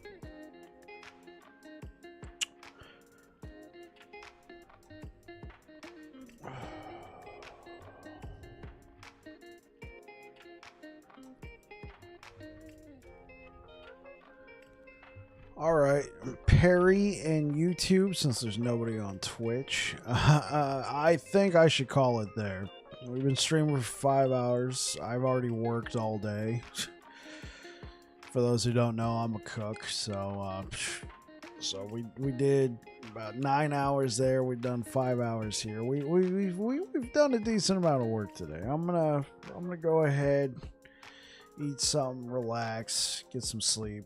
I'll try and be back on tomorrow. I don't normally stream on Saturdays, but we're gearing towards setting up Friday and Saturdays as streaming days leading into the launch of Last Epoch. I want to be on here as much as possible because I've taken a couple weeks off for the launch of Last Epoch. I love this game. There's so much more I want to do here, so yeah, Perry, it's been a pleasure, man. Thank you for making it out today. So if you don't see me live tomorrow, so I had other stuff to do. You know, I got 2 days to try and get everything ready for next week again, so we shall see. But then next weekend is a 3-day weekend for me because of Martin Luther King Jr. Day, so we'll see if we can get in a little bit of a longer stream on Monday. But anyway, you guys take care. You have yourselves a good one. Cheers.